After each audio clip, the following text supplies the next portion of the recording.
Hello, everyone. I'm hoping you can hear me, and we'll get this started. Hello, Ann. Hello, Thank you for everyone. coming. I'm hoping you can hear me, and we'll get this started. I had to turn my cell phone down, and Ann's the only one here, so elbow bump, elbow bump. Hey, there you go. Uh, I believe the message pinned on top will let anybody that wants to come up and join me can come up and join me. We're waiting for. Hey, Robert Menden now. How you doing, buddy? If you like, go ahead and join me, sir. We'll get you up here and you can talk about what's going on. When I was younger, I was known as Leadfoot Larry. Okay. Like I was telling some people earlier, somebody, Jerry, and I call South Texas home. When I was growing up, the speed limit was 80 and 85. So I was known to go over 100 at times, depending on where you're at. But yeah, it slowed down. It was 55 everywhere. Now it's back up to 65 in a lot of areas if you're on the expressways, and it's 70 back in Indiana when I go home. And so, I'm known to have a lead foot. So yeah, you're in Minden now, so yeah, everything's kind of slow over there.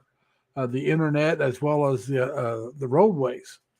Uh, but then again, that's not a bad thing. It's not a bad thing to slow down and take life easy. I kind of look forward to that whenever I do finally retire. And going to be a meet and greet in 2 hours, huh? YouTubers in Dumagetti. Well, hey, tell hi to Bud Brown, Rod Talton. There's Ned and a few others. Yeah, I know. I caught your video on you being in Dumagetti now. Like I said, I follow Bud Brown and Rod and Ned, and but Rod hadn't put anything up for a while. I mean, Ned hasn't put anything up for a while. Neither uh, Rod either. But you know, you follow. I follow who I can follow, and well, I can follow a lot more, I guess. Oh man, that's cool. Paul, Old Dog's New Tricks. I've watched a few of his videos, uh, but I've got out of that habit. I need to get back into it. I like a lot of his earlier stuff when he was talking about when he first got there, how he was in Cebu and he just got there, and he's walking down the street and this ladyboy spotted him, and the ladyboy goes running across the street and tries to pick him up. And so he said that was his first day.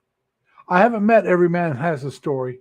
Like I said, Old Dog, yeah, Old Dog, New Tricks. I think Paul's McGill. I think his last name's McGill. That's his channel.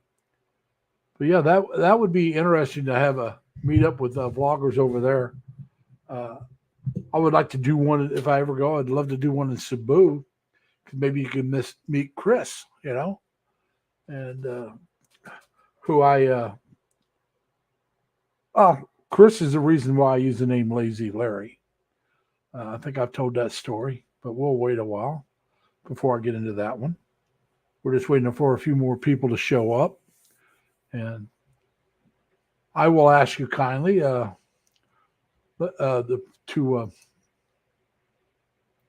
go ahead and hit the thumbs up.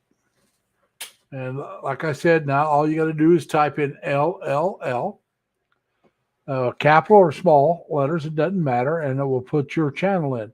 Robert, I'm hoping you can get your channel to grow. I see you did grow some. You now have 5 followers, which I'm one of the first 3. So, I have not been in the Philippines since the 70s, Robert. I was in the Navy. I was in Subic Bay a couple different times. Uh, Actually, I've been there 3 times, but one time I never even got off the ship. We pulled in. We were on our way back to the States, and our ship's captain, he was actually a full bird captain. Son was graduating from, I think it was high school, and he wanted to be home in time, so he didn't want to waste any time at all. And so only the people that had to go off to pick up the supplies. I had a chief petty officer that was getting out of the Navy. He got off so he could catch a plane back to the States, and we picked up a passenger. Excuse me, a fellow shipmate, a new shipmate. They brought on their supplies, and then we were back out. We were only in port for 4 or 5 hours. I was in bed. Somebody woke me up, and I looked out. Gorgeous island. I mean, that's all I can say about that. It's a gorgeous island when I was looking out at it. Green, lush, beautiful blue water, and I can't get off the ship. Now, I don't have duty because because I was in bed sleeping. So I looked out and said, wow. I said, that's nice, but I can't go on shore. So I went back to bed. But I did enjoy the sight of it. Now, I spent the first time there, it was my second Westpac. I was there twice. The first time we were there for about a week to 10 days. And then we left and we went to Okinawa, which is part of Japan, and spent some time there. We went to Hong Kong for a little bit, about 8 days, and then back to the Philippines. And then we stayed in the Philippines that time for almost 3 months. I was lucky I was on a ship that its job was in port. We didn't go out and play war games. So, when we went somewhere, we went there to do some work. Now, I say we, I mean the ship. I was a serviceman, what they call ship serviceman. And at that time, I was working in the barber shop. I was a barber. And I also worked in the Geedunk, as we called it, Geedunk, the candy store. I ran it on ship. I also worked in the laundry. I was a jack of all trades and master of none, but I enjoyed it. My division was made up of almost 1/3 Filipino, 1/3 white, and 1/3 black. Now, like I said, there was an Eskimo in our area. There was a Hispanic, and I think he was actually part Mexican and part Filipino, if I remember right. His name was Ted Diola. He was a blast.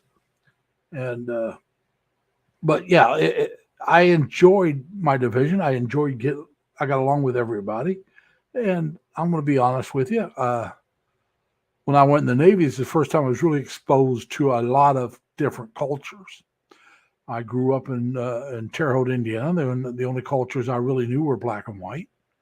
There was some other minorities there, but they they pretty much integrated into the white society the ones I knew anyway, because they were a small minority group. And hey, hello Raquel, how you doing? And meow to you, or should I say, woof, woof. That's probably go. You probably don't know that one. That just means a wolf chasing after sheep. Hey, Netban, how you doing, sir? But so, like I said, when I went into the Navy, I really got exposed to a lot of different cultures, and I loved it. I mean, it was great. Like I said, I met people that I would never have met if I'd stayed out of the service, but I'd always wanted to go into the service, and that was because I wanted to travel. I wanted to meet, go to different places. The meeting different people became a bonus that I really did love, and like I said, my division was about 1/3 Filipino, 1/3 white, and 1/3 black. So we all had to work together, and and if you get along, it makes it easier to work together. And so we all pretty much got along. I'm sure there was some differences. I mean, we didn't all go out and get drunk together every night, but I did drink with some of the blacks, and I did drink with some of the Filipinos. And so, but like I said, we got to know each other. We got to know our similarities as much as our differences. Because I think what brings us together is when we realize that we all just want a better life for ourselves and our families. And, that's what you're striving for. You're striving to enjoy your life and, if possible, make the life of your family members better. Now, myself, I don't have any kids. I'm not married.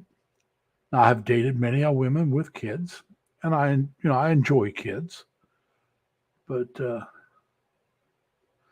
yes, Raquel, happy Sunday. Now, I'm going to all those in the Philippines. I'm going to mention this right now. Tonight is our time change. Now, right now it's 7 o'clock. Tomorrow at this time will be 6. So I may, for the Americans, I'm not. I think 6 a.m. would be too early on a Sunday in the Philippines. Please let me know if I'm right, because I can always adjust my time starting here. All right, and because being on a Saturday, most of the Americans and the are, and I'm talking about Canada and myself, the United States, most of us. So North Americans, let's put it that way. Most of us are be pretty close on the same time zone. So if I adjust it, an hour, I think everybody here, because it's a Saturday, would be able to adjust to that. So want to make sure that it's would be the same time for you guys. Try to, because I just don't know if 6 a.m. was too early for you guys, and so I would adjust mine to 6, which would keep you guys at 7. So just let me know that, and we'll try. Robert is in Mindanao now, so yeah, Robert in Mindanao. Him and his family just got there the other day. They're in Dumaguete right now, and he's having a good time. They live part time in the Philippines and part time in Florida, and so I asked him to come up, but he says they got poor internet, so he won't be able to come up. And that I'm sorry to hear that, but we're just going to keep plugging along. Now, like I said, next week on Saturday, I'll be at a hotel coming back from Terre Haute, Indiana. I'm going to go back and see my mom. I'm leaving Monday after work, and I'll be in Terre Haute Tuesday, probably early afternoon. It may be late afternoon, but it'll be in the afternoon. And I've already called my cousin George, him and I are real close. We're only 11 days apart, but we're real close. We're more like friends than cousins. And then I called my best friend from my junior high and high school days, Dave, and got a hold of him. Actually, I left him a message because he was busy. He was on the phone. I let him know I'm going to be back Tuesday, and I'll get together with him and my cousin, probably together and separately. And so, I'm going to take those videos. I'm going to go visit my mom every day I'm home, and I'll leave again on Saturday next week, a week from today, to come back because I want to do. I'll get back on Sunday, and then I have a doctor's appointment at the VA on Monday. It's just a regular checkup. I'll get the blood work done and see the doctor and all that good, happy stuff. And thank you, Raquel, for sharing with your community. I appreciate that. I had gotten up over 300 subscribers earlier this week, but I dropped back down under 300. That's the way it goes. I go up so far, then come back, but eventually I get over that number and we'll stay there. Hey, Ann, how you doing? It's good to have you here. Like I said, anybody that wants to come up, just click on the link. And if it doesn't work, let me know, because I think I got it right, and we'll get you up here. Now, anybody else or everybody else, and including the ones I just invited up, remember to type in LLL, whether it's capital or small, doesn't matter, and it'll drop your link to your channel. So if somebody's in the chat that doesn't know you and wants to find out about you, about your channel, this way they can check your channel out, or you can check each other's channel out. And I'm glad you support my channel all the time, Raquel, because I try to support you as much as I can. I know, as being a vlogger, especially the more followers you have, the harder it is to support people that you like to support as much as you would like to support. I can go to everybody's video and watch it some, but I can't always go to everybody's live. A lot of people do lives at the same time. And so I try to make as many lives as I can. I want to show support for all the people that I like, that I follow. And so, now Filipina Raquel knows I've showed up in her live streams once in a while. Sometimes I'm at work and all I can do is show up and listen to them talk. And maybe, hey, Dan, welcome to the live stream. The link's up there if you want to come on up. Come on up. Like I said, to me, it's more interesting when I have people to talk with. Now, next week we may have a guest. Eddie may come. I asked him and his wife to talk about how they met, and anybody else that wants to, whether you're together or your long distance relationship. I find it very fascinating to find out how people meet. Even if you met here in the States, it's still fascinating. Was you introduced by a friend? Nowadays, dating sites are very popular in your own country. And hey, Mac Daddy, how you doing? My brother, how you doing? Not bad. But hey, Tim, welcome, sir. Like I thought you were supposed to be in Wisconsin. No, I'm going to be in Terre Haute, Indiana. Yeah. I'm leaving Monday. Oh, okay. I'm sorry. After I get off work, I'm gonna go Monday, and then I'll be back next week. The week after. I'm only going for a few days to see my mom. We've been watching the big pep rally here. For pep rally for the Phillies? Fetterman. Oh, Fetterman. Yeah, they're trying to get Fetterman and elect it. Because it's hard to. I know he's running against Oz, isn't it? Yeah. Right. Oz lives in Jersey, doesn't live in PA, but he's trying to run here. All right. That's the last we're going to talk about politics. Yeah, I know. All right. Because, like I said, quite a few of my followers are out of country. They're in Canada or they're in the Philippines. And our politics, they may be interesting, but they, it really doesn't do them much good to talk about stuff they can't keep track of. Hey, Junior, how you doing? Good. Playing games, I see. No, he's setting my TV up. We got him a new TV today for his birthday. Yeah. So his TV came out to my living room. My old one. And I went out to Best Buy. Best Buy's got incredible TV deals right now. Well, yeah. Well, Christmas coming up. We're going to start having them. 3-inch 4K. For Insignia with a it's a Fire TV with a Alexa Show 5. Altogether, it was $238 out the door. Yeah. All right. Now, Big Mac Daddy, Filipina Raquel TV just said good morning to you. Oh, good morning. And Tim Desick says, I'm not awake yet, but I'm here. I got some questions for the Philippines about cell phones. Maybe they can help me out with. Do our American cell phones that take a SIM card work in the Philippines? Depends on whether your cell phone's unlocked or not. It would be unlocked. My girlfriend has a cell phone that's toast. The battery's shot and it's all broken up. It ain't worth fixing. Or I could rebuild it if I had it, regardless. But I'm wondering, can I send her one of my old cell phones that works and is unlocked, and can she use it? You would have to check with the carrier over there. The carrier, tell them what they have. But if you end up having to buy a new one, you could actually buy one through Amazon now. Amazon delivers over there. If you spend over, I think it's like only $49. And it's free delivery. I may take a little bit, but it's free delivery. Well, I could always go Shopee or Lazada. They're there and have them. It's just cell phone there is as much as they are here. They're like $200. Yeah, that's what I said. I mean, you go. I just trust Amazon's a little bit more, but then again, I never dealt with Lazada or Shopee, so Amazon. I've heard people say that their return policies aren't as good if there's something wrong. Yeah, Amazon's a nightmare too. They clipped my account recently. I called them up before they even spent the card that they bought. Somebody bought a Apple card on my account, and Amazon just gave it to them because they had my credit card info.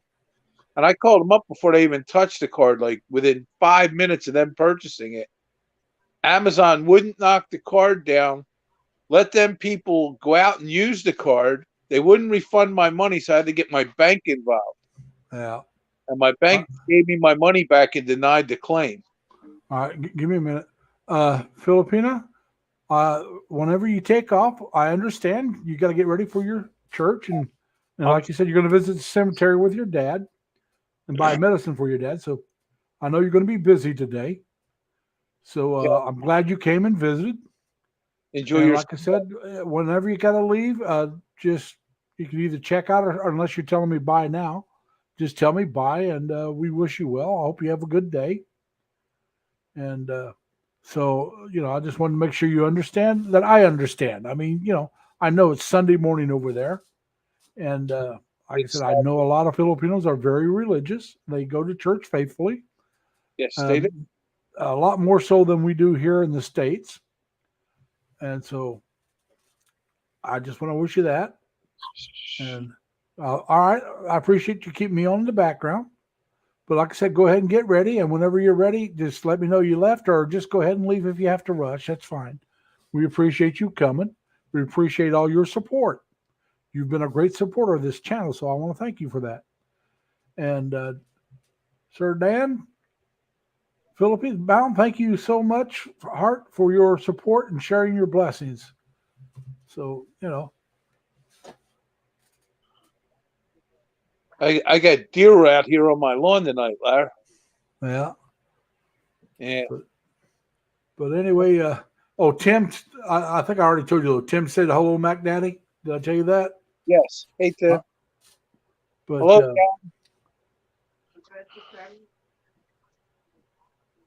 yes, you're right, Raquel. God bless us all.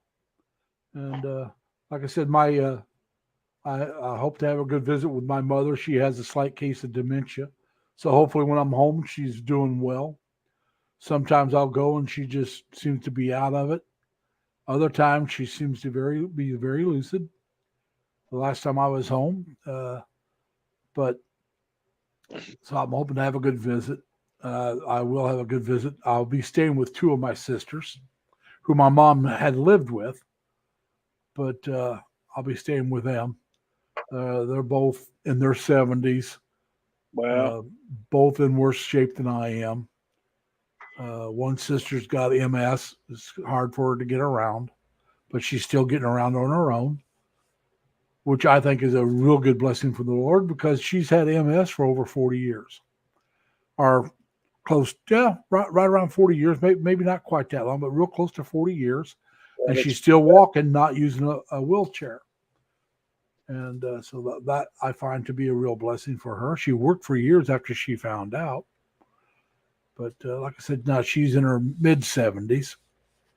And so she's been retired for a while.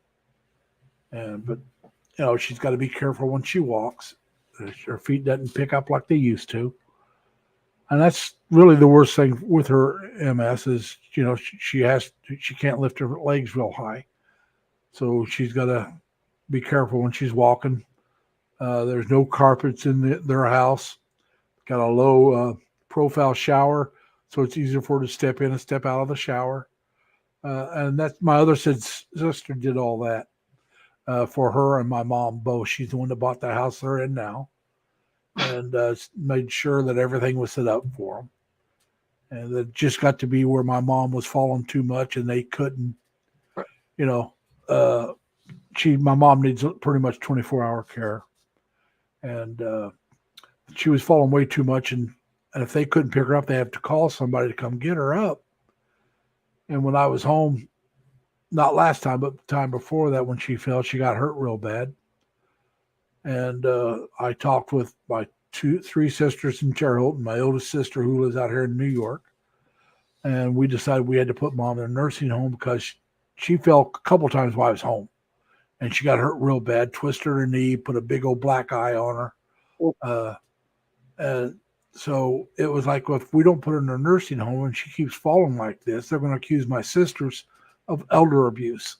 And they weren't doing anything wrong. They were trying to help my mom, trying to keep her, with the family, so she'd have support, family support around her. But it just got to be too much. My And, father passed away so 4 weeks ago. yeah, like I said, my mom's now been in the nursing home for a few years. She's been there almost 3 years. And my father, well, he's been gone since 1980, 81. He was 61. My father passed away at age 93. Yeah. Well, like I said, my dad only made it to 61, so I've outlived both my brothers and my father. My older brother was only 37 when he passed away. Wow. And my younger brother was 50. Oh, give me a moment. 57, I believe. 57 when he passed away. My brother's 62. My other one's 67. Yeah. Like I said, I'm 69, so I've outlived all of them. My brothers and my father. But like I said, my grandfather, this is on my mom's side. My grandfather, my great grandfather, and her older brother all lived to be about 92. Hey Jerry, how you doing? And then my mom's her uncle, my great uncle on her mother's side, he lived to be about 98. So my mom has nice longevity on both sides of her family. And my father stiffed me in his will. Yeah. Left me in the streets to raise myself from age 14, and purposely left me a line in his will. Left me nothing. Yeah. So I'm still on my own. Yeah. Well, like I said, Pretty rotten. My father went on total disability at 47. That influenced the way I lived my life quite a bit. The thing is, my father always said after he went on total disability, if he was faking his sickness, he would enjoy his retirement, but he couldn't get out and do things. My father pulled a bowel out of place. So whenever he had to go to the bathroom, there had to be a bathroom close by because he couldn't hold it. Sure. So, he wasn't able to get out and travel and do things that he liked to do, which I happen to love to do. And so I decided when I was younger, I was going to enjoy my life, and I didn't save much money. And that's why I would rather spend my money on doing things then instead of waiting and saying later on in life that, oh my God, I wish I'd done this. Well, I've done pretty much everything I always wanted to do when I was younger. So now it's like, let's set myself up for retirement. I won't be as well set as I would have if I'd have started in my 20s or 30s, even my 40s. But I was still busy in my 40s, I went to China for 3 weeks. All right. I was in my 40s. I went to China for 3 weeks. Enjoyed it. Spent money I didn't have. I mean, I ended up paying it back, but it wasn't money I had up front. But an opportunity arose, and I went to China I was actually in China itself for about 21 days, maybe a little more. I took about 24 days off, but, a day to travel there, a day to travel back, and a day of rest. And I had a great time. I went to the Great Wall. I went to the Forbidden City. I went to the Emperor area where they buried a lot of the emperors, the emperor tombs. I went out to the Shaolin Temple village, small village. Went out and saw that. Spent a day out there. I was in Beijing for almost the biggest part of 2 weeks, not quite 2 weeks. And a friend of mine, her family was from Changsha, and I spent about a week, a little over down there. And while we were down there, her and some other friends that went with us, they all went to Hong Kong, but I'd been to Hong Kong, and they were just going for one day. So it was going to be down there and right back and not really, rush to see everything. And it's like, no, I'm not doing that. I go on vacation to relax and enjoy myself. So I didn't go with them. I stayed in Changsha by myself for about a day and a half, and I had a blast. I did some things there, met some people on my own. I'm one of these people, I'm not afraid to be by myself. I can go to the movie by myself. I can do whatever I want by myself. I'm not afraid of it. And hello, Leonard. How you doing, sir? Welcome. I've been to the Mayan Hey, hi, Mimi. How you doing, Mimi? Dan says his wife, Mimi's looking over his shoulder. She's what keeps him straight, Otherwise, he'd probably be wild and crazy himself. And I don't know if that's true or not, but I think he'd have more. He'd have a little more trouble in his life without her.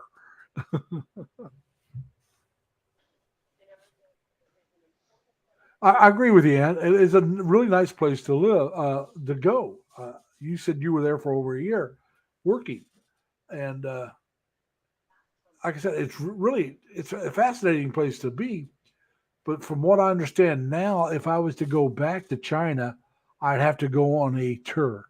I'd have to sign up for a tour, and everything's set out for you. You know, you're going to be here for so long, you're going to be there for so long, you're going to go see this day and that day. And I don't like those. I like to go and decide what I want to do on my own, which I was able to do. I went in 1999 is when I went. So we're talking over 20, 23 years, actually over 23 years now. Because it was in August that I went. So it was 23 years ago this last August, which made me 45 years old when I went. And no, excuse me, 46 when I went. And no, 45 going on 46. I'd love to go back, but if I choose between where to go, Anne said she'd love to go back to China too. But if I choose where to go, I'm going to the Philippines because, you live in the Philippines. I don't. So if I'm choosing, I'm going to go to the Philippines. It's been longer since I've been to the Philippines. I haven't been to the Philippines since 1975. Yeah, 75. So it's been a long time. And but like I said, I took up skin diving or snorkeling in the Philippines. It was I loved it. You can swim along the top of the water and look at all the stuff that's going and all that good stuff.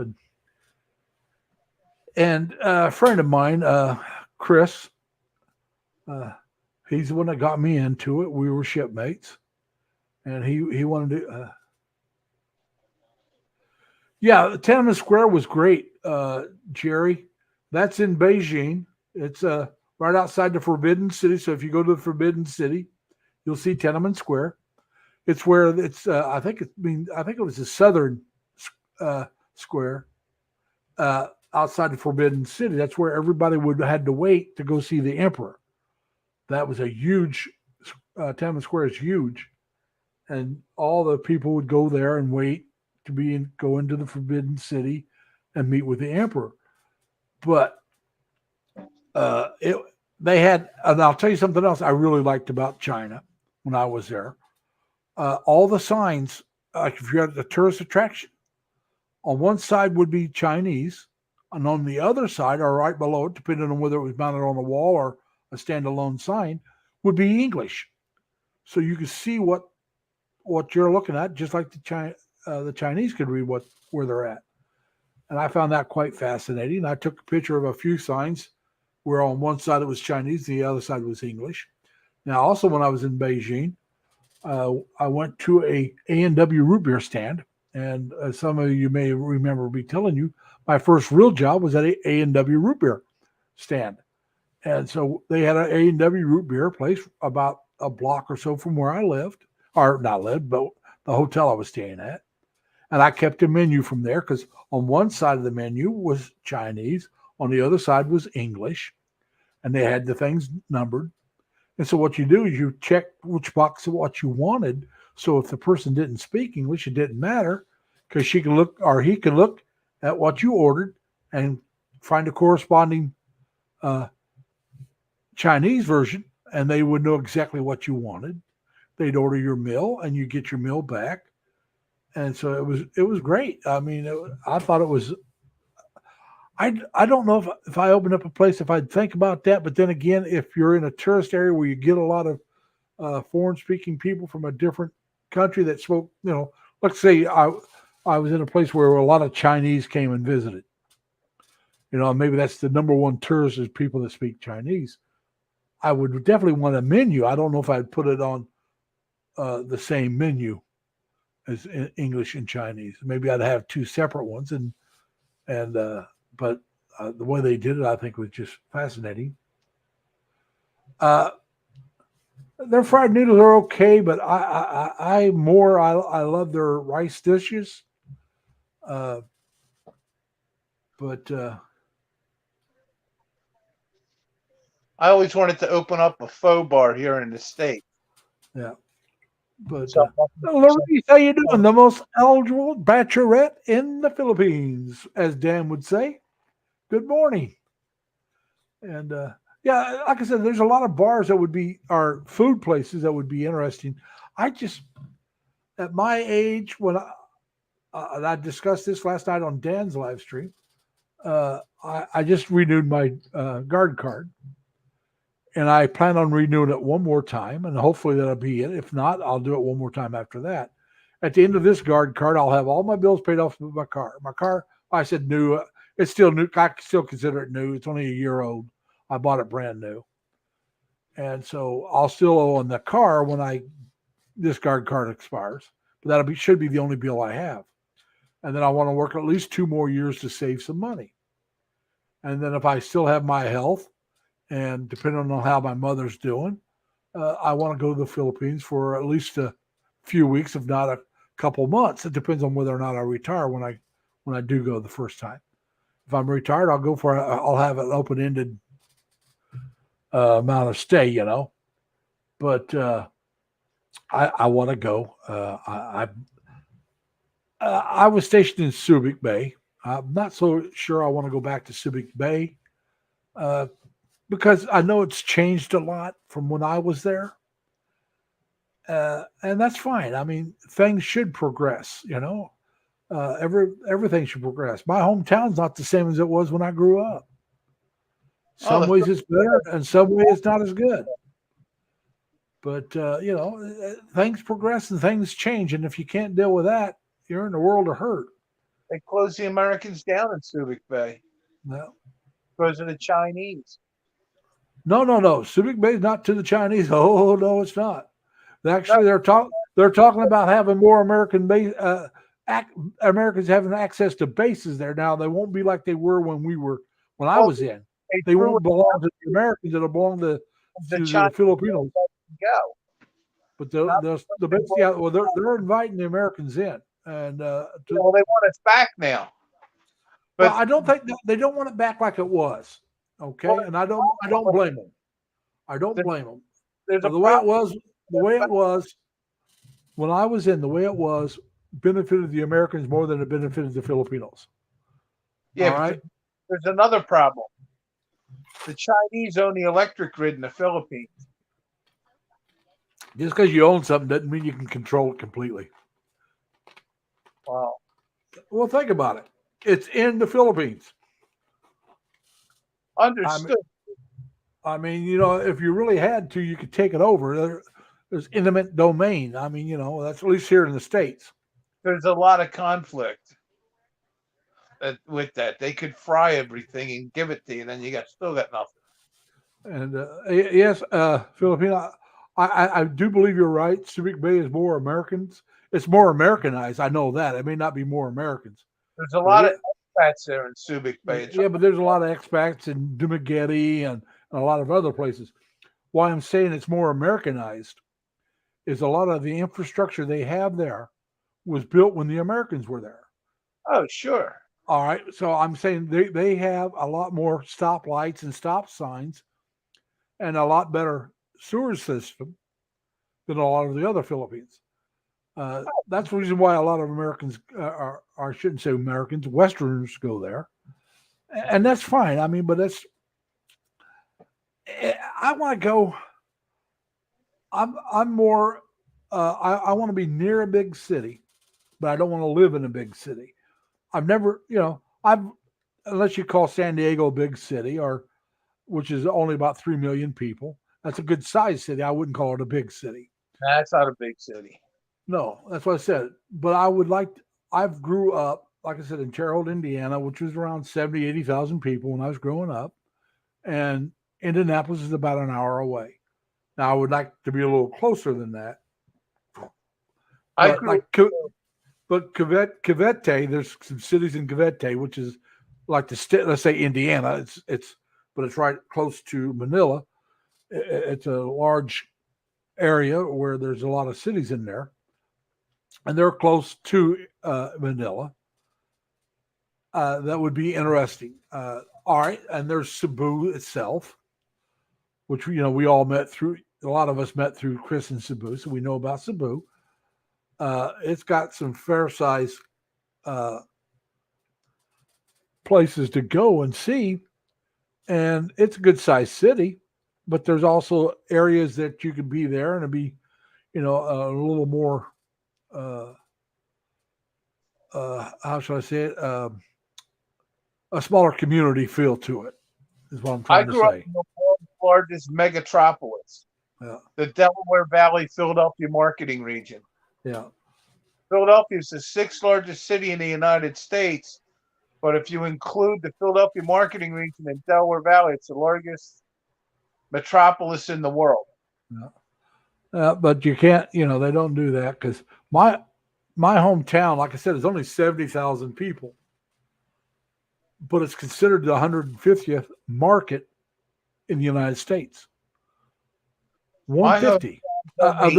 They measure like 300 or just a little over 300, and Terre Haute, Indiana is 150 or 151, almost dead center. And the reason for that is, even though Terre Haute's only 70,000 people, you go almost 40 miles outside of towards Indianapolis, 40 miles in any other direction, and the closest city to those people is Terre Haute, the closest bigger city.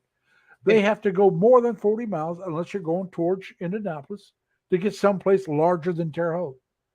So all these people come into Terre Haute to shop and all that stuff. So Money Magazine once did an article on Terre Haute, and it wasn't just Terre Haute. Terre Haute was included. They were talking about spending habits of these areas. And Terre Haute, they were looking at the annual income, but they only looked at the city or the county. And this is what our annual income was, whatever it was. I don't remember. But they were saying we spent over 10 grand more every year than what we made. That's because they didn't include the outside area. They even said the area they were looking at, which was nowhere near as large as the people that came into the city to spend their money. And they had a hard time understanding how somebody could make that kind of money, what we were making, and spend as much as we spent and not go broke. But like I said, I lived in a little place called Casey, Illinois, for 2 years, which is like 40 some miles from Terre Haute. Everybody in Casey went to Terre Haute to go shopping. There was no place closer. I don't care what direction you went from Casey, there was no place closer than Terre Haute that had more than, let's say, 15,000 people. All right. Well, the city So everything they needed, and there's people that live closer to Indianapolis wouldn't go to Indianapolis because Indianapolis is so large they didn't want to deal with the traffic. They'd go to Terre Haute instead. And like I said, the magazine didn't look at how big of an influence outside of the region they were looking at played in Terre Haute. the Philadelphia marketing region is nothing but city, from the city of Philadelphia basically to North Jersey. Yeah, as I said, I mean we're not that way where I'm from. Delaware, Hey all the- Jai, how you doing? Tell Bobby hi. And there's nothing Nanette, how you doing? in the world. Uh, It's the largest market in the free world. But anyway, like I said, though, I just find it very interesting that how much influence that a town that small actually had. And The town I grew up in only had 3,000 people, but you couldn't drive in any direction without not driving through another town. Yeah. It's well, town- I'll tell you what, California's that way. Yeah. You want to know the truth. You start in San Diego, outside of Camp Lejeune, you can go well past Los Angeles, and you're in a city all the way there. Yeah, same outside deal. of Camp Lejeune. That's it. That is the most expensive base the military has, because they could get millions, and I mean millions, just for that land, if not billions, for Camp Lejeune. Well, the Philadelphia marketing region has the I-95 business corridor, and it's basically from Washington to New York, and it's just, you know, it's nothing but suburban sprawl the whole way. Yeah. That's I why I said, love that area. like I said, Where Los I- Angeles, San Diego, and up towards past Los Angeles. Like I said, outside of that one stretch that belongs to the Marine Corps, which belongs to the Navy, but outside of Camp Lejeune, it's nothing but city. They've got lane. I'm not lying, 6 to 8 lanes going one direction, highways, right? And they're bumper to bumper cars. Just you can't during rush hour. It's like just giant parking lots. And now they were building those bigger lanes, those 8-lane highways when I was out there in the 70s. They had the 4 lanes, the 6 lanes were just opened up, and I'd go from San Diego to let's say Chula Vista, and if you went during the rush hour, it was. I usually stayed on base after I got out off work from the Navy, unless I had to go pick up a girlfriend or take a friend somewhere. I would stay on base until 6, 7 o'clock. I'd wait till after I eat my supper because, like I said, it was just crazy on the thruway. And That's the whole I-95 corridor. oh yeah, like I said, that's the way it is there. And I've driven DC, and I tell you what, I'd rather drive DC than Los Angeles. It's just nuts because even the highways have stoplights. That's why I left the Philadelphia region as part of it. Yeah. You can't drive there anymore. Yeah. You leave your house at 3 o'clock, it takes you 4 hours to get anywhere. Well, and I hope you're having a good breakfast. Yeah, Jared, come on up. Show us the chickens. I wish Dan would come up. But yeah, it's just crazy. Like I said, when I go to New York City, I don't go very often, but when I do, I take the back route, which is still a busy road, but they have what they call the thruway, which is where you pay the toll road. They just call it the thruway, and I take the tonic instead. And now, if you take the thruway, they have regular break areas where you can pull off, get gas, something to eat, bathroom, all that.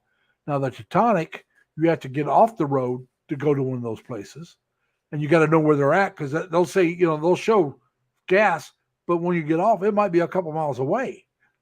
But it's a lot more hectic, a lot less hectic driving that way until you get real close to the city. And then, once you get close to the city, it becomes but it's still less hectic than the thruway, believe it or not. Even though there's limited access on the thruway. Same way with the Pennsylvania Turnpike. Yeah. If I want to go to Philadelphia, I don't take the Turnpike. No. I drive east over to Baltimore and then make the left and go north on 95. It's faster. I'll tell you what, if I could find a different way into DC than the Beltway, that Beltway during rush hour is crazy. Now, during the weekend, DC's not near as bad as during the week. Friday night, it's a nightmare. Oh, yeah. But I'm saying, like on a Saturday, it's not that bad. Because a lot of people that are commuting in during the week are commuting in for work, but they live outside of DC, and they commute in. So on the weekend, even though you got all the visitors, they're actually probably less than the number of people that commute in for work. I've been on 95 corridor at 1 o'clock in the morning on a Friday night in the DC area, and it's so bumper to bumper you can't move till you get past DC. Yeah, Tim, I agree with you. It's nice when they don't have time change. When I was still living in Indiana, we were one of the few states that didn't change our clocks. Now, after I moved out to New York State, and a couple of years back, I can't remember how many years back now, but a few years back, they started changing their clocks. And people aren't happy. And that's because the people over on the Ohio side wanted to stay with well, they're happy because they stayed with the East Coast. And the people on my side of the state wanted to stay central because Chicago, Illinois is all over by us. Well, they went East Coast. So all the people where I'm from who clamored for time to change their clocks because they were hoping that they'd go central.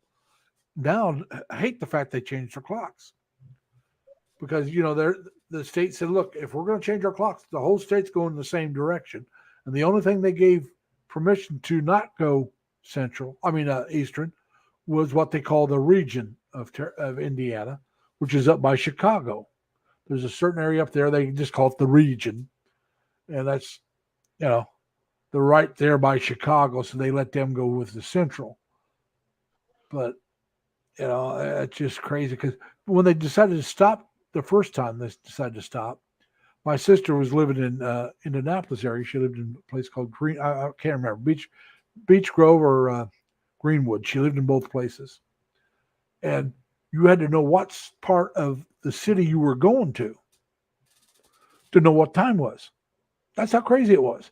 You go to one side of Indianapolis and it would be central, and you go to the other side, it'd be eastern. And this is, like I said, you're right there with each other. And that's when they decided, we're not going to change it. And then the idiots decided to change again. And but for those that don't know, after this year, I don't know if we're going to change back in the spring or not, but we're going to stop changing our clocks next year. Yeah, my understanding is we'll probably change again in the spring, and then that'll be, I hope, because I like being 12 hours difference than the Philippines. I like it being an even 12 hours instead of being 13. I'm sorry, but I like the fact that it's 12. So I hope we go back one more time and then stop changing our clocks. But they're going to stop changing the clocks here in the States. Hello, Dan. How you doing, sir? Are you going to show us what's going on? You going to show us your pit? Yeah. I got. I'm out here in the auxiliary unit. Let me see. You definitely know I'm in the Philippines. Yeah. You can hear the roosters. Yeah. You can hear So anyway, the Philippines. Yeah, but anyway, behind me is the dirty kitchen. I don't know if you can. Let me see if you can see it. I can see your dirty kitchen. Yeah. Yeah. So we got the dirty kitchen, and then we'll get a better. There you go. Yeah. So this is the gas. Yeah, we use canister. A whole bunch of leftover stuff from the construction of the house. Yeah. Now I want to see the pit. Did they get the rocks? The pit's gone. Oh, here's the check this out. Can you see this here railing that I put in? Yeah. It was because people kept, you probably can't see it too well, but there's a step down here and people kept falling into it. Oh, okay. Yeah, so we had to. You just had that put in because that wasn't there the last time. Yeah, I had to put in, right. Because I fell in it and a couple other people fell in it. They were backing up. And I don't know if you could see that step down. Can you see the step down? Oh, yeah, I can see the step down. You got it outlined in brown. And then there's another one when you come into the CR. Yeah, but that one the people get used to. You're not stepping in there by accident. Right, exactly. They know there's going to be a step down there. Yeah. Well, they call that non-conforming construction. Oh, like I told Dan before, I find it fascinating to watch people have their houses built. Now, I've watched a couple guys that had their houses built from scratch. I mean, now I watched his being built from scratch. Now these other guys, I got some of them I got like every couple of days. And when it first started, because there was a lot of progress that you could see, and then it became every week. They would show, and they took videos every day, but they do like one video showing the whole week, and you can see the progress. And I maybe that's why I found it fascinating, because of the way they did it. But here's some hollow block. Yeah, I see the pebbles or the marble, whatever size that is. Right. I can see. Now, you're going to leave it like that, or are you going to cover it up? No, it's gonna be just the way you see it. Oh, cool. All right. So this Okay. is a cistern, you know, and it's all done now. So basically all the wastewater Will goes stay in underneath here. it. Yeah. Goes into Yeah. that, but it stays underneath it. Right. And then we got some stuff. They're getting ready to build French drains or Okay. catch basins. Because when the rains come here, they're torrential rains, right? And so Yeah. I mean, the rain comes down so fast, it just it would overwhelm a traditional system like what you have back in the States. Oh yeah. So right I've seen here, this was all moat too. This was all dug out. We must have moved tons of earth from Yeah. between the house and this fence here. And now it's all filled in. And so we're ready to build the catch basins. The work on that is going to start on Monday. I've been overseas during some of those torrential downpours. So When I was in Taiwan, point where we had a really big torrential downpour. And they had it's all filled in now. They had one of those underpasses that you drive under another road or whatever, and it was just it came down so hard, so quick, it flooded that, and you had to wait till that cleared out before you could go anywhere. Now, I wanted to share they this saw with it. you. This is an interesting thing, right? Yeah. This is where the sump pump is going to go. Okay. So the new plan here is we're going to be on one side of the house only, the one I just showed you. All the water's going to be coming into this catch basin that we built. It looks kind of like a septic tank. Yeah, it does. It looks And something then like we're going to have a submersible pump that's going to pump it down this alleyway and right through the fence. I don't know what you're seeing. Are you seeing the fence line there? Yeah. You can see the brick wall with the railing on top. But you're right. That does look like a septic tank, except for it looks smaller. It looks like a small. It's smaller, right? So, I mean, it's curious. You know, it's curious to me how they do things in the Philippines. I'm not sure I communicated effectively exactly what I wanted to do, but now they know. And so, because this tank here was built not square to the rest of the structure. I don't know why. You know, and I ran off to the Dunkin' Donuts and I wasn't supervising. And when I came back, this was already built. And see, I want to show you something, right? Check this out. It's strange. Yeah. Well, anyway, we're going to use it. So they're going to build these catch basins underneath these downspouts. And then we're going to route the water into the tank. And then we're going to have a sump pump there, and it's going to pump the water out to basically the trail or the street. Okay. Now, yeah, but there on the outside, we're going to be building a cistern also, you know, just so it doesn't flood anybody's home, because we still have a couple of houses that are below ground. They're below grade down the road here, and I don't want to flood them out. Yeah, I don't blame you. Now, yeah, I know some of the Filipinos that I've seen build actual places out in the province, what they call the province itself. They have catch basins are actually catch barrels. Well, they'll catch the rainwater and save it for when there's, you know, to use for other things. Yeah, you know, we have city water here. Yeah, that's what I said. I mean, the ones out in the province where it's harder to get water, and you got to rely on wells.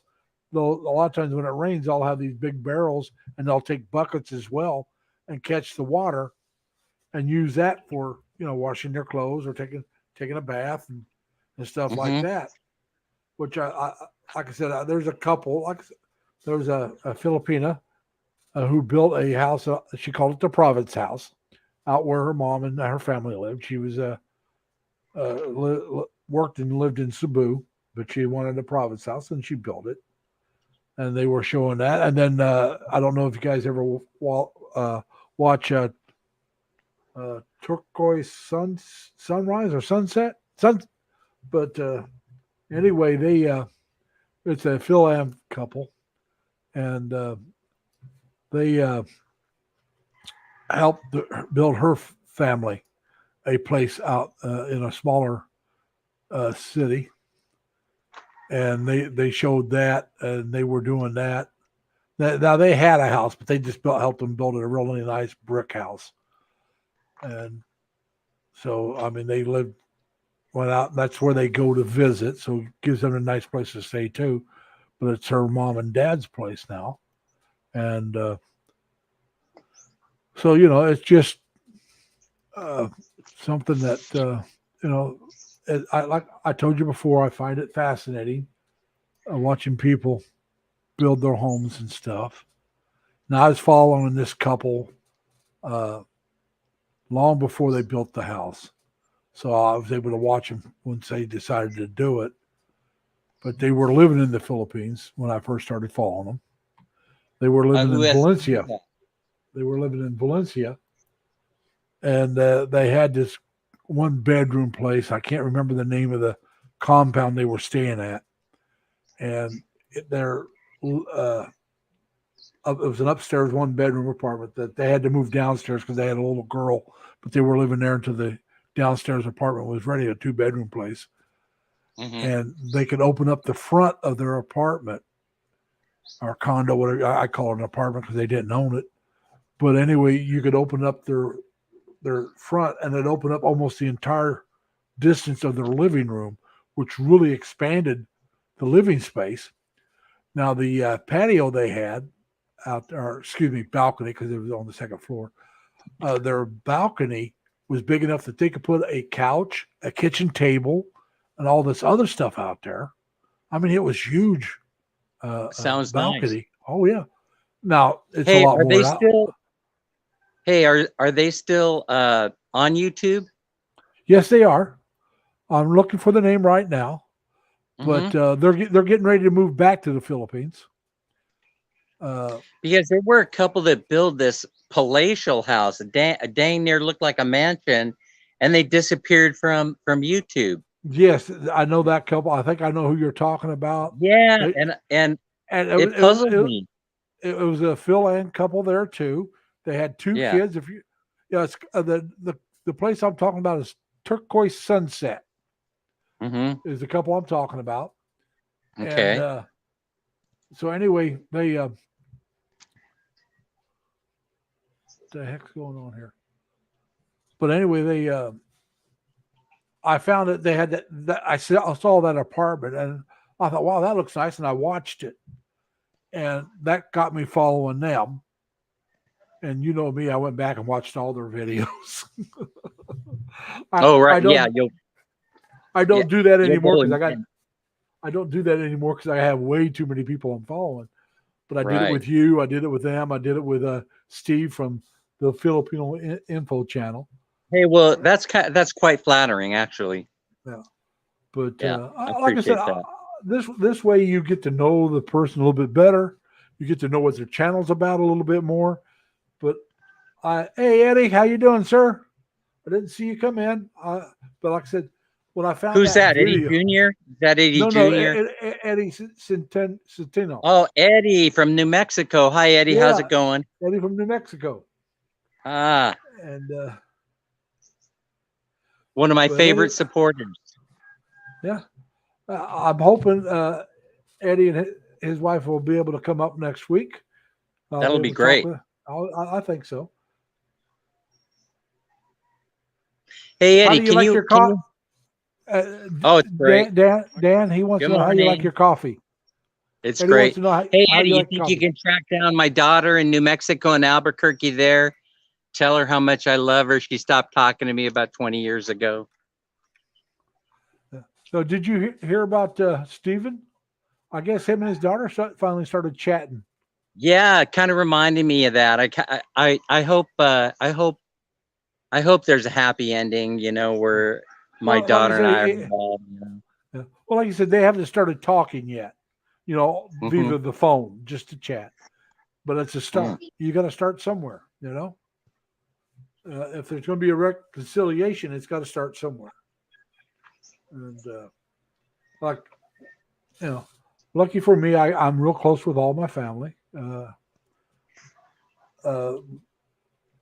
Like I said, now it's just my sisters now, and myself and my mom. But yeah. But Eddie, if you like, you can come up by yourself if you want, buddy. We'll talk. You can still come up again next week or some other time. But because I'll tell you something, Eddie. What I really want to know is about your wife's hometown. That was one of the areas I would be interested. Cavite area is an area I would be interested if I ever decided to retire to Philippines. Because, like I said, I want to live in a smaller town. 70,000, 100,000, even up to 1 million people. I don't think that's that large. But I'd like to be near a large town. Now, if it's 1 million people or more, like let's say I went to Cebu, I wouldn't need to be near Manila. Cebu would be good enough. I would rather live in one of the small areas there. But like I said, now if I was in Dan's area, it'd probably be that town you guys were talking about last night. That would be an interesting area to check out because you said they got the better hospitals, right? And more places to actually. Ormoc, yeah. Ormoc has, it's up and coming. Yeah, that's what I said. That would be a place in your area I'd be interested in. Because like I said, I want to be able to afford a place to live. And still have money. Like I said, I can afford that place I was talking about in Valencia. I can afford that. Right. But that would really cut into, that's not counting your utilities, your electricities and stuff. So I could afford it, but it would put a real big dent electricity in my is budget. getting expensive. But fortunately this month it went down. That's because it's been cooler than usual here in the Philippines, here in Baybay City, because we've had all those storms. Well, that's the one thing about the Valencia. It's up in the mountains, so it'd be cooler anyway. Right. But still, I mean, for most Filipinos, the electric bill that we had would be shocking. It would be life-changing. I think we ended up getting a 12,000 peso electric bill, which is about 200 bucks. Yeah, a little over 200 probably. Just slightly over 200. See, that wouldn't save me money on my electric bill here. Actually, I pay less than 200 a month. But that's the most expensive. Other than rent, that would be the second, or for some people, the first. I guess the most expensive bills they'd have to deal with in a month. Hey, by the way, Larry, I wanted to mention something real quick. And that was that I was at President Biden just announced that they're going to be taking a look at revamping Medicare and Social Security. Did you hear that? I heard they're talking about it, but you know what that means, man. You know what that means. You better they're probably hang on cut my pay. Hang on to your wallet, bro. Hey, hang on a minute. Eddie, at the top of the chat, you'll see something pinned that says Lazy Larry Lee, and it's got HTTPS. Tap on that. That should. There's Eddie. He figured it out. Hey, can you guys? Hey, what's up? Not much, man. Like I said, when you and your wife come up, the things I'm interested in is how did you meet? Okay, Eddie. Well, they're introduced by What's friends. up, Dan? ¿Cómo Did you meet está? her while you were on vacation? Muy Something bien, like muy that. bien. But another thing I'm interested in is Bien, about bien. her hometown. How big? Yeah. How good are the hospitals? How close are you to Manila? Right. things You like know, that. my wife would be able to That's what I said. answer those better when she's there. Can you guys hear me okay? Yeah, we can hear you Mhm. fine. Can Okay. hear you fine. So she would be Yep. able to answer those better as far as hospitals go. And I've been watching. That's a big thing. We're about 45 minutes from Manila, where Bacoor is at. So I'm pretty comfortable where she's from and where we'll be retiring. Yeah. But So as you're a far little as, farther than Stephen is. I don't know where Steven is. I don't know where he's at. He's in Trace Marteras. Oh, okay. Yeah, it's a little farther than I would say. Yeah. Before I forget, though, Dan, I do want to say, if you if you can maybe tell me who your daughter is, I'd be more than happy to track her down and let her know that you'd like to reconcile with her. I think that would be great. Oh, that would be fantastic. We'll get together on that. Yeah, All right. absolutely. And like I said, now we can do this, with your wife next week or the week after, whenever. Because like I said, next week I should be on. Okay, I'm going to be at a hotel. I'll be on my laptop. I'm going home Monday Okay. after I get off work. I'm going back to Indiana, which is where I'm from, to see my mom. She's 96 years old, and so I'm going to go home. And I'm going to be traveling back on Saturday. I won't get home until Sunday. It's over 600 and some miles one way. Okay, about 650 miles from where I live. So my wife works Saturdays, usually in the evening times, and she doesn't get home till about just about 8 o'clock ish. In the that's evening fine, 'cause, if she gets home at 8, I'm usually still on. Okay. Dan and everybody. Yeah, you're on until the next day. I'm willing to talk as long as somebody wants to talk. I have That's a long time. I have live streams over 4 hours long, and I started Wow. at 7. Yeah. Wow. My shortest one is a little over an hour. Oh, well, outside wow. of the test ones. I did one test was 16 minutes. Don't check it out because it's dead silence. I'm trying to talk, but I can't get my volume to work. This is on my laptop. I did this Right. on Thursday. And then I did another one right after, and I had to sound up and stuff. And it was, I think, under an hour. And then my very first, I think outside of those two, no, there was another one I did real quick. I think it's the first time I used StreamYard. I did it. It was unannounced. Did it real quick, and I think it was under an hour. But Hey, the Dan, others I'm sorry. I was just going to ask Dan if he got his gravel yesterday. yes, he did. He just Yeah, showed it us. finally came. I showed everybody the gravels here, and we've been able to get some of the moat, as Yeah. people can refer it to. We've been able to get it all covered up, the important part, so people don't stumble and break an ankle or something So like Dan, tell that. me about the I'm railing. not understanding the leach. You had to put like a leach line in, you said? Yeah, the gray water was going Gray on water. other people's property. When I got here, I saw that and I Oh. go, oh no, that's not the way we do things, and No, we're yeah, gonna have to okay. fix it. So it actually did cost quite a bit of money in order to get it all handled. But I was more than willing because I don't want any problems in the future. No, Yeah. yeah, that's really bad. Yeah, sure. Now, have you seen Yeah, I mean, Dan's dirty kitchen area before with the outhouse? The outside. Yeah, CR? well, it's an outhouse. Oh yeah, but I bet they would call it an outside CR. We in Yeah. America would call it an outhouse. Yeah, I did see it. Well, Not before, but I saw afterwards when he had put the tile in and it came out really nice. They Dan just had them put a railing around it because if there's a step down from where the dirty kitchen is, there's a step down, and people kind of, if they're backing up, will step into that and trip. Oh, wow. Yeah. There it is. There's the railing. Oh, yeah. And so now if you back up, Much unless you're trying safer. to walk into it, it's a lot safer.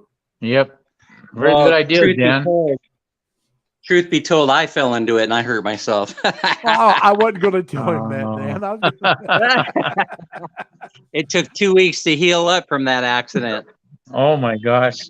Yeah, it was pretty bad because it wasn't finished yet, and I ended up cutting my arm on some of the jagged edges of the hollow block, the finishing that they were working on.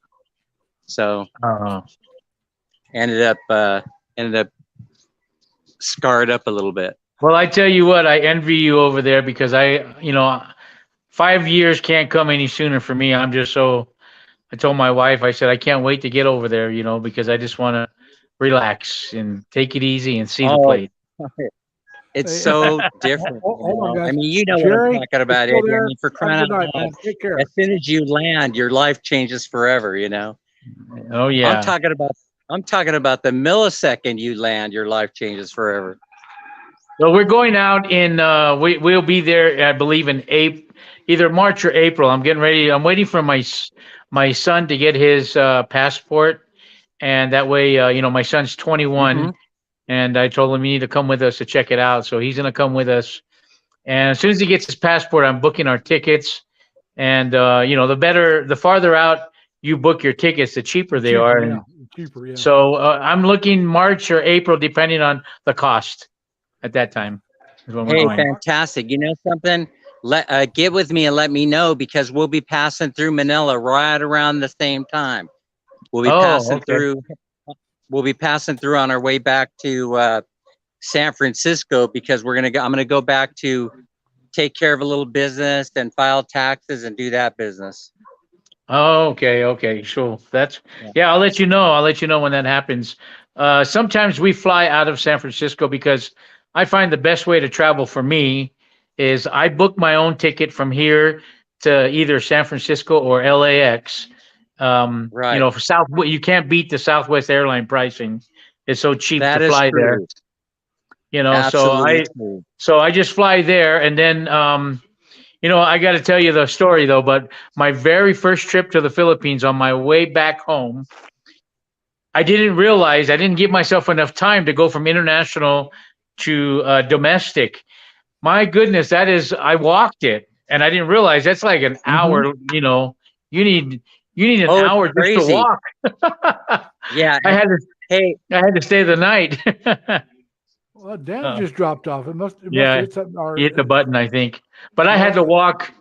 I got to my flight late, so I ended up staying the night in LAX and then getting up in the morning. But that was crazy. Hello, Davina.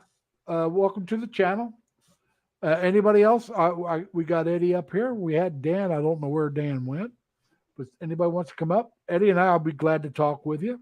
Eddie's welcome to stay here the whole show if he wants. If his wife shows up, she can join us.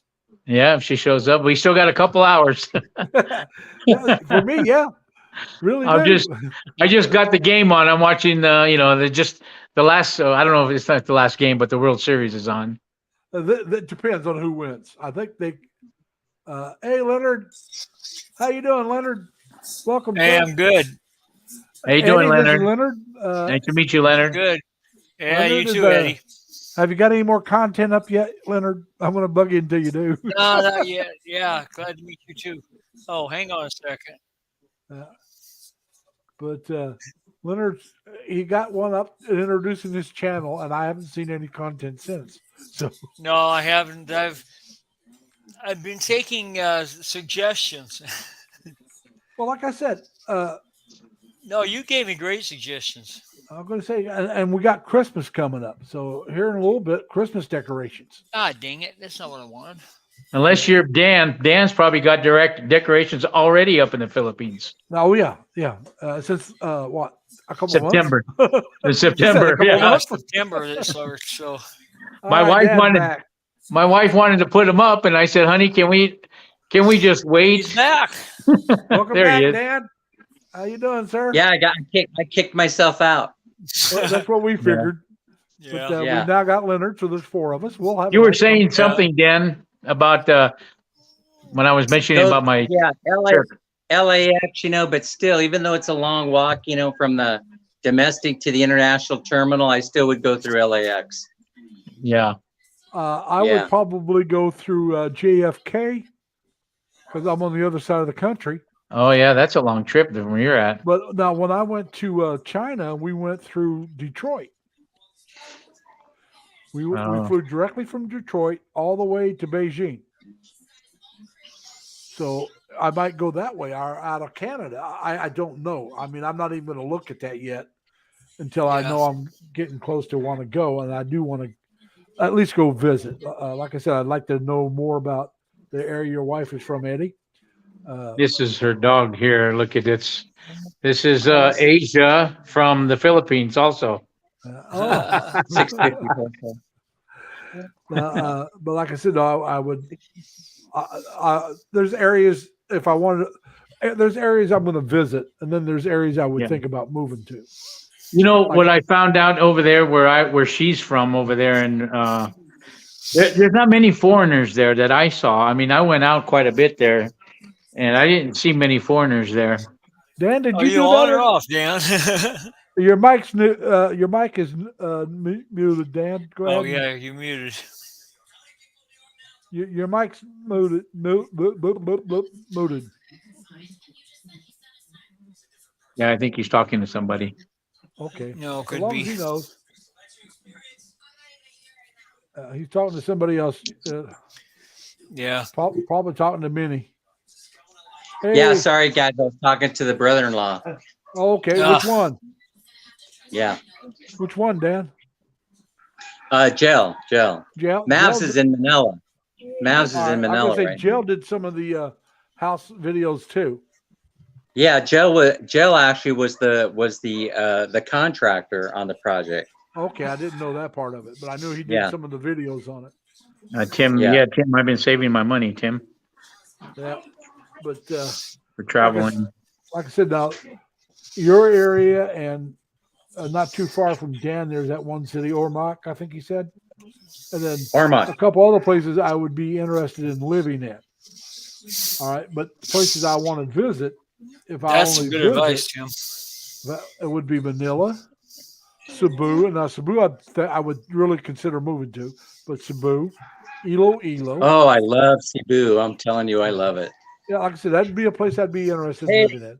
Hey, Eddie, did you hear they're talking about means testing our pensions, which means if you get a government pension and Social Security at the same time, they're talking about taking a discount. That was like my prediction from 3 years ago. Oh my goodness. Why are they, what did that come about? Why? They say why? That's Biden's new plan for Social Security reform. That's not Biden's plan. That's coming out of the other side. Well, the other They side said it can't was do a anything. bipartisan. Well, thing, they're you know? expecting to they're But expecting even- to flip the House and Senate. Yeah, but even if they flip it, Biden has the right to veto it, and unless they have a Exactly. super majority, it's not going to happen. Yeah. But And- what they need to do, and if I wasn't going to get into this, I'm probably the poorest boy of the four of us. What they really need to do, and they're going to plan on doing this, is the federal government's not going to tax your Social Security. But what Well, they there's a need to bill do in is make. Congress right now for that. But anyway, what they need to do is to find out a way to keep it solvent at the level that it is with the COLAs every year, whether that's through taxes, which I'm for this, higher taxes on the higher earning ones. They cap it at a certain amount. Didn't they Yeah. just raise the Social Security about 8% or so? Yeah, but it's not Well, kicked in that's yet. the COLA. That's the COLA. Oh, You get a I don't COLA get Social on. Security yet, so I don't know. See, well, what I'm saying is the COLA is based on inflation. It is. It's, and it doesn't keep track with what you're going to need as a senior citizen. Because what they do is they look at what the younger generation spends, whereas they don't look at the cost of your medicine. They don't look at the cost of things that would affect the seniors as much as the younger people. Okay. But 8% is better than a stick in the eye, as my mama Yeah. used to say. You know, it's better than a sharp stick, Yeah. but it still doesn't keep up with what the inflation is. Because, like I said, they look for the senior citizen. I'm not talking because they look at different things than what really affects us the most. And it's always higher on what affects us than what they look at. So we always get less than what we should get, as far as I'm concerned. But what I'm saying is, though, they need to find a way, whether it's the workers all paying a little more or raising the rate, the height that you can take Social Security from people. But because at a certain rate, they say, oh, well, we're not going to tax these people anymore because they make this much money. But a lot of those people, you know, they're entitled to Social Security, aren't they? I mean, if you paid into it, you're entitled to it. I'm sure they paid into it before they ever got that high. So Larry, are you not retired yet? Yes, I'm retired and not Oh. retired. I'm still working. Oh, okay, okay. I took my Social Security, but I Oh, you did did? that. If I'd have known my first year of Social Security, if I knew how much I was going to work that year, I would have waited at least a year. I see. Okay. Because Okay. what happened was with me, I've told everybody before, I'm not real good with saving money, or I like to spend more money than I make. I'm going to be honest about it. And I got myself in a little bit of financial mind. I mean, I was making the bills, but it was week to week, you know. Are you moving that gravel by hand, wheelbarrow at a time, Dan? Wheelbarrow. Wheelbarrow That's I just at a ain't wheelbarrow doing it. You time. know that. You know I ain't doing it. a time. But that first year I took my Social Security was the year of COVID. Oh yeah. Hey, I want Dan. I have a big issue of losing a lot of my appliances over here. The little, my air fryer, my coffee maker, all these things that are 110.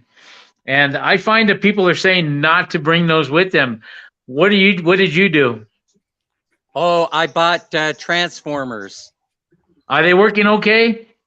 Yeah, they're working okay. I haven't blown one of them up yet, but I Okay, waited to good. come over here.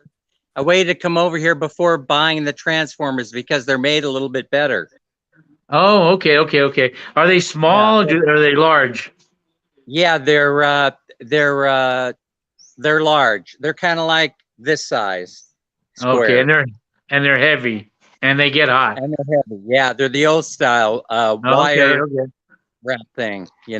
Right. Well, yeah, because I don't want to lose my appliances. We've got some good appliances here, and Right. I So was thinking about that.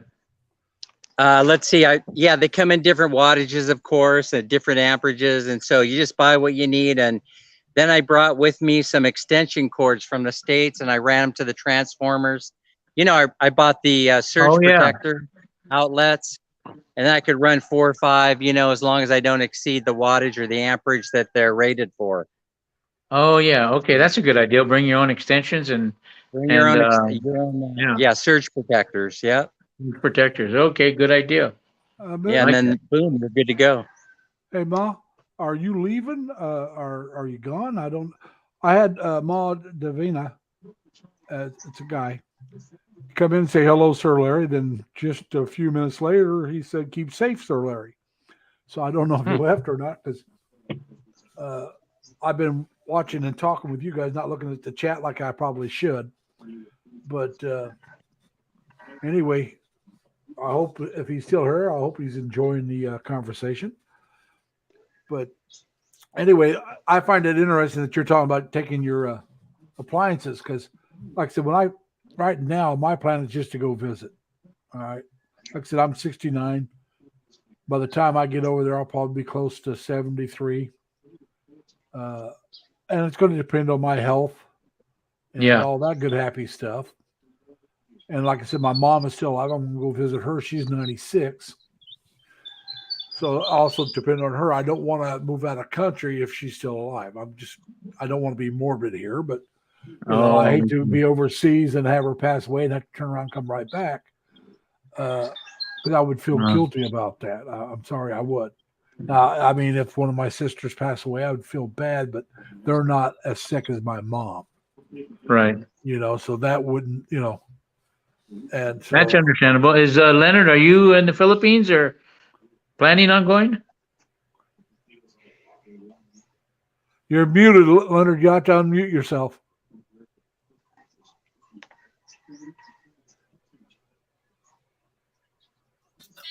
No, I'm not in the Philippines yet. My He's in plan is Houston. February. Oh, okay. Are That's you if married? everything works out. Sorry? Are you married there or have a wife there or? No, No, okay. I have someone I've been talking to online for a while, but Okay. I was going to say, maybe you're like me. I just want to go because, like I said, I served with the Filipinos when I was in the Navy. I enjoyed, we lived same. We worked side by side. yeah. I always got along well with them. And I enjoyed my time in the Philippines when I was there. And the weather, let's be honest about it. And then, like I said, I could find a place as nice as what I'm living in now. Now, I wouldn't save much, if anything, on electricity, but I'd save on rent. And you know, when you're on a fixed income, I don't care how fixed it is. I mean, whether it's 1,000 or 10,000, it's still a fixed income. You got to work. You got to figure out where you can live and get the most enjoyment out of your money. Now, some people will never leave the States. I don't care how small or how much money they got coming in. Others will, no matter how much they got coming in, will leave and go somewhere else. I follow a guy named. Well, no, no. Believe me, no, not Rent's where you save it. Rent's where you save it. It depends on where you live. I follow this one guy named Makati Maz. You might remember him from Chris and Cebu. Makati's rich. Makati Maz is rich. Compared to me, he's spending more money on his rent than I'll get in my retirement. Just rent? Wow. But just rent, yeah. He's spending over $2,000 a month. Oh my gosh, for just rent? He's up in Manila area. Wow. I mean, we're not talking unless it includes his electricity. We're not talking that stuff. Yeah. I follow his vlog. He puts up vlogs every once in a while. I enjoy the heck out of them. My wife actually has her own place there. The Filipinos, they work so hard. She worked abroad in Japan and different places, and she paid cash for her property, her lot, and then she built a house on it and in a village, in a nice executive gated community village. And so all she pays is taxes over there. Yeah. So she did really good. I don't know how long you've been following Dan, but Dan's wife is the one that paid for their house they're living in. Oh, okay. She worked, saved the money. Now he might have kicked in some, but most of that was her money that she worked, earned, and saved, and because she wanted her own. Right. You know how Filipinos are, and Filipinos are probably the same way. The guys, they want land and they want their own house. Right. Now there's a lot of us Westerners don't care. I don't care to own a place. I'm an apartment dweller. Now, I'll be honest about it. When I was in my 20s, I thought about it. But I'm single. I have no kids. And if you own a house, because I had a chance to buy one back when I was in my early 40s. I was offered a deal on it was a 3-bedroom, 3 apartment building, 3 apartments in one building. 2 upstairs apartments were one bedrooms each, and the downstairs was a 2-bedroom apartment. The guy that owned it was a guy that I knew through work. Now he didn't work. I worked where he worked. He worked for the company. I was a contract employee, and I rented from him. He offered to sell me that building on contract, where all I would have paid was the money from the other 2 apartments. So in other words, my apartment would have been free, and I'm buying the place. Yeah. Now I would have had to save the money in case something went wrong, pay for the upkeep and stuff. But then you put your rent back that you would have been paying to him. Now you put that back, something goes wrong, you got money there. Right. But then that would have tied me down where I was at. Yeah, you don't want to. If you're going to travel and go to the Philippines, Well, the last thing you want to do is be tied down. Well, at that time, I wasn't even thinking about going to the Philippines. I was in my early 40s. Oh. I was still fairly young. To me, like I said, I'm 69, so we're talking a while back. We're talking over 25 years ago, okay? And we're talking about 26, 27 years ago when this came about. Yeah. And I thought about it, but I decided, I wasn't sure if I wanted to stay in the town I was in. It wasn't that I was thinking about leaving the country. I wasn't sure I wanted to stay in my hometown. Right. I kept dating the same kind of women and ended up with the same results. And I ended up moving out of Indiana altogether. But if I had bought that place, I'd still be there. Now, I'd probably have it paid off by now. Because like I said, we're talking about 26, 27 years ago. If it wasn't paid off, it'd be close to it. So then I could turn around and sell it and have that money. But where I really messed up was even farther back than that. My little sister worked for the welfare department. And she tried to get me to go in and work with her. Yeah. And I thought, at the time, they didn't make much more money than I was making. But you had to deal with different types of people, and I wasn't too sure I wanted to do that. Looking back, that was a mistake. Now, you know, I'm not going to say she made a lot more money than I ended up making, but she ended up with a lot better. She retired at 55. Okay. Oh. Now she works part time because her and her husband both like to gamble and travel, and that's their spending money. Now she's not even 62 yet, and he retired. He retired from the state. He was worked at the state correctional system, but he retired. He's probably about 60 or so when he retired, and he's working part time because, like I said, that's their travel money, their gambling money, and then when they hit old enough, they'll take their Social Security. And who knows? They may still work part time. That's up to them. Tim, your one of your guys there, Tim, had mentioned about setting something up for income, and that's one of my plans is to have some type of business over there. But it'll have to be in her name. Of course, yeah, it'll be her name. But that's what he's saying. He said you can't work, so if you could give yourself a residual income. Like I said, if I owned that house and decided to go to the Philippines at that time, I could always rent all the apartments out, hire somebody to take care of it, an apartment manager. You wouldn't make it quite as much money. There'd be somebody there to oversee it, but you'd have to make sure it's a group that you trust. I myself would prefer to sell it and just not worry about it at all and put that money in the bank. But that's me. Not everybody wants to do that. I'd just soon cut all ties with it and not have any headaches, because if you own it, even if there's somebody else over it, I think if something happened, you could probably still be sued. And that's just not something that I'd want to take that risk. Be sued? What are you talking about? Owning something there? Yeah, if you owned a house and something happened. Oh, yeah. And the people that you hired to take care of it didn't fix it before something bad happened, I'd be afraid that they could come back and sue me for not having negligence to make sure they weren't doing their job. Oh. And if I'm out of country, how am I really going to make sure they're doing their job? Yeah. So, like I said, I would just as soon sell it, put that money in the bank, and just get the entrance, and then your other, But that, that's. I don't begrudge myself what I've done, because, like I said, I've been to places, I've done things that I wouldn't have done if I wasn't willing to do what I did. I mean, I went to China for 3 weeks. I've been to Canada a few different times. I've traveled to the States, and I've been to Boston and New York City and some different places, Washington, D.C. a few times. I love D.C. But if I was worried about the future, I wouldn't have gone, because I was spending money at times. I had to put on my credit card and pay it back. Yeah. So I wouldn't have done it. And as I said before, my father went on total disability when he was 47 years old. He died at 61, and he always said if he was faking it, he would enjoy his retirement. He loved being around the family. He loved having the time off, but he couldn't travel like he wanted to. Oh, yeah. And my family, we're a bunch of people that like to travel. Now, not everybody. My younger brother was more of a homebody, and that he didn't like going places just to go. He drove trucks cross country, so I mean, he did do it. But if given the choice on his vacation, he'd stay close to home. Not me. I'd be gone. Yeah.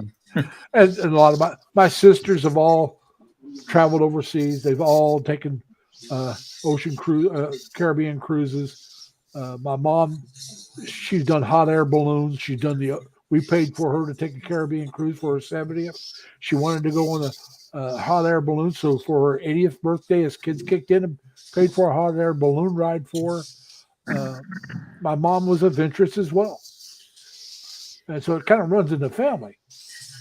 And so, like I said, I went ahead, instead of putting things off, I went ahead and did it, because I didn't want to be like my father and saying, I wish I could enjoy my retirement.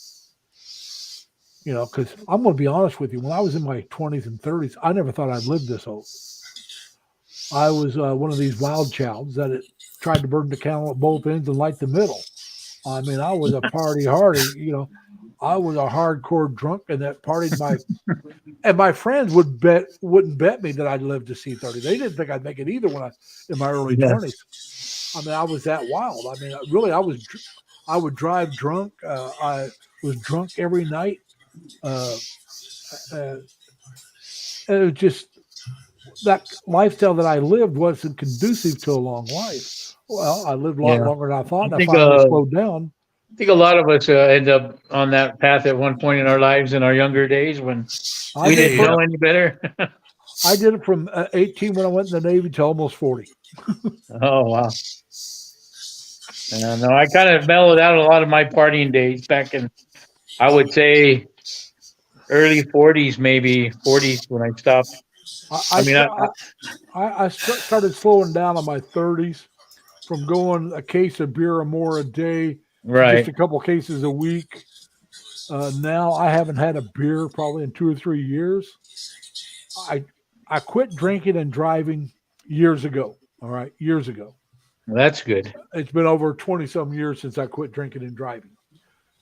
But not since I quit drinking, because I don't consider myself quitting right now. It just Dan's on that path. I just don't believe in drinking and driving, and I don't like drinking by myself. I Yeah. live by myself, and all my friends that I run around with don't drink. All right, so when I'm with them, we don't drink. Yeah. And there's not a bar close enough to me to walk to and have a drink because I'm not driving.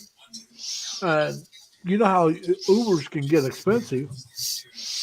The Yeah, closest well- bar, we're talking a few miles, I don't know, probably 10, 15 miles to a bar that I would like. Okay. Yeah. You know, Probably at least 10 miles. So you're looking 20-mile round trip. You're looking at the money you would spend drinking. And then there was a COVID time in there where, they had the places even closed. It's just, well, Dan, drinking. Dan, you're nowhere near on the path that I was on, buddy. Nowhere near. Like I said, I had friends that would bet you I wouldn't live to see 30. I was that wild. And, but that's all right. I mean, I lived through it. A lot of that time was in the Navy. I got out of the Navy in my mid-20s, and I started slowing down in my 30s. So even when I Right. first got out, I drank all the time.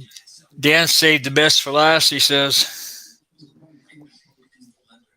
He hardly drank at all until he retired. I'm gonna That's tell you the probably a truth. good idea.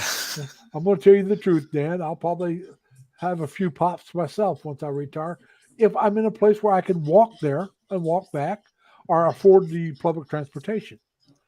Like I said, where I'm at now, the bus, I'd have to walk a mile or two to get to the bus station or a bus spot, to catch a bus stop. Yeah. And then you'd have to walk back. And after you've had a few pops, do you really want to walk back? Right. And then, like I said, so you take an Uber or a Grab, whatever they have local here. I don't know. I don't use them. Now you got to pay for the ride. And then let's be honest about it. You're going to leave them a tip. At least I do. I give 20% tip on a decent service. I go to a restaurant, it's 20%. I'm still old fashioned. I give 15. Yeah, that's what I give. 15. When I was a kid, 10% was a good tip. That was a really good tip. Yep. I I don't think my dad ever left a tip. Oh, my dad always did. My dad. Now, see, he worked in a restaurant as a fast food cook before he started driving trucks. So Oh, he yeah. always left a tip. My father, back when you drank all the coffee you wanted for a quarter, would leave a quarter tip. Yeah. That's the way my father was. He'd go and get a cup of coffee, They, sit there and have a few cups of coffee, and leave a quarter for a tip. And that's all the coffee cost him. Yeah. how much are the donuts in the Philippines, Dan? I looked at a dozen donuts here. They sell them in the Smith's grocery store for the not Dunkin'. They're the other. What are those popular ones? Krispy Krispy Kreme. Krispy Kremes for a dozen donuts is $11.99. That's not bad for a dozen. That's just almost It's $1 a actually not. donut. Yeah. It's Oh, not Hey, that that's bad. not bad. I mean, $1 I agree a with you. donut. I agree with you. I can remember when they were a whole lot cheaper.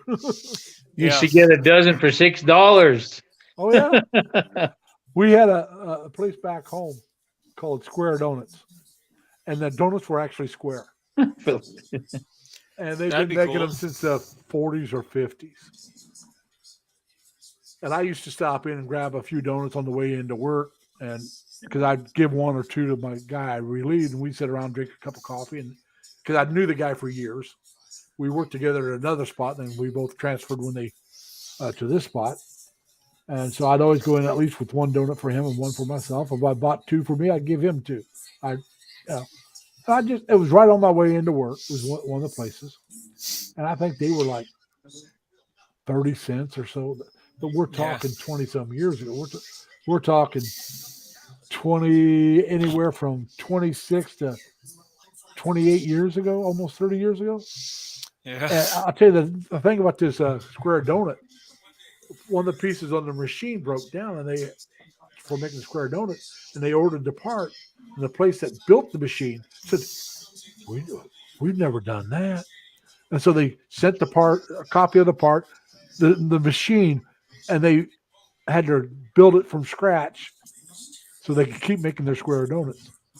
And then I think it's the only place in the United States that actually made square donuts. And I'd never heard of any. that's what I said. And that's the name of their donut company. I don't know if they're still in business or not. Like I said, I've been gone for over 25 years now. And Well, Dan was saying that Dunkin' Donuts, a dozen's only about $8. that's not bad. Oh, No, that's That's not real bad. good. See, I'll pay for the now. Hold on a minute. Those are probably Dunkin' Donuts. yeah. But let's be honest, Chris- Krispy Kreme is going to be competitive. Chris, was it Larissa, Chris? hold Krispy on. Kremes are more expensive. Yeah, and Crystal. They might Crystal. be better, but Larice, are you still in the chat, Larice? If you are, Crystal Well, said that they're expensive. I'm wondering if Crystal knows. well, Larice, that's her son's favorite donut is Krispy. Oh, right. yeah. You ought to know. Dan just said there. I know Larice loves Krispy Kreme. That's why I'm saying, Larice, do you know how much a donut is at Krispy Kreme? Hey, Ann. Ann's Crystal Adventure. That's Ann. Crystal's Sir Adventure, Dan, yeah. you know what I mean? Dunkin' Donuts, eat one for me. Hey, Yeah. Dan, you can have another one for me. Well, we don't want him to eat too many. You'll get fat. I can't say anything about that. Like I said, I'm old, fat, sassy, and ugly. What can I say? Yep. The worst part about it is I'm broke. Although I do try to walk every day. I'm up to around, most days I do over 8,000 steps. Today, no, I didn't do that much. Day off, I just feeling out of sorts a little bit when I got up, so I took a nap. And I feel better after I taken that nap, but it just really didn't do much, today. So that happens usually one day of the weekend. You know, a couple of things that also I'm getting on working on is I've got to have reconstructive knee surgery on one of my knees. So that's one of the things I got to make sure I get done before I go to the Philippines. I don't know if Robert's still here or not. Robert Simmons, he has the same problem. He had one knee replaced, and Yeah, he's gotta looking get at the other having one replaced now. Yeah, he's only had one Crystal replaced. said 52 pesos per donut. That's almost $1 a That's donut. almost $1 right there, a donut. Yeah. So I'm going to tell you There's something though. Krispy Krispy Kreme, when they're still warm, fresh out of the oven, they're hard to beat. They Yeah. are hard to beat. Yeah, They are. But yeah, I've already got a doctor lined up, and we haven't made a date yet as when we're going to do the surgery. But I'm going to definitely get that done before I head out that way. Well, I'll tell you the truth. Now, a couple of years ago, when I was still up in Rochester area, I've been down here for almost 2 years. But even before that, about almost 2.5, 3 years ago, I was walking every day after work. I was walking on the treadmill at an incline of 3.5 at a speed of 3 for an hour. So I was doing 3 miles a day on the incline of 3.5 for an hour, every day.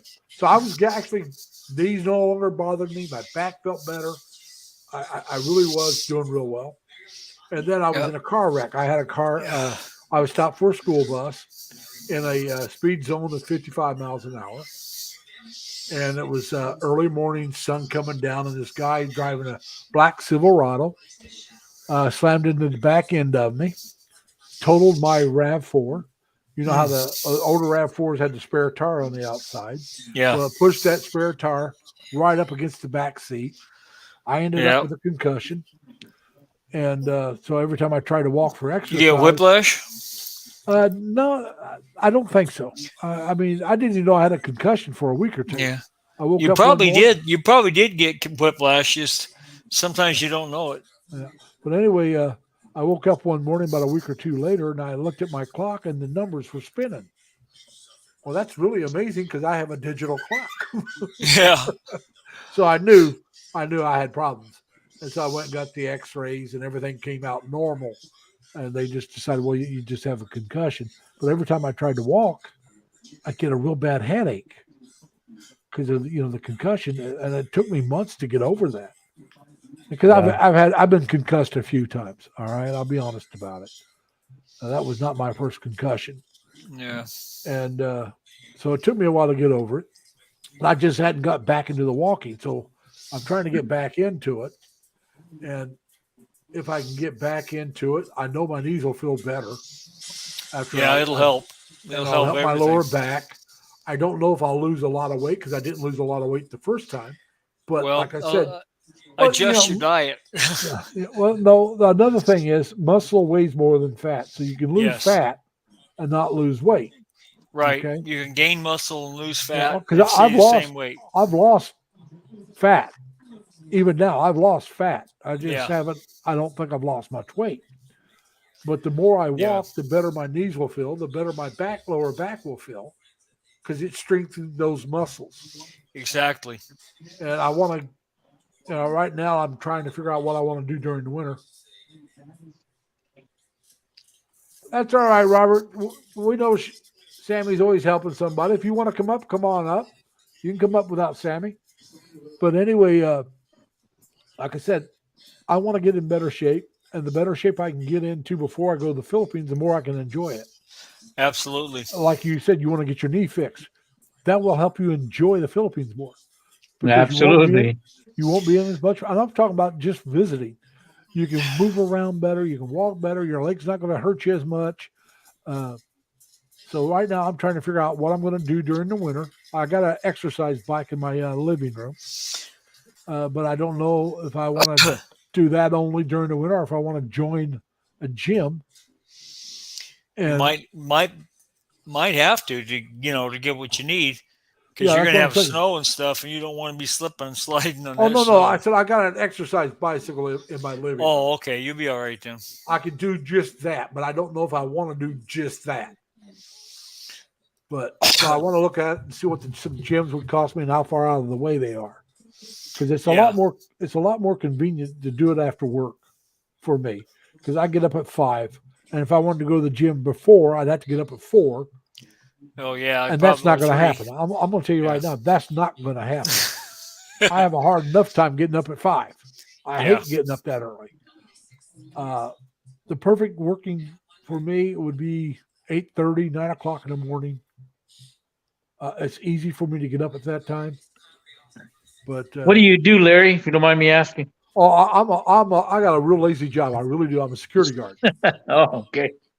Awesome. and I don't mind the work, but I where I'm at now, they want me to sit at the desk almost the whole time, and I hate Oh, that. that sucks. Oh yeah. Yeah. But they know I get up and I'll go outside and walk. For Do you have a bit. TV? Do you have a TV? I got cameras to watch. Yeah. Okay, there you go. Yeah. CCTV. CCTV. No, I break out my phone a lot and get on YouTube because you can't come. You got to go in. You got to go right past me to go in or out. You Yeah. have to go right past me. And Are you working Larry- mornings or nights or what? I work 7 in the morning to 3 in the afternoon, Okay. and that's like I said. I would much rather go in at 8 or 8:30. It just fits Right. me better. I hate going to bed before midnight. I really do. A lot of times I try to get to bed by 11, but I don't always make it. Yeah. And I don't. Well, like I said- one thing, getting off at 3, you got time to get a good workout in before you go home for dinner. If I can find some place on the way Yeah. towards home. Right. Now I cook myself. I cook my own meals. Like I said, I'm single, and I do have a friend that I run around with, and she has fixed meals for me. I fix meals for her. But anyway, she works. Her job's a lot harder. It's a little more mental than mine, but it's a lot harder if you ask me. Plus, she takes care of her elder mother, and she helps her daughter. So she's got a busy life too, and so we don't get together as much as I would like. But hey, that's the way life is. Yep. Hey, Dumpster Fire, how man? Welcome, brother. When I say Dumpster Fire, his name is. This is his YouTube name. I am not a fan of any JLB. JLB is a dumpster fire, so I just call him Dumpster Fire. Yep. And there you go, Tim. Triple L. Who is JLB? He is a YouTuber that is he is a conspiracy theorist person. Oh, One of those. Yeah, he's one of those. I believe he's in Australia. Oh, But he's been to the Philippines quite a few times and stuff like that. But now he's anti-vaxxer, which I don't. Anybody, I don't care if you get the vax or not. That's up to you. I've been vaccinated 3 times, so I got the 2 regular shots and the 1 booster. I'm not sure if I'm getting the other booster. I get a flu shot every year.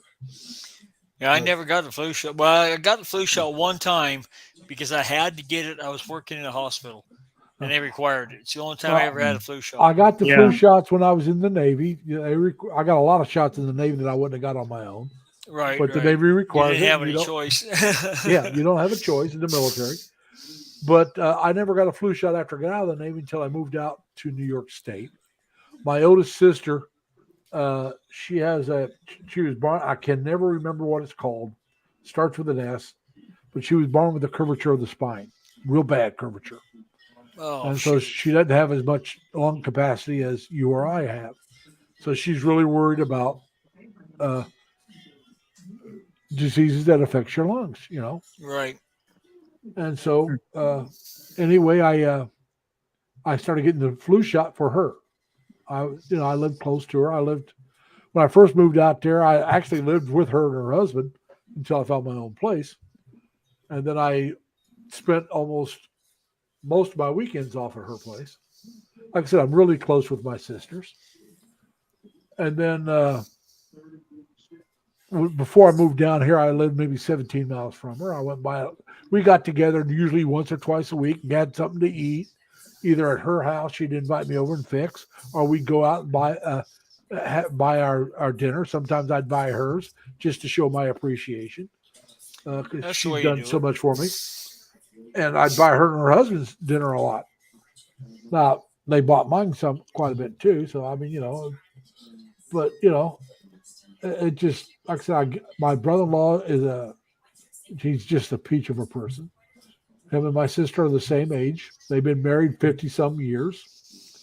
Been married a long time. Their oldest son is, I'm trying to think, 53 now. They've been married 55 or 56 years. Now, the oldest son, the day he was born was the day they landed on the moon. So my sister's in the hospital waiting to give birth. And all the nurses and doctors are sitting around watching the moon landing on TV. And they have it set up so she could watch it too. But that's the day he was born. What's that? July 20th, 1969. So. Well, I haven't got the flu shot. Well, no, I don't get the flu shot. I did get the first and second booster. The first shot and the booster? I got no, not the booster. The first 2 shots. I mean. Okay. Yeah. Only reason why we got them is because we were planning to go to the Philippines this year, and you needed to get the shots. Well, so right. I got the quarantine, but we didn't want to quarantine. So I got the first 2 because my mom was in the nursing home, and if you wanted to visit, you had to have the shot. Yeah. And then I figured, well, I already had the first 2. I got the first booster, but now I'm thinking I won't get the third. the second booster. So So I my had Moderna Yeah. both times. so, All so three my times I've wife. been No, Moderna. yeah, I had Pfizer both times. Yeah, I got the Pfizer. We both got the Pfizer. My wife, so her 2-year green card expired this year, and we were going to go to the Philippines in September, but her visa expired October 24th. So I told her we probably should file your extension, your 10-year, before we head out because they may not let you back in. I got a And- question for you. Question and for so- you, Eddie. Will Yeah. she have her citizenship before you retire? She will, yes. Good. Because Yeah. that way, once you move over there as a U.S. citizen, which she can get her Filipino citizenship back, your Social Security, if something would happen to you, would still go to her. Correct, and that's what we plan on.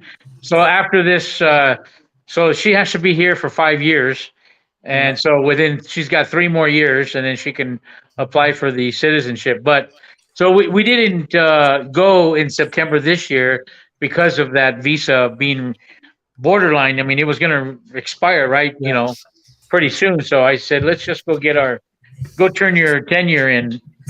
So now she got an extension.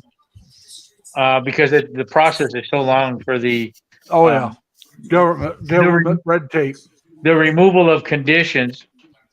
So now we can travel. We've got our certificate to travel. So All right, I do have another question though.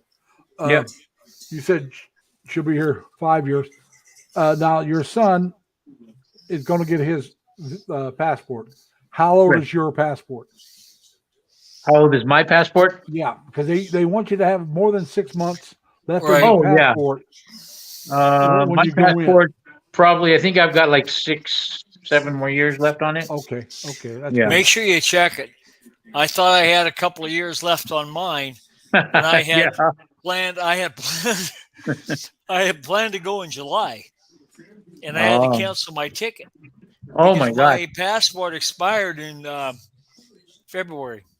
Yeah, you know what? It's very easy these days when No, we get it older. had already expired, so I had to send it in, and I didn't get it back in time. Now Yeah, this so I it got is- it now. I got to look and see when this one expires. Yeah, keep an eye on that. Well, my first one expired. I let Yeah. it expire because I wasn't going anywhere. But if you renew them within 5 years, less than 5 years after they expire, you don't have to go through the whole rigmarole again. Yeah, it So the was not 5 a years big was deal. almost up when I renewed mine. So Yeah, it saved me mine that was only trouble. I got expired time about left on 6 it, but months, but and I had to. I got less than a year left on this one. Hey, does Dan's wife have what is it? Does she have citizenship? Do you know? Yes, She they've does, been okay. married quite a few years. They've Yeah. been married like 16 Oh yeah, years she or worked more. over here for a long time. Yeah, she worked over. They've been married around 16, 17 years. Good. And so yeah, she's got, and she worked. She's probably got her own Social Security now. Then. Yeah, but I don't know. It's like my mother and my father. My mom worked, but you had to look and see which one pays you the most. Because my mom actually got more money from the survivor benefit than she got for working on her own. Oh. Yeah. She stayed Yeah, you home a gotta lot. check it out. She stayed home a lot to take care of us. Now- I'm not saying she wasn't working, but she was taking care of 7 kids. It Yeah. was a job that didn't pay her. She worked her butt off, with 7 Now, kids. my wife. Let me ask this because I was married before. My wife, my first wife, would she be entitled to that social? How long were you married? I don't know. You have to check on that. Uh, How long were Maybe- you married? Is she remarried? almost 10 years. No, she's not remarried. I was gonna Because say if you were she- married 10 years, she'd still. But as I understand it, they would both get it, They would. and it'd be the same amount. So maybe they have to split it, but your wife. I don't now, think they have to split Like I it. said, I don't know. I'm just saying if they had to split it, the wife he has now would be better off because they'll be in the Philippines, Yeah, and she already owns her house. Yeah. That's Yeah. what Eddie said. So that now, depending on how much electricity, for me, the way I want to, I'd like to find a place where my electricity will be my biggest bill, not my rent, my electricity. Yeah. If you ever watched the Filipino Information Channel, they show Yeah. places that are, like I said, they're studio apartments or one bedroom, small one bedrooms. Very But they're, small. yeah, but I'm just saying, no, they're nice. Now there's some that are not. It depends on Yeah. which one you're looking at. If you're looking at the $60 ones, they're not that nice. No. Neither are Well, the 70. But they yeah, got some well, that just over. They're under $200 a month, unfurnished, and they're really nice. And he's in, like I said, in Cavite, Terrace Martinez, or Trace Martinez, however you pronounce it. He's Yeah. in that area. But Now I'm he's sure- ahead. brought a whole bunch of expats in Yeah. to the group he's got, Oh and yeah, they're gobbling all those places up. but I'm just saying though, you can still find some of those. Maybe not in his area, but you can still find places like that. Oh yeah. Rod Tarleton or something like that. I'm trying to remember his. Used to be KU Rod, but I can't remember if he changed his channel name or not. But he lived in Dumaguete, and he also lived in Valencia. He had a 2-bedroom apartment just outside of Dumaguete for a little over $200 a month. That was a 2-bedroom. Yeah. I don't need a 2-bedroom. I'll take it if that's all I can find. Right. But you know, But Dumaguete's going to be cheaper than Cebu, and Cebu's going to be cheaper than Manila. yeah. So Oh yeah. Like I said, I would never live in Manila. I'd like to visit. I don't know if you've ever, if either one of you have seen the videos that Steve's done, and there's another guy called Market 44, which is where they got the a statue to Douglas MacArthur for returning to the Philippines. That's Yeah. what Market 44 refers to. But this guy lives in the Philippines. That's his channel name. And then Makati Maz did a little bit on it as well. The American Cemetery in Manila, where all the Americans and Filipinos and all those that fought together and died in the Philippines in the Manila area are buried. They got a great monument there too, and they list all the names of the people, what branch they were in, where they were from, and I think the day they died and that stuff like that. And it's just, you can walk around it, and it's just a tribute to the people that died there. And it's fascinating to me to see that. I mean, and they keep the ground immaculate. And it's like my sister and brother-in-law went to France, Normandy area, and the grave sites there, and they said the same thing. The people just take such good care of the Allied graveyard there. The cemetery it's the Allies that buried them, but they take such good care of it, and they really show respect for the people that died for free in their country. That would be, if I ever went to Europe, that would be one of the places I'd want to see. So Dan mentions about being married for 10 years, then the ex-wife is entitled to the social. Now, I don't know actually if we were 9 years or 10 years. I guess that's something I'd have to look at. Yeah, you- if you're, like you if said, you're you over waited 10 too- years, then she's entitled to it. He But said 10 your years and one current day. wife will still be also. I hope. Okay. I mean, Yeah. I'm gonna be honest about it. There's nobody I- entitled to my Social Security but me. All right, I have no children. Well, I have no looked ex-wife. into that a little bit because I got an Hey, ex-wife. hey, that I was Larry, why married don't to you for adopt 10 me, and a half Larry? years. You can adopt me, Larry. I don't think so. I don't know. I might be old enough to be your daddy. I don't know how old you are, but Well, one thing, Larry, if y'all end up in the Philippines, he'll have to take care of you Oh. because they all take care of their. they take care of their Their family. parents and I Hey, got a place Leonard- to live. There Leonard, you what go. are you? He's representing him here. No, I just like to argue. But no, Well, not really argue, but Yeah, you like to stir the pot. I But, try to follow along Dan or Larry's lead, but sometimes I overstep. Oh, no, that's that's what this channel's about, is having fun, talking to each other. Anybody, like I said, anybody's welcome to come up and talk. I really, Dan, I I will really do not like answer that. that question. yeah. Tim says my ex-wife will not get anything from me. That's cool. Hey, he was only married 6.5 years. Now my cousin George, like I said, my cousin George is one of my best friends growing up. We're 11 days apart. His first wife won't get anything from him either. I think they were married 3 months. Oh, yeah. Now his second wife, they've been married since '79. Okay, so they've been married a little while. Yep. But so she'll get his money, and Well, she's earned it. he's putting up with my cousin George for all those years. Yeah, she earned it. I love the guy, but he was nutty like me when we were younger. I think a lot of it too has to do with, I mean, if somebody's married to 10 years and then you remarry and then you're married another 10 years to that person. I don't know. I don't know how that would work, but I mean, I don't either. Now, and I'm going to tell you what, you're wrong. Everyone here does not have an ex-wife. I have no ex-wife. I have no wife. I've never been married. You're probably the smartest one of the bunch. I don't know. There are very good points about not being married, and there's very bad points about not being married. Yep. The good points is I don't have to answer to anybody. If I want to come home late, I come home late. If I want to spend all my money, I spend all my money. Now, the bad point is you have no one to share the good times or the bad times with. Well, I see it as an experience, and I learned something. Well, I'm going to tell you something. I lived with a couple women, and I don't know if I miss them or the companionship of having them around all the time. The last time I lived with some woman, it was almost 10 years ago. And, like I said, I know I missed the companionship, but is that what I missed the most? I mean, when you came home, you had somebody to talk with, somebody to hang out with, go for walks with, and stuff like that.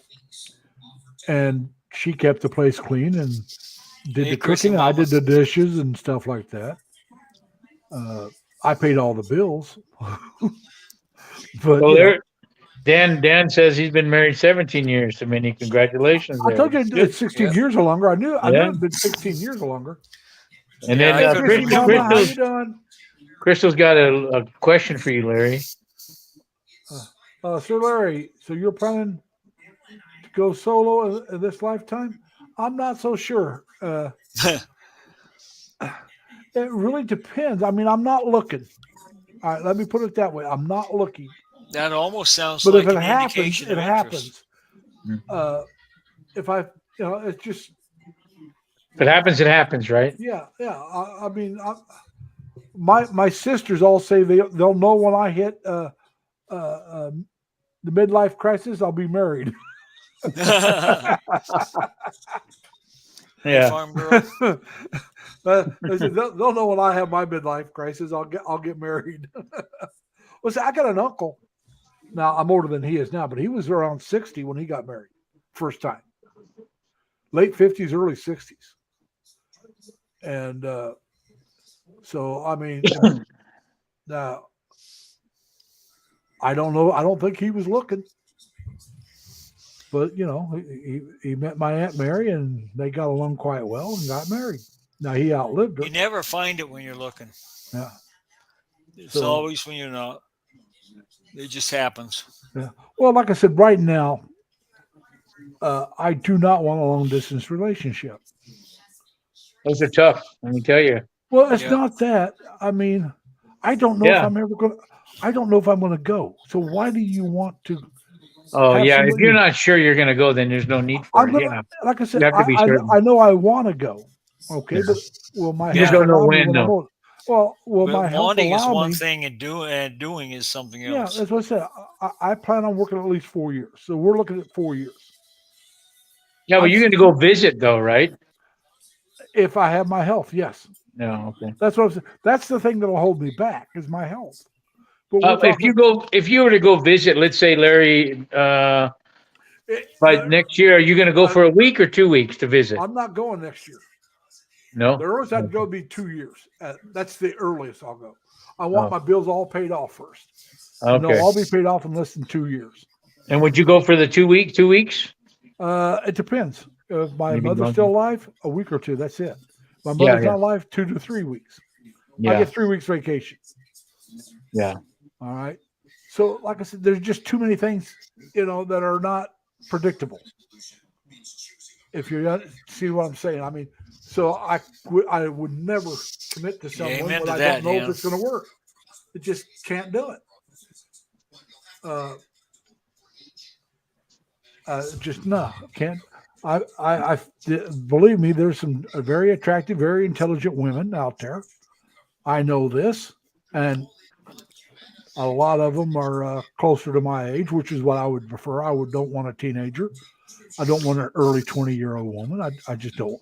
There's nothing wrong with guys that do that. It's just not for me. Well, if it happens, it happens when if you know, when all in Yeah. timing, right? All Oh in yeah, it's God's all the will. time. Right now is not a good time Yep.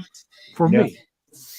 And so, you know, I had one girl get a hold of me after I started my new Facebook page, and that Facebook page is Lazy Larry Lee. And the first time she wrote to me, she said, "I love you." Well, we know that's not true. You don't know me. Oh yeah.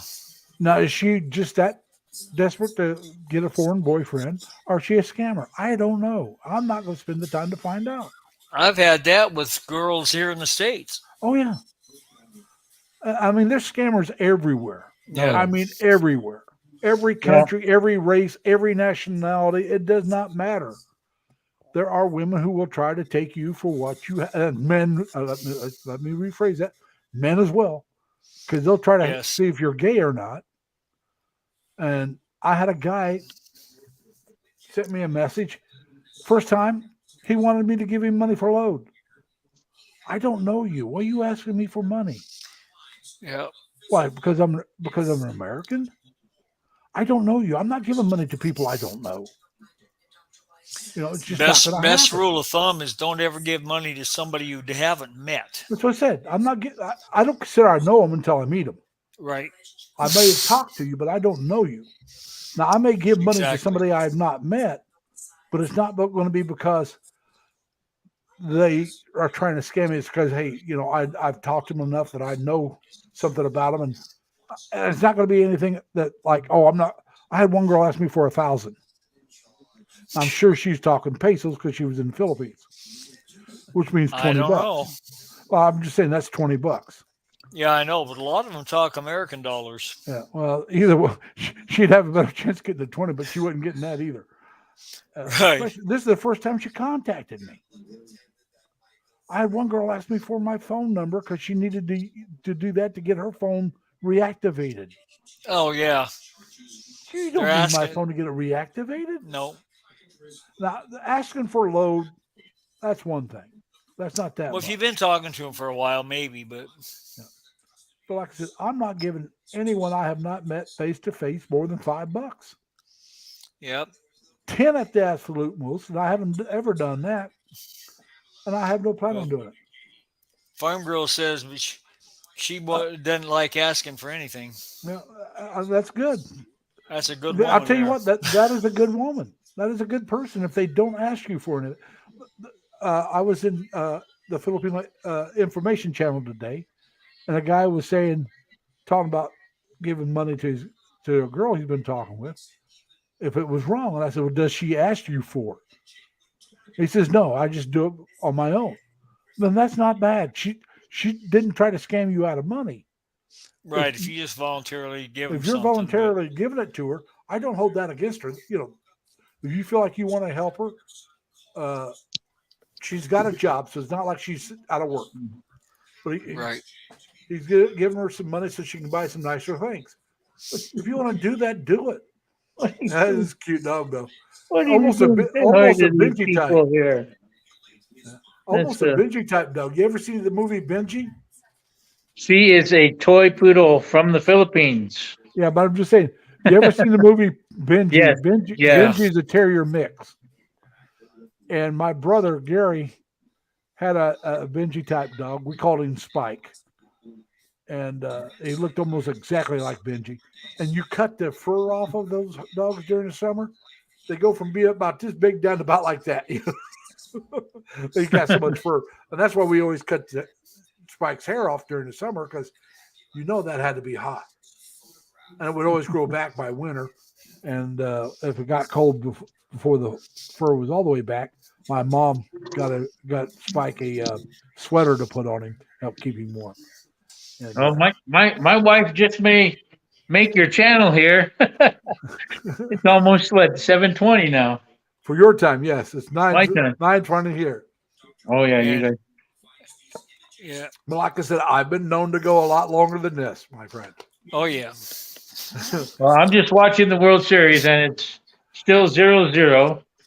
All And right, we- the farm girl says I'm single but not available. Then that's the way I am. Right now, I'm single but not available. I run around with a female friend of mine, but I put down I'm in a relationship just so women Keeps a are lot not of hitting scammers on me. off. I don't want to be, even if they're not scammers. I really don't want to start a long distance relationship. Yeah. And I understand, because I do have a lot of follow a lot of Filipinos.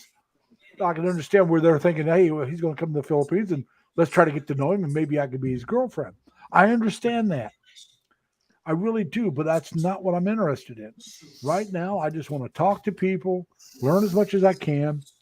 And if I decide to move to the Philippines, I will pick the areas that I want to check out. Like I said, Cavite area. Dumaguete, I know a lot about from the vloggers I follow. Same thing with Cebu, Valencia. But I also know that I don't want to live in Manila. That's just to live in a good place there just costs you way too much money. Yep. Now I might be able to afford a place there. No, not in Manila itself, but I'm talking about in that area. Yeah. And, Even Quezon City is pretty high. yeah, that's what I'm saying. Some of those areas I might be able to afford, but I'm not doing anything. I'm going to be there all the time. And Yeah. I don't want to move somewhere where I got to be where I'm at all the time. I could stay in the Yep. States and do that. Yeah. I'm not lying. I can stay right where I'm at and be here all the time and pay all my bills. Leonard, have you been to the Philippines already yourself? No, I have not. Oh, okay. Now, Like I say, I would have been there in July. no. But- Have you ever been to the Philippines, Leonard? No. So Yeah. what got you interested in the Philippines? Was it the girl that you're talking to, or was it something else? No, it was before that. All right. I think I ran across some YouTube vloggers about it, Yeah. and I was following up on it and everything. Yeah. And then, So- I started talking to this girl about a year and a half ago, I guess. Okay. Well, you might as well go check it out. I thought about Thailand for a while as well. I was watching. I'd been vlogs. thinking about that a bit too, because as I understand it, it's costs are pretty equal. Cost is pretty equal, but the cost of staying there to stay there. They want Yeah, you to have more money. The visas are harder. Well, yeah, the visas are harder, but plus they want you to have a higher income if you're going to be there permanently. That part I hadn't heard yet. Yeah. I heard it's a little cleaner. The only the difference that it puts it for people not to want to stay there is the language barrier. They say Right. Yeah. the Yeah. language barrier because they Well- don't speak that much English there and hard to communicate. Well, the thing is also, you're limited, like you said, because of the language barrier. You're limited more to where you can really live comfortably. I mean, if you go to the tourist areas, or the tourist cities, where there's a lot of expats, it's a lot more comfortable because there's a lot more people that speak English, not just the Yeah. expats. Yeah. Because they're used to dealing with Westerners, so they speak. But if you go to some of the smaller areas, which is what areas where I would want to live, they don't speak English very much. The internet is fast there, and the food is good and cheap. Oh, the food You know, would be excellent. The food would Yeah. be Yeah, they say the food is Really good. phenomenal. Yeah. But I mean, their infrastructure is much farther ahead. Yeah. Much Another better. Yeah. area I would think And the about. medical is better. I don't know about the medical. I really don't. Well, I'm It going on depends about on what. 3 or 4 depends people on- saying that, but Yeah, but Paul Old Dog, yeah, he just got back from Thailand, and they were there for 6 weeks, and he did some vlogging over there.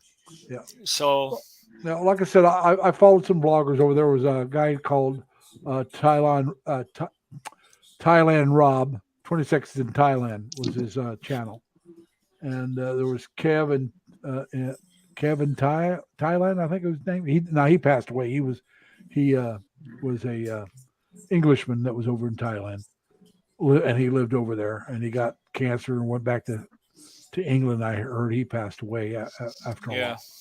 But I followed. There was a couple others I followed for a while, and then I decided I don't want to live there because it seems like the Thai government is more anti-expat than the Philippines. Yeah, are. they're not as welcoming from what That's I what I'm saying. understand. They're a lot more anti. Yeah.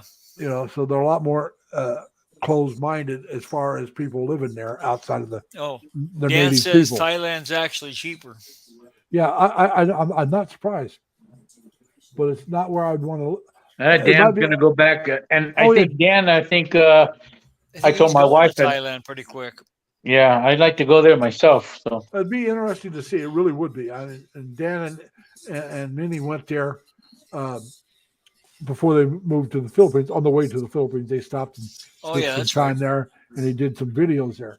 Yeah. And like I said, there's definitely some places would be nice to see, but Farm Girl says bye, everybody. bye, Farm Girl. Bye, nice Farm for Girl. you coming. Nice to meet you. Anytime you want to come back, you're more than welcome to come back. If you feel comfortable, if you ever want to come up and talk, come on up and talk. If you want, please, before you leave, just type in LLL and your channel will be dropped by my Nightbot. And people can check you out if they like. I encourage all YouTubers to do that. And I thought about, we have this one guy called Mike married to a beautiful woman, and he calls me Triple L. So I thought about making Yeah. it Triple L, and I thought, no, I don't want to make anything that complicated. So we'll just have it LLL. It could be capital or it could be lowercase, doesn't matter. My Nightbot will drop it. So you're more than welcome to say that. Yeah. Yeah, you can't say anything about the king in Thailand. You cannot make sure you do not do anything wrong with that money. Now, Ned, what was it? Philippine Dreams, I think is his channel. They had some coins. I think he took an American coin and they took a Filipino coin and made their wedding bands out of it. But if you did that with Thai baht, their coins, and they found out, they would put you in jail because you defaced the king. Wow. Doesn't if a guy if somebody marries a woman from the Thailand, do they have to give a dowry over there? Depends on the family, but yeah, it's expected to, especially with the Typical. poor families. Yeah. Okay. But that, Yeah. See, like I said- they got that all wrong. Yeah. The woman's family's supposed to give the dowry. well, that's here in the Western culture. That's Yeah. not the Asian culture. In the Asian culture, the man, not just Thailand, China's the same way. You give the dowry to the woman's For family. the woman, right. Yeah. Yeah. You give the dowry to the woman's family. Yeah. I saw That's that. how the- You remember that guy from 90 Day Fiance? Oh my God, she married a Thailand girl, and he recently went back. They went back last year to go bring his sister, the girl's sister, back to the U.S. And they weren't pleased with him because he didn't give enough of the dowry. Yeah. So he ended up buying I think a couple. I want to say a goat and some chickens, and I don't know to make up for it now, because he didn't give enough when he married her. I can't remember. And here he is helping their other daughter. Yeah. Right. He's helping the other daughter. So, but no, yeah, it's like I said, all culture is the woman family would give the man but over there is the man have to give the woman's family. So, but here in the States, we don't really give dowries anymore at all. No. But Dan says the medical is way better than Anything you could Like, find in the like I U.S. said, or in Thailand. there again, I'm not I don't gonna know say he's either. wrong, but it all depends on the hospital too. Yeah. I mean, you go out in the country, their hospitals aren't going to be as good as the one in the cities, just like Well, here. right. But the ones But, here in the out in the country may be better than the ones that they're out in the country. I don't know. Yeah. Well, And, Thailand is a destination for medical tourism. Yeah, and the Yeah. Philippines does some of too, but Thailand's more so. Yeah. Yes, more so in Thailand. But now, like I said, I was talking about Turquoise Sunset earlier. They're not like us. They're not super large, but they got over 30,000 followers. He's had dental work done in the Philippines, and he's vlogged about that when he had it done. Like I said, I've been following the guys for a while. Yeah. And they're There's a getting couple ready- other they're getting guys ready- too. Yeah, but he's getting ready to go back. Him and his wife and 2 kids. They're getting ready to go back to the Philippines. They're going to wait till early next year because they're anti-vaxxers. They don't believe in the vaccine, and so they've not got it. So they hadn't been able to go back, but they're now lifting it, and now you can go back without having the vaccine, but you have to have a test when you get back. Which he's willing to do that. Hello, Ding. Hi, Ding. Hey, Ding, how you doing? Ding, this is one of the guys I follow. Like I said, anyway, they're talking about maybe doing away with the quarantine if they haven't had the vaccine yet, and they're waiting to find out if that happens. And because they were going to go back at the end of the, I want to say at the end of this month. Then they heard that may happen early next year, so they're going to wait till I think February or March now, and go back then. Now, like I said, they got 2 kids, a girl who's pushing 10, I think, somewhere close to 10 years old. And then they got a son who's about 3. Now, both of their kids were home birth, and they were both born in the States. And so, as a matter of fact, they came back so the son could be, because they were in the Philippines when his wife got pregnant with the son. And they found out, they knew it was going to be a boy before they moved back. But they weren't.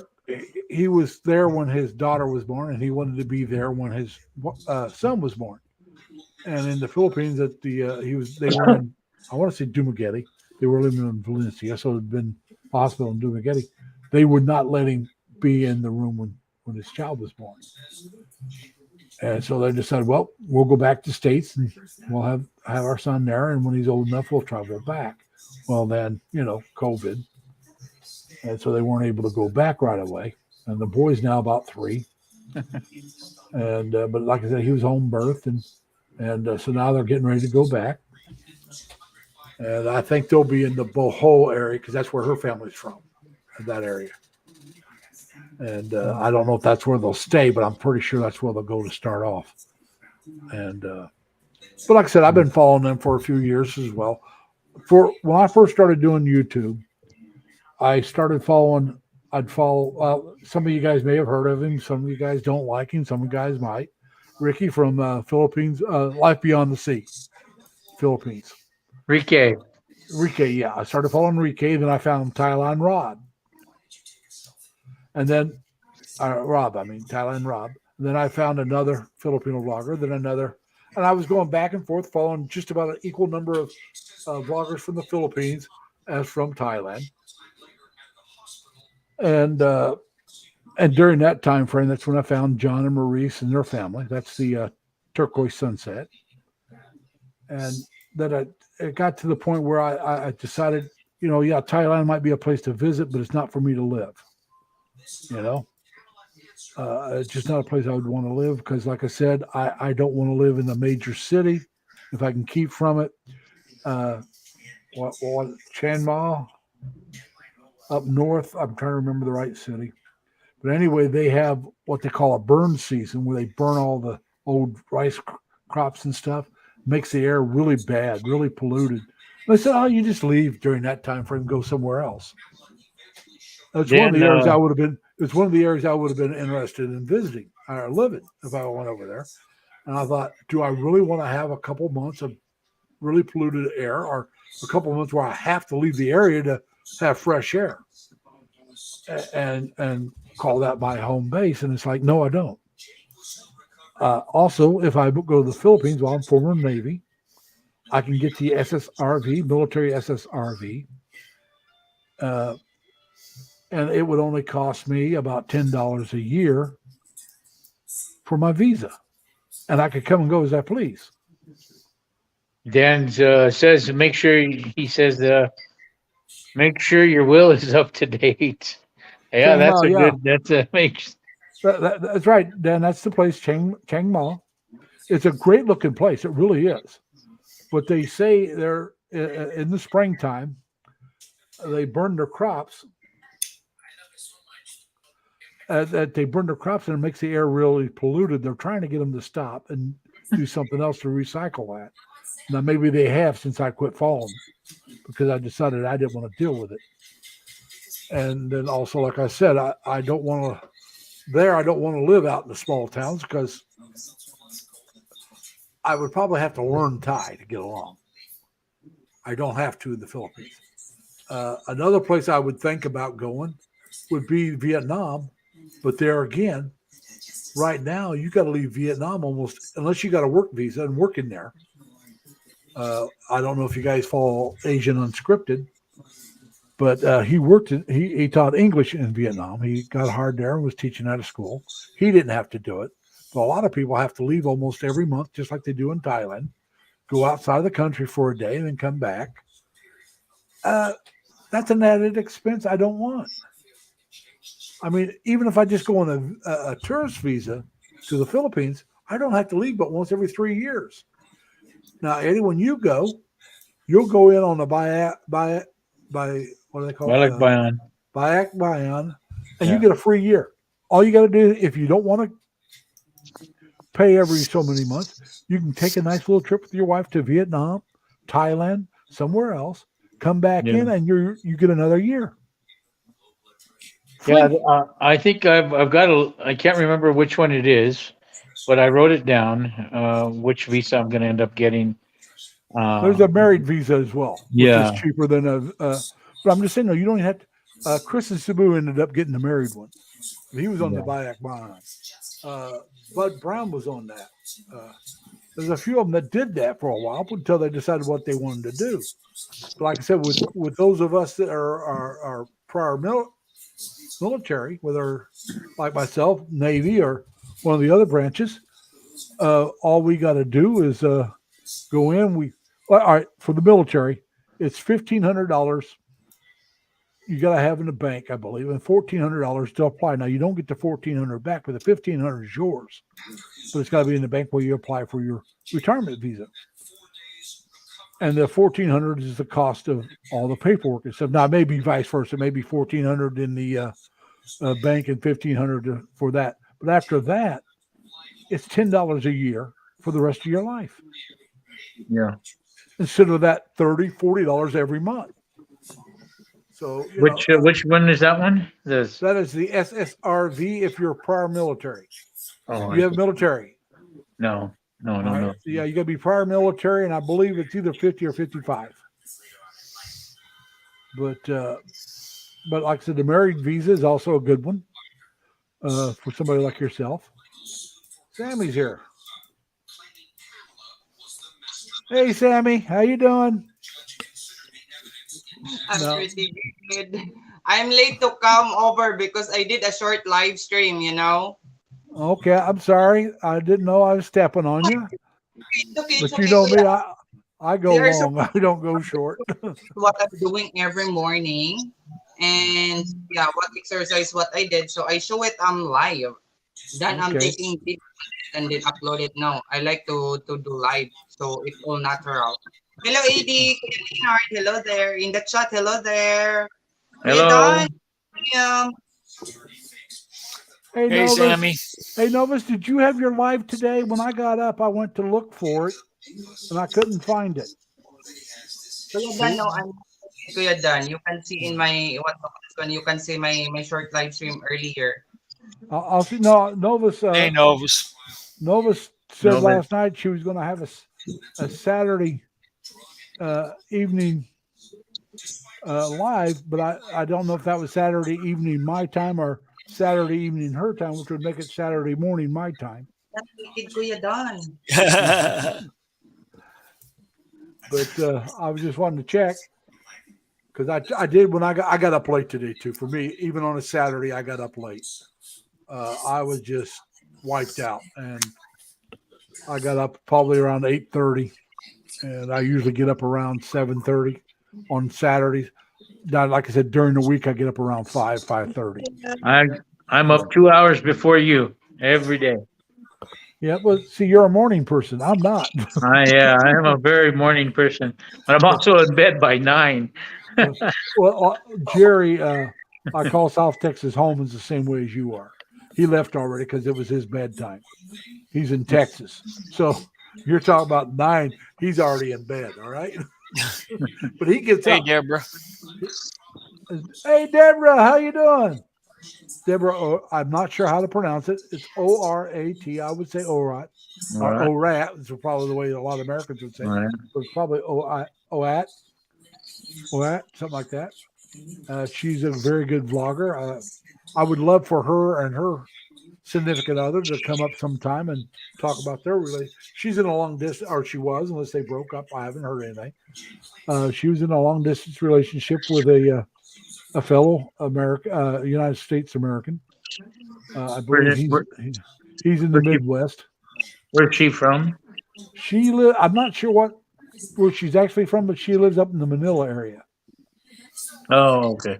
Her and her friends are up there. Yeah, Deborah is famous, Dan. And I go to her channel. So I don't catch her live streams as much as I'd like. But I do catch her live streams. I love her shorts that she does. She did one here recently. One of her friends were giving her a massage with one of those massage guns. Okay, if you've seen those that you just put on the back and you press the button and the thing gives you a massage. I told her to tell her friend I was next. We are also famous. They are so famous in YouTube. Me only is not famous. Even Kuya Larry, famous now. Yeah, not me either. Oh, we are. Cheers, Kuya. Cheers, Kuya. Cheers. Silly. Just trying to have fun, everybody. That's what we do here. Everybody knows me. The more fun we can have, the better off we are. And we're almost to 8 o'clock your time, aren't we there, Eddie? We got like 18 more minutes. Yeah, somewhere in there. Yeah, your wife may be home If she comes straight home and gets off. Yeah, it's hard to say. So depending how busy they are on Saturday. Well, like I said, where I work, I'm a security guard. I don't leave until my relief shows up. I have pulled 16-hour shifts. Okay, Yeah, I know how that nobody's came in. Where I'm working at now is I've only been there for about 3 months now. My first month there, I pulled probably 4 16-hour shifts. I was averaging one a week, and I don't know how many 12-hour shifts I've pulled since I started there, because somebody either decides they're done and they don't want to come in. Because let's be honest about it, it's not for everybody. It's not that hard of a job, but some people just can't take that the way it is. And some people find one guy we had there. He was Robert's here. Let me get Robert in there. Hey, Robert.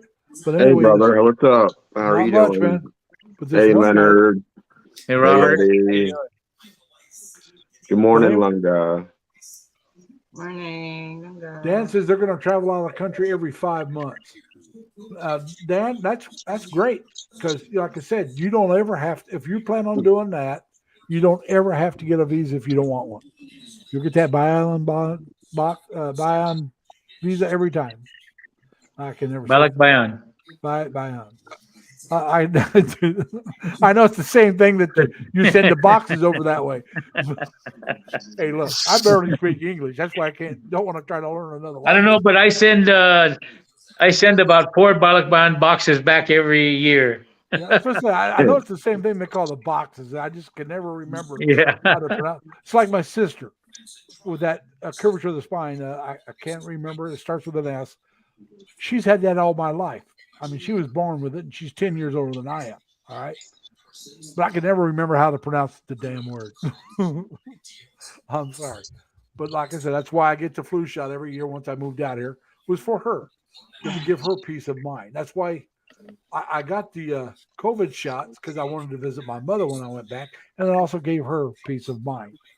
But now they're it doesn't stop you from getting it, doesn't stop you from passing it on. So what good's it doing me to take it? Keeps the you flu dying. shot. The flu shot keeps you from getting that strain of flu. It does me some good. So I'm going to get the flu shot because, like I said, whenever I go visit her, I want her to feel comfortable. Yeah. Yeah, my doctor keeps trying to push that one for people over 50 for the pneumonia shot. Okay, I've had that shot. I've also had the shingles shot. Oh, okay. The shingles, because I've had the measles, and that's That's if you have the chicken measles, pox. it's in your system. Chicken pox. Shingles is chicken pox. Chicken pox, whatever. I've had both chicken pox and measles both. So it's whichever one it is. One of them, after you get that, the shingles is in your system. Yeah, well, they that's say kinda they weird. say that virus is in everybody. Yeah. So Well, everybody that's had that, it's got that virus. Yeah. yeah, I've never had the chicken pox, so I've had the German measles. I've had the measles. I've had chicken pox. I've had the mumps. I had almost all the pink eye. I had all the childhood diseases. My mom hauled us around to everybody that had them. Well, you got to. Yeah, because I think you probably can't see it anymore, but tattoos probably coming. But remember, you probably remember Larry and Leonard when they did the big booster shot in your arm. Yeah, that's the scar. Yeah. Yeah, then left that big scar on the arm. Yeah. Wasn't that the polio shot? It had the polio, rubella. It had that. all of the vaccines. It had all of them in one together. shot. Yeah. But it left a big, like, dime-sized scar on your arm. Yeah. I've had that. But like I said, though, I'm not against getting shots that I know they're going to do me some good. Mm-hmm. It's like if I go to the Philippines, I'm going to get the rabies shot before I go. I'm sorry. I know the rabies is prevalent over there. Get dengue shot, too. That one I'll have to debate because I guess it didn't work that well when they did. Now, what about that Sammy? Isn't there a fly, if it bites you, it gives you some kind of fever or something? Well, the mosquito will give you dengue. Mosquitoes give you that. Oh, that's mosquitoes or flies. I wasn't sure which one it was. Well, there might be another one, but that's one I know of. Yeah, the dengue is the mosquitoes. Is there a shot for that? Yeah. Yes. Like I said, I'm saying when or if I go and when I go, before I go, I'm going to get the shots. I'm going to get the, like I said, the rabies shot because rabies is so prevalent in the animals over there because you have all the street dogs and street cats. Chris and Cebu, remember he was playing with a puppy and the puppy didn't mean to bite him. I mean, it was before the rabies showed up, but the puppy's teeth just scratched him and he ended up having to get the shots and the puppy did end up with having rabies. Oh God. And so, like I said, it's very prevalent. It was just a puppy. And so, like I said, because of that, I will get the rabies shot. I won't do it here in the States because it's not that prevalent here. Mm-hmm. But if I ever get bit by an animal, you better damn well believe I'm going to go down there and you get the might shot. want to do it here. Well, Probably. Yeah. I got it. I got it because when I used to take my trash to the dumpster where I live, man, I can always see glowing eyes. Oh, yeah. In a dumpster, and it's a raccoon. So, like I said, if I was out in the country here, I would definitely get the shot. But I live inside I wouldn't call it the city, but I live inside the city limit area, where it's more residential than country.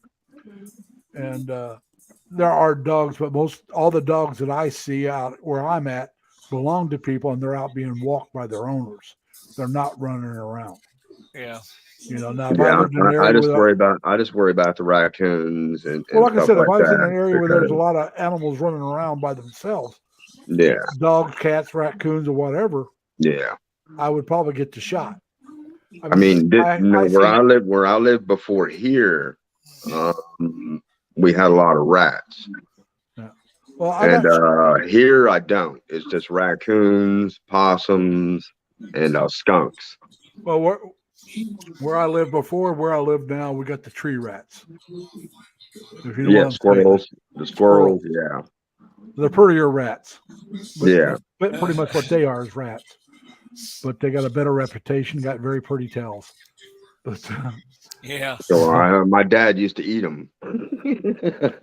well, people did. They would shoot them. They still do. especially- Yeah, he No, would they make still squirrel gravy. yeah. But I've ate rabbits and stuff like that. Oh yeah, rabbit's good. And I had an uncle, my cousin George's dad, my uncle George. He raised rabbits for food. Yeah, we did a few. I grew up 13 miles out of town. The town was 4,500 people. So I was born in West Lafayette, which is a small town, next door to Lafayette, which is where Purdue's at. I was born in a hospital called Home Hospital, but they had a great park right across the street from it. But I was 3 months old when we moved to Terre Haute, or I should say, when the family moved back to Terre Haute, because of the 7 kids, I'm the only one not born in Terre Haute. I'm not the oldest or the youngest. So I pretty much grew up in the city, and although we did live outside the city for a little while in a subdivision, but I pretty much grew up close to my hometown. Yeah. I call Terre Haute my hometown, even though it's not where I was born. I'm probably where I am living now. It's probably a 45-minute drive to West Virginia. Well, for me to get to a larger city when I was in Terre Haute, that was Indianapolis, and that was an hour's drive, or a little over. Now, Eddie, Yeah. now, are you living in your hometown area, or did you transplant? See, I'm No, transplanted. I've transplanted from San Francisco to New Mexico, but my mom's side is from New Mexico. That's why I'm here. Well, I like I said, I transplanted from Indiana to New York State, and the reason why I did that, my oldest sister was out here, and her family, Oh yeah. and I wanted to change. Like I said earlier in the chat, now Robert and Sammy didn't hear this part, but I kept dating girls that kept ending the same way. We kept breaking up and and I was dating girls that were in college, and they'd graduate and they'd go away. So it's like, do I want to keep doing this? Same thing over and over. That's the definition of insanity, doing the same thing over and over, expecting a different result. That's when you were living in what, Terre Haute? Yeah, that's when I was living in Terre Haute. And I forget which university is in Terre Haute. Indiana State University. That's where Yeah, Larry Bird 'cause I played know his ball. that's where they got the statue of what's his Larry name? Bird, yeah. Larry Bird, yeah. Yeah. But so he didn't go to he went to Indiana University for maybe 2 weeks to a month. Yeah, 'cause I've gone through Terre Haute and gone through the area where the university buildings are, and Yeah. That's my hometown, and I knew a lot of college students. And so it's like, I broke up with my last girlfriend there. Dan says, Larry, stop dating girls. oh Dan, my Dan, God, I got 3 choices: date girls, date guys, or don't date at all. It's either going to be dating girls or not dating at all, because I'm not dating guys. Nothing wrong with guys that do that. It's just not my thing. No, Larry, I think he means stop dating girls, start dating women. Oh, Yeah, but you got to remember, Leonard, this is 25 years ago. I was a much younger man. Oh, I understand. so Larry, Yeah. did you get all the bugs worked out of your? Yes. I figured out how to. Matter of fact, this live stream we're on right now, I set up through my laptop. Awesome. I'm on my desktop, but I set it up through my laptop. So I figured out how to. What happened was, I had not been on my laptop and so, I mean, months. We're talking months, maybe 6 months or longer. We're Uh-huh. talking months. I'd not been on my laptop for so long. I was signed out of my Hotmail account. And Mhm. I had to be signed into it for StreamYard to recognize me. Mhm. Oh, okay. And so I had to put Hotmail back on there. And I found out it was actually on there, but I had to find out how to get to it because it Oh. wasn't on the It's just you Startup. get to it through your browser, right? yeah, but it wasn't where it would normally be for me. Usually it's right on the page. Your Your icons, yeah. yeah, it's on my icons on the computer, and it wasn't. Oh, okay. So I had to put it saved up there. Once I found it, I got to So- put it up there. So you had to re-download it and put it on there. No, and- no. It was downloaded. I just had to pin it Oh, okay. because it wasn't pinned to my taskbar. That's where I always have my Mhm. Hotmail's pinned to my taskbar because that's what I open up all my programs through is my Hotmail. Mhm. Oh, I don't open anything through Hotmail. Well, no, when I bring up the Hotmail, all my other channels that I like, I hit like you know how you have that plus button. Yeah. All right, I hit that plus button after I bring up my Hotmail. All my choices are there. Oh, okay. So, because I always check my email first. That's the way I just go to my Yeah, email me too. first. Then I hit the plus button, and it shows me I can do my Yahoo Mail, I can do my YouTube or whatever else I like. I got Paramount Plus, and I got all these other programs like the NFL Network. I got that. So I can go to all that, but I do it all through my Hotmail first because it's the first thing I check every day. If I get on my computer, the first thing I do is open my Hotmail and check my mail. That's my main email address, is my Hotmail address, which is simple. It's lalee58@hotmail.com. You know, and it's 58, not because I was 58 when I got it, but that was the number that was available. L.A. Lee was very, very popular. I tried, my birth year. It wasn't any good. I tried, some other things, and then it gave me the recommendation. The close was L.A. Lee 58. So I took it. That's how I got it. And Oh, so you took the suggestion they gave you. yeah, Yeah, 'Cause I that's knew it what was did with available. My Hotmail account too. Yeah. I mean, I've got Hotmail. I don't really use it. The only reason I really got it is I wanted the Word, like Microsoft Word and well, all that. I got it. 365, Microsoft 365. Yeah. Well, I And then downloaded it on this one and the phone I'm using now. So if I would need to write a letter or anything like that, I got Word and Outlook and Yeah. Well, like I said, I got it because when I Well, started, Hotmail is now Outlook, so when I got my first computer Yeah, was back in 2000. It's after I came back from China. I went to China in 99. And that following year, like in March or something like that, might have been a little bit later, might have been after I got my tax returns, I bought my first computer. Now, I'd been on computers before that, but I never had my own. And so Hotmail was a fairly popular email address back then, so I got it. And then I got Yahoo.com, and I put 2000 as part of my Yahoo account. It's LA Lee _2000. Or I think it's 2000, might be 2001. I'd have to look. That one I don't use very much, but I do check it. And so, that's how I got started. And at first, I'm pretty much like you. I just used it mostly for email and typing stuff. And so then later on, I started getting into other things. And I didn't get into YouTube until, oh God. I've only been on YouTube maybe 10, 15 years. If that long. And at first it was just so I could visit channels. And like I said, I used my real name, Larry Lee. And then And like I said earlier, I changed my name to Lazy Larry because of Chris and Sabu.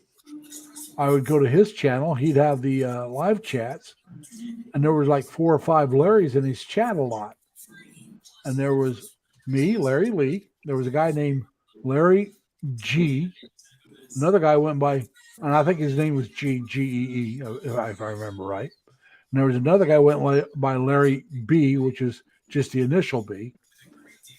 And then there was Larry Outdoors and maybe Larry George, something like that.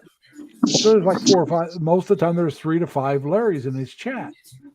So I changed my name to Lazy Larry, which is a nickname. I Take got care, my Dan. senior year. Nice seeing you. All right, Dan. And have a Bavarian cream for me, would you? Yeah, he's heading to Dunkin'. Yeah, he's heading to Dunkin'. He said that Bavarian cream donuts for me. Yep.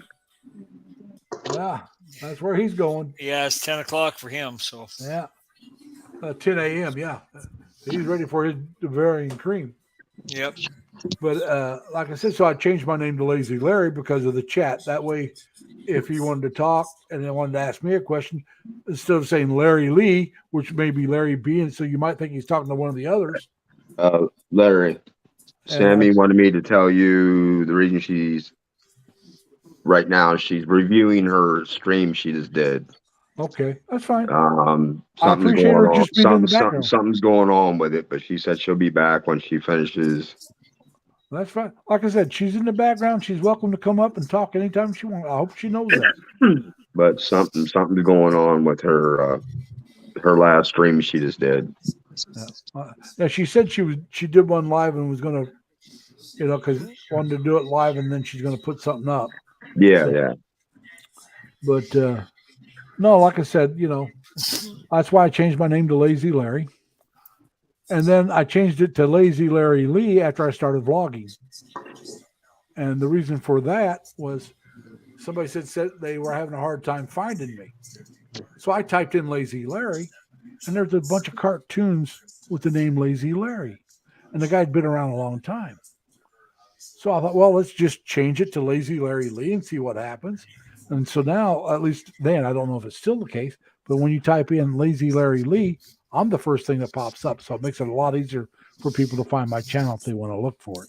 Yeah, when I first met you, you were going by Lazy Larry, but I've always addressed you with Larry. Yeah, that's fine. Like I said, so I mean, the channel name is the channel name. I mean, I made the channel name for, like I said, to stand out a little bit on Chris's Sabu's video, his live streams. So when Chris wanted to ask me a question, if there was other Larrys in there, you just say Lazy, And when I'm in Steven's vlog, which is the Filipino Information Channel, he goes, "That's a mouthful." And I said, "Just call me Larry. I don't care." Mike calls me Triple L. Mike married to a beautiful. It's just the way to find my channel. Like I said, Take Larry care, Lee Crystal. Crystal, you take care, and we'll hope to catch you some other time. And like I said, anytime that you want to come up and talk with me or talk with us, come on up. Don't forget, please, Crystal, go ahead and type in LLL before you leave. So that way people can find your channel easier.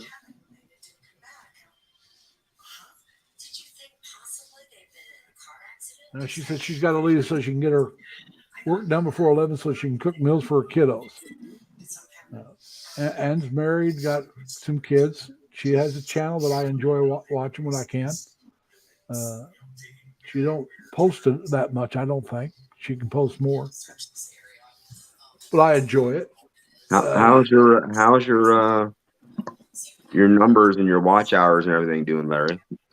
I was over 300. It's dropped back down. Let me take a quick gander here. I'll tell you a little more. And my watch hours are doing pretty good, if you ask me. Yeah, because you're always posting something. Yeah. Trying to see. Let's see. Let's go here instead. All right, now current number of subscribers is 295, so I've lost 8 from the highest I've been at. Yeah, that'll fluctuate. That'll go up and down. But I got 4,000 views. Oh, Watch wow. hours is 141.2. And so, yeah, I got over 141 watch hours, over 4,000 views. There you go, brother. Awesome. So that's all right. I mean, like I said, I know it goes up and down because I got up over 200. I don't know how many times before it finally stayed above 200. Well, what it is people just come in, they like, and they never come back. And that's why YouTube would And drop after, it. yeah, after so long, they're still there, but they're not counted. Yeah. All right. And until they come back. So if they come back and watch a short or something, then it comes back in.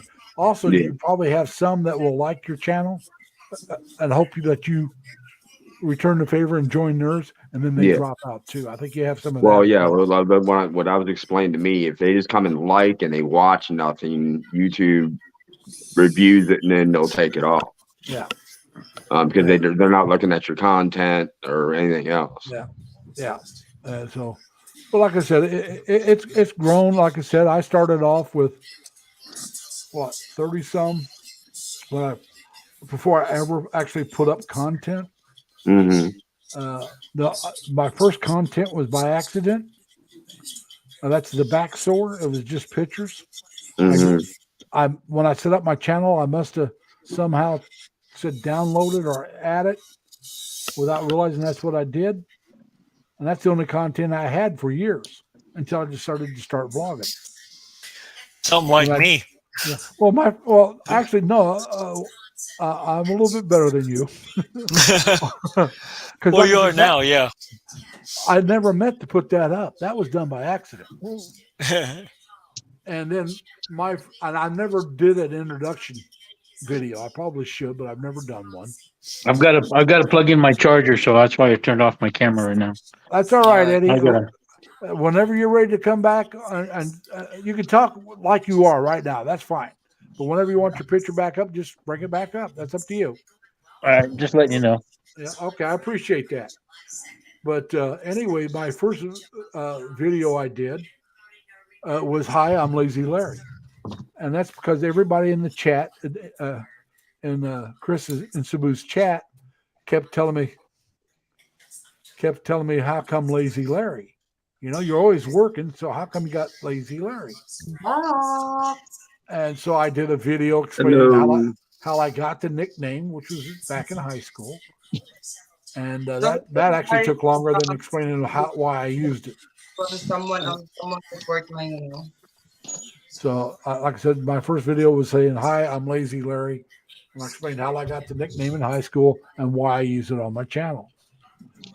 And then that's what I used for a while. And like I said, then people were telling me they were having a hard time finding me. And so I looked for myself and, yeah, you have a very hard time finding me as Lazy Larry. So I changed my channel name again to Lazy Larry Lee. And I did another video on that one. But I did, "Hi, I'm Lazy Larry," the early years before Lazy Larry, lost loved ones. My first few videos were all what I call talking head. That means I'm sitting in front of the camera and talking about a subject. I'm not showing you any pictures of anything else. It's just me talking. This is similar to a talking head, but I don't think it is a talking head because I got people that I'm talking with. So it is a conversation with people, where the other is just me talking. And I prefer this conversation. But sometimes you need to do a talking head video to get out the information you want to get out. So that's what I did. My first 4 or 5 videos were all talking heads. And I decided I enjoyed doing videos. So I started going out and I thought, well, let's try doing some walking videos. Jerry, I call South Texas home, was a guy that did walking videos. And I watched his and I enjoyed them. And then, like I said, Chris and Sabu used to do walking videos. And I thought, well, it'll give me a reason to get out of the house and move. Also, if I really enjoy it, it'll give me something to do once I retire. because I've been working since I was 15 years old. You know, Mhm. now granted, I only worked 2 weeks at that job and got fired. Yeah. But then at 16, I got another job. I worked it until a couple of months before I went in the Navy, and I quit it just because I wanted to take some time off before I went in the Navy. Then I did over 6.5 years in the Navy, and then I started working. And I was a couple of years where I didn't work, but I was in college. So to me, I was still working. I still liked working. I didn't get paid for it, but I still had something I had to do. I had to go out and do things. So I know me, if I sat around, hey, Robert Mindenau's coming up.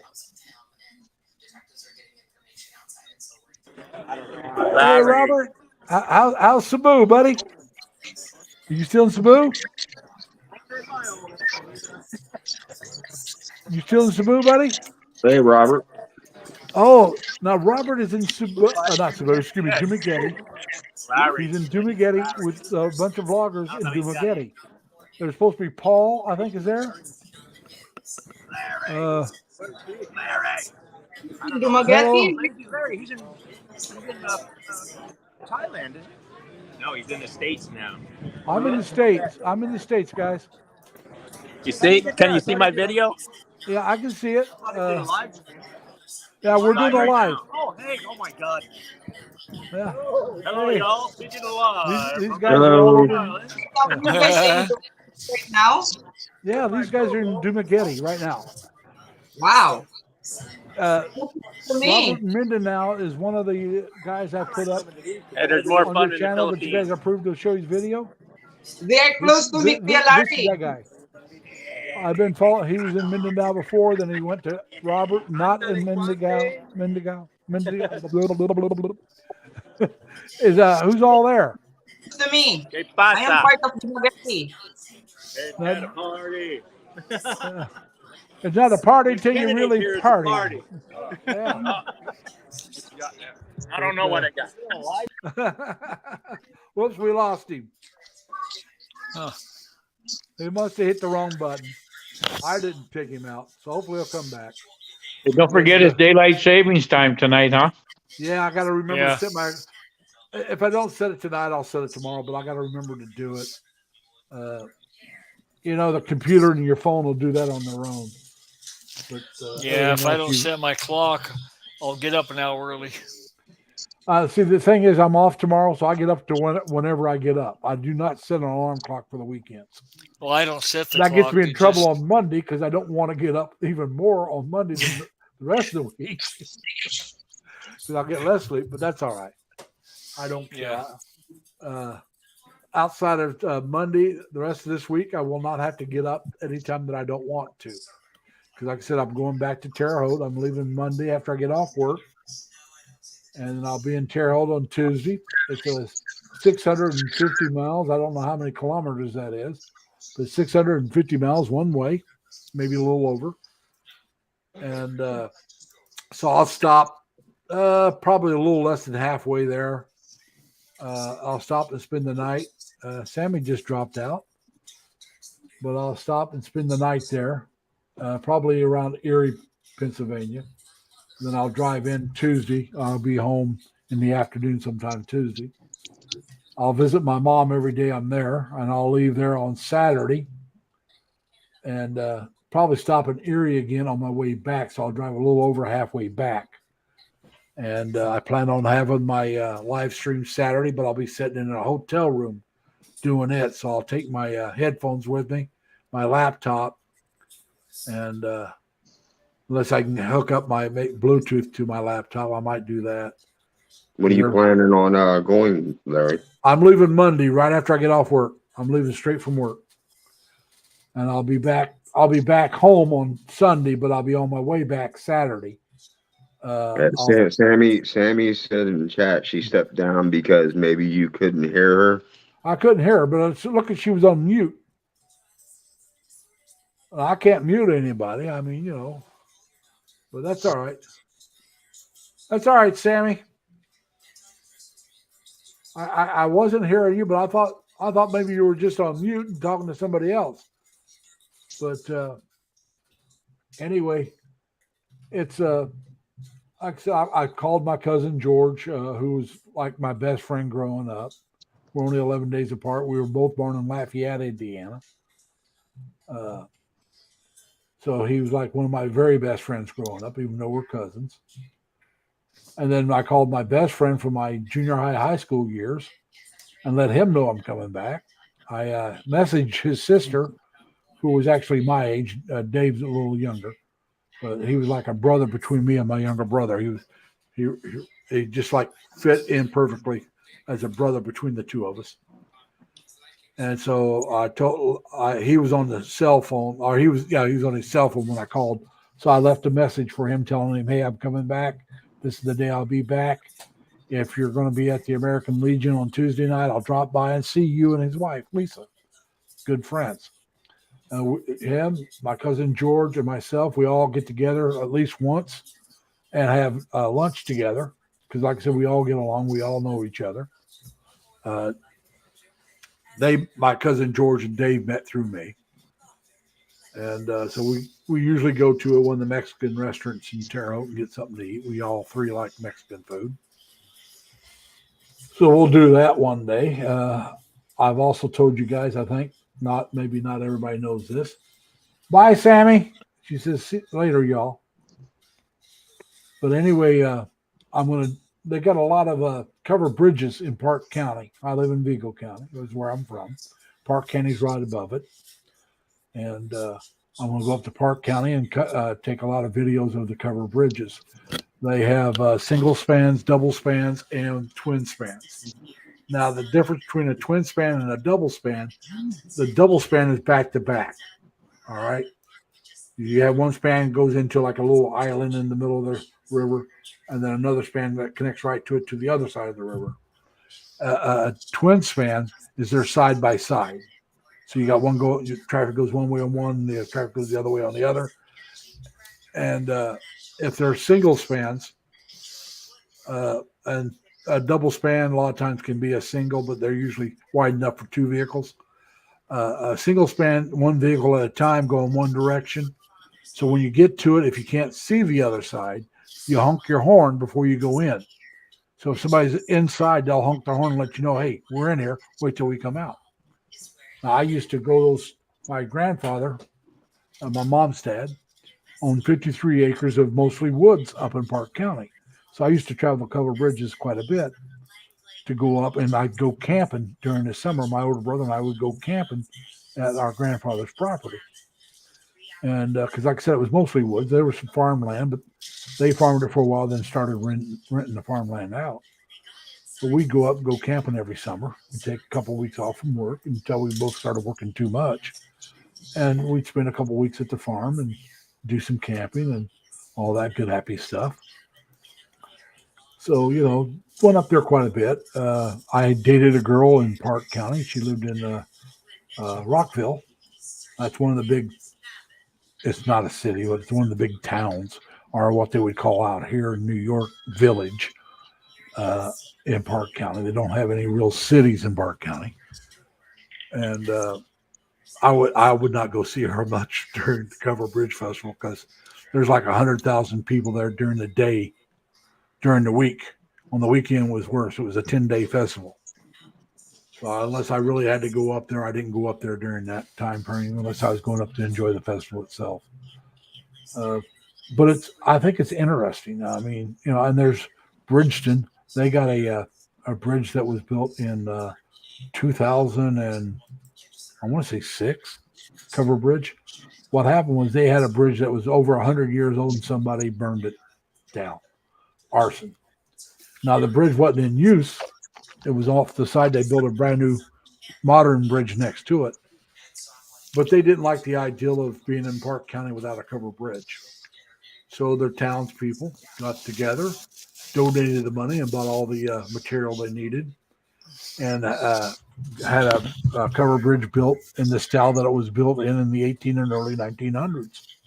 So now you can walk out on this bridge and see what it looks like, and it's very safe and very sturdy. And so I'm going to get that one as well. And they also have in that town, Bridgeton, they have a flour mill that they're got a French grinding stone that's over 200 years old and they still operates. And so I thought I might do a short video on that. I'm hoping that last week they had perfect fall colors.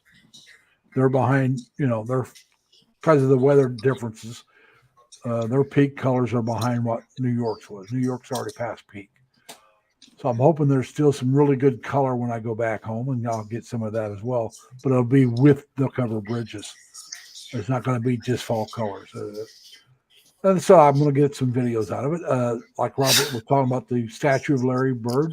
I will get a short on that one. I'm going to do a short on Larry Bird's statue because I know a lot of people in the Philippines love basketball. And there's a lot of old-time basketball fans out there. I happen to be one of them. And it's a huge statue. I have a picture of it on my phone when I was home before. I took a picture of it. But I'm going to do a short video just to show people. It's right there at Holman Center, which is where Larry Bird had played his college ball. And it's, like I said, I'm just going to do a short video on that one. That'll be a short. But like I said, the cover bridges will be a little longer. But like I said, they got a bunch of cover bridges. I will not try to cover all of them. They got way too many. I'd be spending all day or 2 days. They got different routes. They'll take you to different cover bridges in Park County. They got like 4 or 5. Yeah, go ahead. Hey, my wife just texted me and she's working late. Okay. So Well, that's all right. We'll do That's it. all right. We'll just have to do it in another time. We'll try next week. Yeah. Yeah, next week I'll be on again. Like I said, I'll be at the hotel, and I will go as long as you can see. I've been here over 3 hours already. Yeah. Yeah. Yeah. My timer says Eddie, we'll next keep 3 hours we'll and keep you 20. company. Yeah, so I have people that will come up and talk with me, and so but, I mean, if you can't do it next week, we'll do it. Whatever week we can do it, we'll do it. Well, I'm gonna finish watching this World Series. It's 3-1 now. Who's up? Houston is winning. I think Good. if Good. Houston wins, Well, I I'm think in it's over. Houston, so I think if yeah. Houston wins, the series yes. is over. I think Yeah, if they It's win, up it's over. 3-2 right now. And Yeah. so, but see, I'm a Cubs fan. I'm sorry, guys. Well, you guys have a good Okay. night, huh? All right, Eddie, All right. you take care, man. We'll All see right, you. Eddie. Take care. Look Take forward care, to brother. talking with you. Like I said, See you even later, if your Eddie. wife's not there, if you want to come up and talk, come on up. All right, we'll do.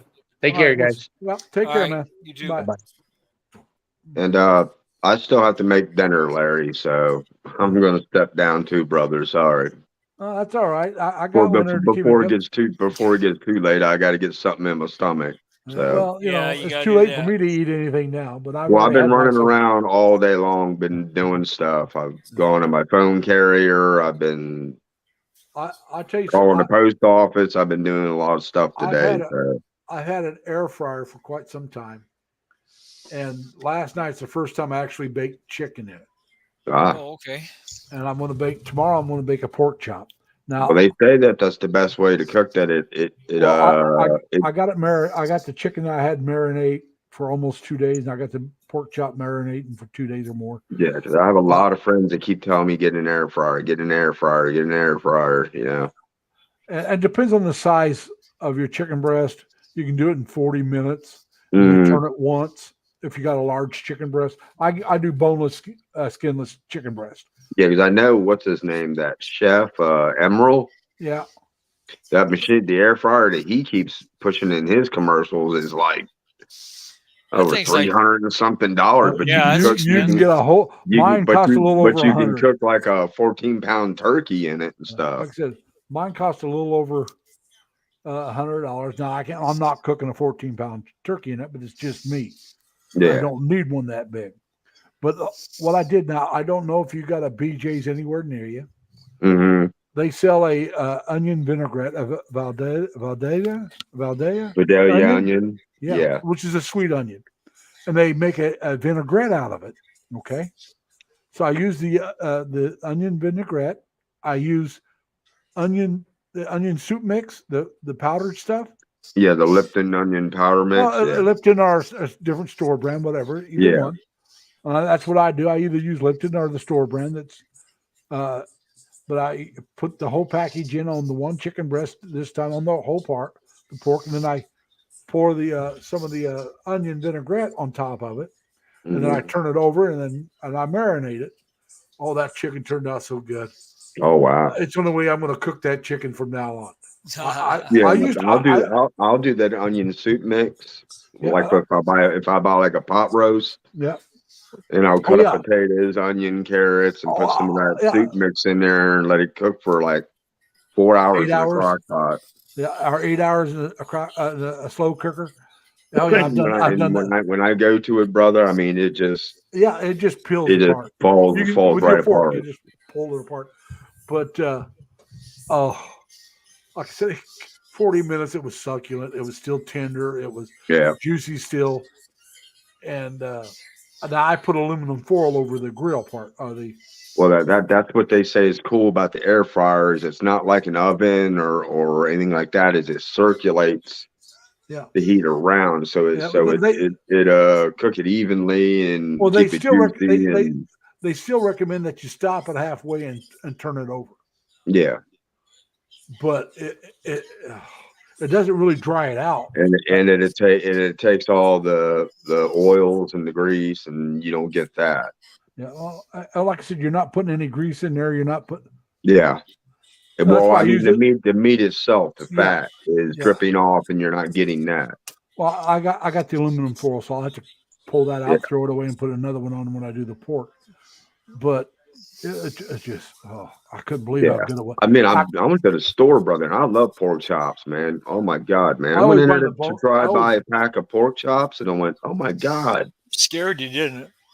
The dude is scared the crap out of me. I almost knocked me about 3 steps back. I said, "You got to be kidding me!" You got to look at what the boneless, skinless chicken breast costs you nowadays. Well, the chicken's going up too. That's what I said. You got to look at what that costs. I mean, chicken's been going up ever since all that bird flu last spring. Yeah, because I used to buy a lot of chicken. I like the thighs and stuff like that. The thigh is the best part for me to eat. And the pork chops I like getting because I like breading them. Well, and I'll cook them that way. But I wanted for a package of 5 pork chops, they wanted like $19. I said, "You're out of your mind." Yeah, no, that's too much. They're not charging out here. But I got the ideal for the chicken. Like I said, I was watching that turquoise sunset. He baked his chicken and he breaded it, and it. You know, he used egg batter and all that. I didn't really use that stuff. He marinated in buttermilk. My dad used to do that. And then he had the eggs and then the bread and then the seasoning that he was using. Yeah. I decided, well, I could come up with something like that, but I'm going to use the air fryer. Yeah, my mom used to, when she did fried chicken, she would like get the chicken wet, right? Yeah. Roll it in flour first. Mm-hmm. Then she would put it in the batter, and then she would bread it, and then fry it. Yeah. But well, like I said, I didn't want to go through quite that much work. Yeah. And besides, I didn't have any breadcrumbs or. I tell you what, to go back on childhood memories, Larry. Yeah. As soon as I came in the house, I could smell that. I said, "Oh my God!" I said, "Mom's making fried chicken, green beans, and mashed potatoes." Well, I also put a little bit of hot sauce, Asian hot sauce on it. Yeah. And I'm letting it marinate with the everything else. And I did that with the chicken, and it came out great. I'm hoping the pork comes out just as good because I got this cast iron grill. It's cast iron grill. Oh. That you stovetop grill. Oh, okay. It's got the ridges and stuff, and that's the way I've been cooking my pork and chicken. So it looked like it's been cooked on the grill. Yeah, and you do it just like you're on a grill. I mean, you know, and that works quite well. But it's like you know, this I'm not guessing on. All right, is it done enough because of the way you know? You know, one of my favorite things, Larry, and I learned it. My friend taught me how to do it. London broil. Yeah. All right. London broil is tricky anyway. Real tricky. But he taught me a recipe of like marinating it, wrapping it in aluminum foil, and cooking it on a charcoal grill. Okay. and cook it for a certain amount of time. Yeah. Pull it out, leave it wrapped in the foil, and let it set somewhere and rest. And then, of course, you got to cut it with onion broil. You have to cut with the grain, if I'm correct. You But, cut um, across Nick- the grain. Yeah, and it came out awesome that way. I'd never done an onion broil like that on a charcoal grill before. Tim, I just noticed that you left just a few minutes ago. I hope you're still there. You take care, Tim. Oh, take care, Right. Tim. Sorry. Take Glad you care, stopped Tim. in. And, Talk to you next time. But looks like it's pretty much just the three of us. You want to know the truth? It says 6, I think. So we got some people just not. They're in the background watching. Well, that's okay. Well, Oh yeah, no, that's fine. but I'm gonna go ahead and step down, brother. It's, Yeah, it's good being up here and seeing you and Leonard. And Yeah. But you're talking about that charcoal grill. My Uncle George used to do his corn that way. Mhm. Oh, yeah. Corn on the Yeah, my cob. dad did that too. Yeah, I make my baked potatoes on the grill too. Well, he would leave the husk on. Yeah. But Yeah. Yeah. He would do it on the grill, or he would do it in a campfire. Hmm. Yeah. And then you just have to turn it every so often. And then a lot of them would peel the husk back and get the silk off of it, Yeah. and then they would put like water, then wrap it back up. Hmm. And you can do that in a microwave. I just forget how to do it. I used to do it in a microwave. Oh wow. Yeah. I do my baked potatoes in a microwave. I'll put them in a Ziploc bag and leave it Yeah. vented a little bit, and I'll do the potatoes in the microwave. They, when I lived up in Leroy, there's a grocery chain out of Buffalo called Tops. And they used to, in Leroy, they had a Tops grocery store. But like I said, the chain was out of Buffalo, New York. Hmm. And they would sell baked potatoes already wrapped properly for doing in the microwave. Yeah. They'd have a little thing on there, and they do the sweet potatoes the same way. And it would tell you about how long to bake, like 8 to 10 minutes or Well, seven, yeah. seven to 8 minutes, depending on the size of the potato. Well, something that I just got and haven't done it in a while is they had yucca on sale. What's that? That they had yucca. Yucca. What's yucca? Yucca. Yucca is like a Yucca. Latin yucca is a version of Latin version of like a potato. It's a root, Okay. All right. and you never can had cook it. it the same way. You can boil it, you can fry it, you can. But I'm gonna peel that up and cut it up. And the guy recommended that I boil it for a little bit, and then if I want to fry it, I can fry it. I know the Philippines. I can't remember the name of it. They have a type of sweet potato, but it's a little bit different. But you can cook it the Yeah. same way. Well, they've got yucca over there too, I believe. They might, but that's not the one I'm thinking of. No, I know. I'm just saying. But All right. And that's just the way I learned how to pronounce it, Robert. I might not be right. Well, I didn't know if I was pronouncing it right or not, but thank I you. couldn't tell you. I couldn't tell you. I'd never heard of it. So I'm Well, out.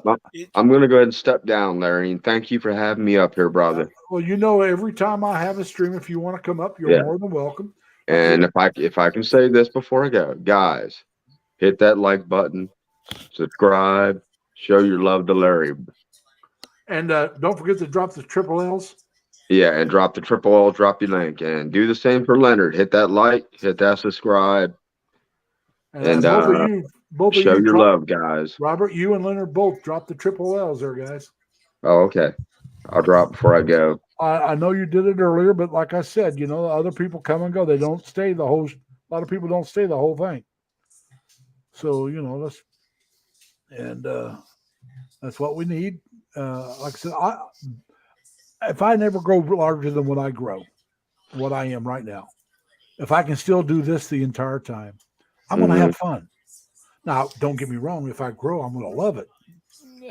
I mean, I'm not going to lie to you. Well, I think you just like doing it for the fun, just like I do. I'm doing it more for fun than anything else. Yeah, and I've met a lot of wonderful people, including you and Leonard. I've met a lot of wonderful people here. You, Dan, Sammy. And I've met Leonard, so many good friends. Ed, I talk to seems like a them on real nice guy, Facebook. Yeah, I talk to them on Facebook chat now. Yeah. So I mean, but guys, love you. Got to go. Go All make right, my love you dinner now. before it gets too late. And Well, be careful. Don't I burn have your a bite for fingers. me. It's too late for me to eat anything else. yeah, well, I got to try to get something in me It's before I go about to sleep. yeah, but I'm just saying, though, it's 10:35, and because I'm a diabetic, Yeah, I have to wait so long after I eat to take my blood sugar because I've already ate. yeah. So I usually go to bed around 11:30. So if I eat now, that gives me about an hour to Oh yeah, digest and all that. I'll go to bed between 11 and midnight Yeah. usually. And Well, sometimes bye, I'll stay up guys. later. Bye. Bye, Robert. Thanks for coming, man. We'll Bye bye. see you later. All right, bye. Bye. But like I said, though, I do this for fun. This is my entertainment, and Well, I can tell that. And well, that makes it well, that let's makes be it honest. so much enjoyable. Yeah, but like I said, I mean, I don't go to bars anymore. I haven't been to a bar in about 3 years or longer. I can go to movies, but I'm going to tell you the truth. A lot of the movies they got coming out, I just don't appeal to me. I should have Yeah. went and saw Maverick, the second one, but I didn't go see it. Top Gun Maverick or Maverick Top Yeah. Gun, whatever it was called. Yeah, I didn't either. Yeah, But see, most of the movies I my like. situation is, I can't walk without a walker, so Yeah, I can't really get around like that. yeah. Well, I can, but like I said, my friend, they're very, like I said, she takes care of her elderly mom. Hey, Ann, how you doing? If you want, come on up. Hey, Ann, nice to meet you.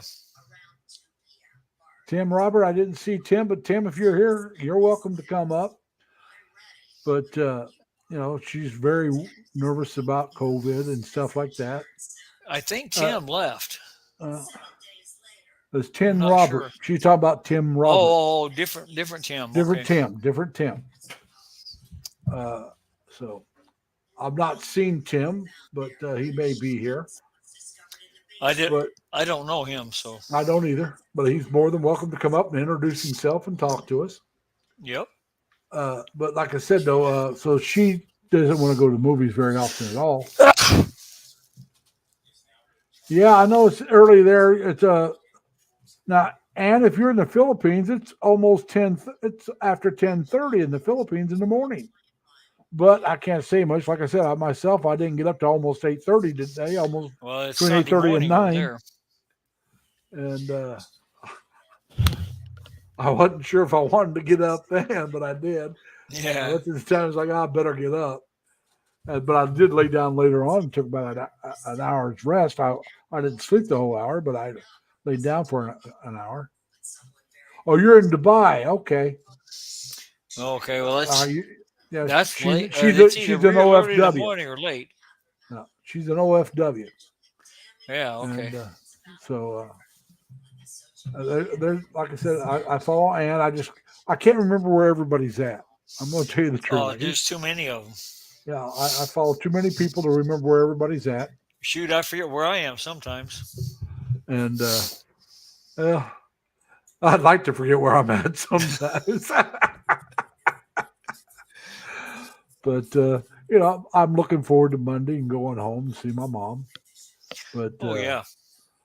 I don't want to move back there. I know people that moved away and then moved back later on. So it's 6:30 a.m. there. All right. Now, Ann, I got a question for you.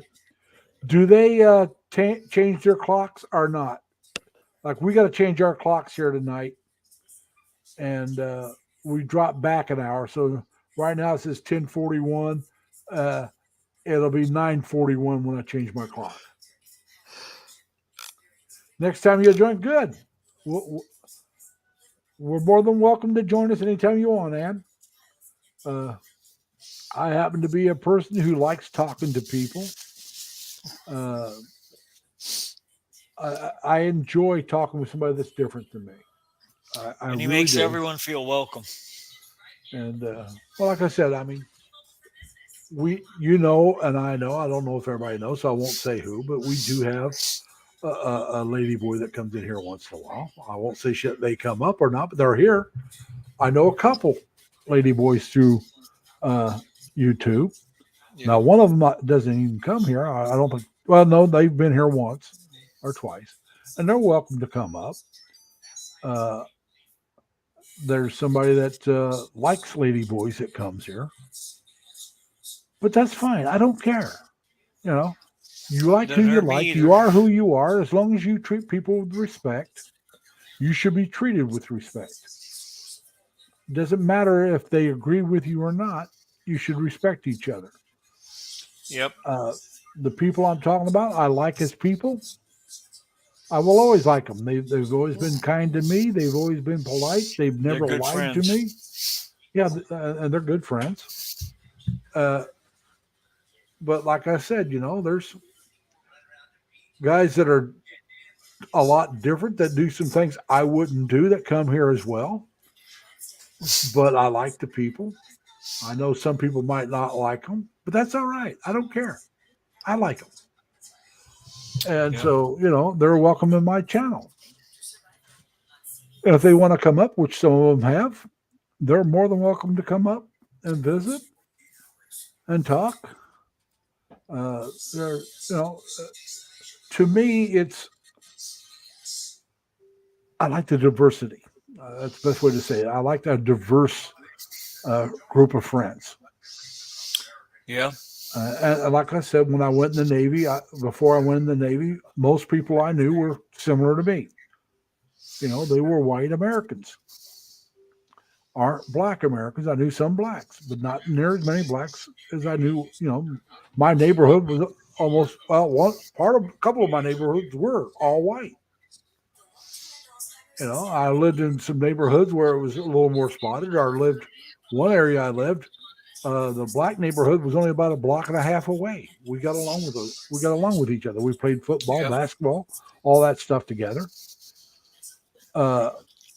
I'm not saying we ran around and chased each other's women, but we knew each other and we're polite to each other.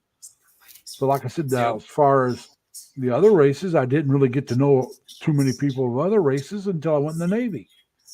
And it turned out they were damn good people. And I enjoyed it immensely. And then when I went to college, I met people of different religions. I knew people from Saudi Arabia. I knew people from Pakistan and India and places like that. And it was great conversation. People from Malaysia. And Malaysia, some are Muslims, some are Christians. And some people may not know that. But it is a very large Muslim country. But there's also a very large Christian population in a certain part of the country. It's more Christian. The largest majority is like I said, is Muslim. And I knew people from Malaysia that were of both religious persuasion and was friends with both of them. Now I ran around more with the Christian ones because they were like me. They drank. Back in those days, I didn't drink near as much back in those days as I did in my 20s and 30s. And this is when I was in my late 30s and early 40s. This is when I really started slowing down. I still drank quite a bit, but nothing like I did when I was younger. But I did run around with a couple of the Malaysian guys. Matter of fact, a guy from Pakistan who was Malaysian used to go to the bars with us. Now, he wouldn't drink. He was a designated driver. And so if I got too drunk, he'd make me leave my car there and he'd take me home. And the next morning, Always nice. Always nice to have one of those. Yeah. And there was a couple guys like that were Muslims that would go to the bars with us that didn't drink. One of the guys that was Muslim did drink, but that might be because, you know, he wasn't a true Muslim, or it might be because he was away from home and he could do something and get away with it. Who knows? That was up to him. I didn't care. And then, like I said, the one guy from Pakistan didn't care. He didn't drink. He was, you know, following his religion. His religion forbid alcohol. The Muslim religion, in case you don't know it, forbids alcohol. They're not supposed to drink at all. And so if they're drinking, they're not following their own religion. But a lot of them do that. Thank you, Ann. I don't know how much longer we're going to be going. We've been going almost 4 hours. We'll probably hit the 4-hour mark or more. But I just don't know. Pretty soon I'm going to have to take a CR break. But if somebody else wants to come up and keep Leonard company, I won't be very long. But our Leonard can hold the conversation by himself if he wants to. I can try. Well, like I said, I got a couple of minutes yet. And it's not going to take me very long. It's just a quick break, Yeah. It's one of those short CR breaks for guys. You know what I'm talking about. Yep. But no, it's just. But like I said, I found out that I enjoy talking with people that are different than myself. When I was in college, I was taking this criminology class, which was based on the Supreme Court. Now, what it was, there was like a limited number of students were allowed in it, and we would argue court cases like we were in front of the Supreme Court. Now, these court cases were made up of original cases, but they would be like combined, and it would be like a star case of first impression. And so there'd be states that had already had a decision that was already made, but the state you're representing hadn't done it. It was made by another state, a high court, but not in front of the Supreme Court. So now you're going to the Supreme Court and you're arguing your side of what you're talking about, and the other guy's arguing the other side. Now, this one guy, like I said, he was Muslim, and I told him I was going to go down to IU because they have a better law library. And I was going to look up court cases, right, that were similar to the case that he and I were going to argue, the opposite side. He asked me if he could go with me, and I said, sure, no problem. So we go down there. We're in the law library. I use law library. And every case we found supported his side of the argument. There was not a single case that I could find that supported my side. So now I got to get up there and argue this case that all these case laws that from other states say I'm wrong, he's right. So I got to get up and blow smoke. All right. In other words, I got to get up and dance around the subject and just say, no. That doesn't matter. And so I had to write the report, my argument, and have it printed out and gave everybody a copy, including the professor. And then we'd get up and we'd argue. And Dr. Skelton, he was actually a lawyer. He used to be in charge, worked with the DMV in Indiana. He was the one that would pull your license if you had too many points and stuff like that. So anyway, we get up there, I argue the case, and like I said, I lose. I mean, I didn't have a leg to stand on. And he told me later on, he says, Larry, he says, I gave you that side intentionally. He says, because I thought you could handle it. He said, you did a good job. I said, because he told us before we argued, when he handed them out, he said, look, now, if you don't think you can argue your case, he said, you may have to blow smoke. And that's what I did. I just blew smoke. And it was a case where and it was actually based on two real cases. This guy's son was suicidal, and he went out drinking, and his dad went looking for him. And he was driving erratic because he's looking for his son. He'd come to a bar and he'd slow down and see if he could see his son's car and stuff. And so the cop pulls him over. And now the cop is in an unmarked car, not in uniform. And so the guy drives off. And so the only thing I'm arguing for the cop, not the other guy. Because like I said, the cop is an unmarked car, not in uniform. Which most states say you can not pull somebody over if you're not clearly a police officer. So you either got to be in a marked police car or you got to be in uniform.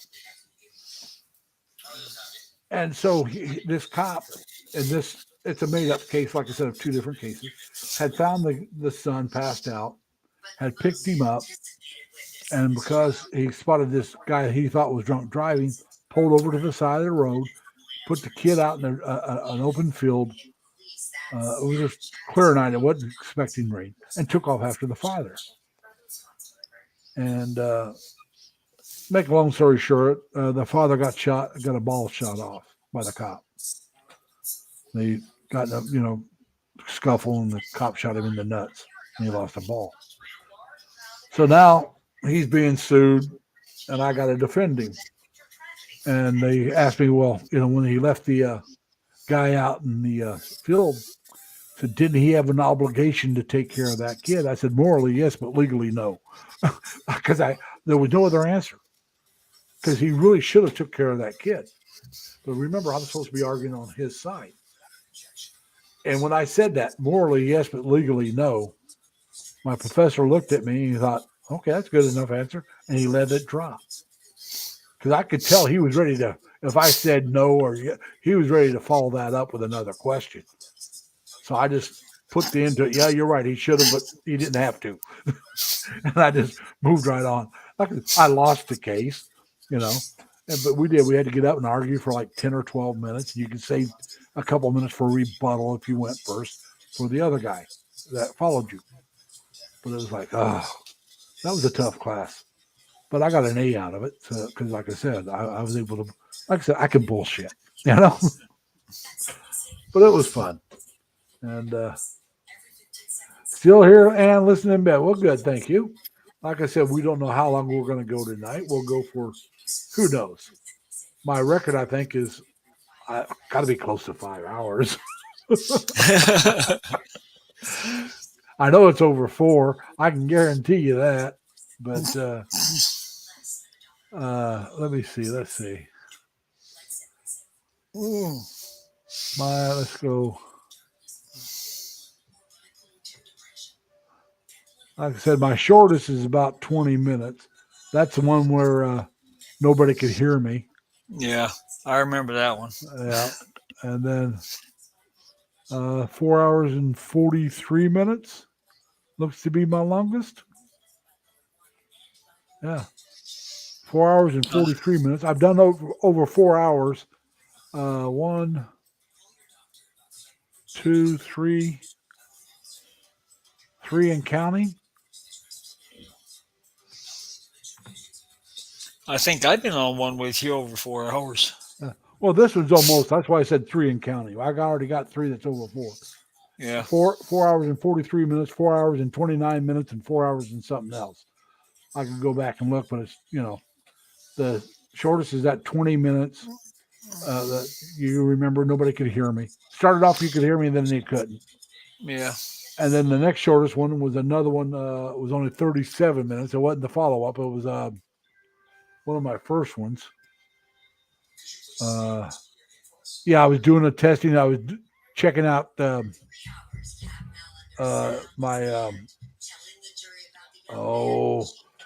StreamYard to see if I had my Nightbot and all that hooked up. That was 37 minutes. And then the retesting the laptop was 50 some minutes. Those are my 3 shortest ones. Yeah. And but like I said, my 3 longest ones are all over 4 hours. And we're not quite there yet, but we're almost there. But like I said, I enjoy doing this. It's my form of entertainment. I don't go to bars. I haven't been to a movie since before the pandemic. And so it's been quite a while. Yep. I haven't been to a bar since well before the pandemic, so it's been quite a while. And I haven't even had a drink since before the pandemic. I mean, last time I had a drink, I was staying at my youngest sister's house in Terre Haute. Her and her husband both drink beer. I had a couple beers with them, but I was spending the night. Like I said, I don't drink and drive. So unless I'm staying somewhere or somebody else is driving, I don't drink. And I've been staying at my other 2 sisters' house back home now. And they don't drink. So, when I go to my cousins, he drink, but I don't stay there, so I don't. And it's the same thing when I go visit my best friend David at it. He runs the American Legion in Terre Haute, or at least the one in the North End. He's in charge of it. I don't know if he still is. He was last year. I think they have an election every year. He was in charge last year.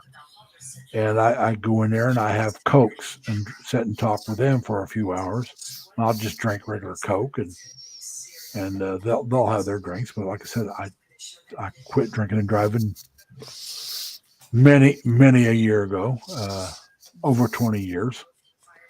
And I haven't had a drink and got behind the wheel of a car in well over 20 years, and I'm not going to do it now. No reason to start. No, I used to. Like I said, I used to get drunker than a skunk. I don't remember driving home, but I did it. Been there, done that too. But it's like, you know, I'm not doing that anymore. So, because you're not only taking your life in your hands, you're taking somebody else's. I've been Yep. lucky. I never hurt anybody when I was drinking and driving. Yeah, I never either. Like I said, I never did. So I'm going to quit while I'm ahead. Yep. And like I said, when I decided to quit drinking and driving, I told myself and I told everybody else, the only way I can guarantee I won't drive drunk again is if I have a drink, I just don't get behind the wheel of a car. Yeah. I'm not going to drive somewhere and have a drink and then drive home. I'll drive there, have a Coke, and might have 4 or 5 Cokes. Right. But the odds of me driving there having a beer or a rum and Coke, and that's all I'm going to have, knowing me, is not going to, no, not doing it. I'm not, because the last time I got drunk and got behind the wheel of a car, I didn't think I was as drunk as I was. You know, also, I only went there to have a couple of drinks. I wasn't planning on drinking as much as I did, but I went down and I was having such a good time, I wasn't paying attention. You know, I was dancing, I was getting drunk and joking around with people and having such a great time. I just didn't. All of a sudden, I was drunker than I thought I was. Yep. And like I said, that could happen again unless you know for a fact, oh, I'm just going to have one. Well, why have one?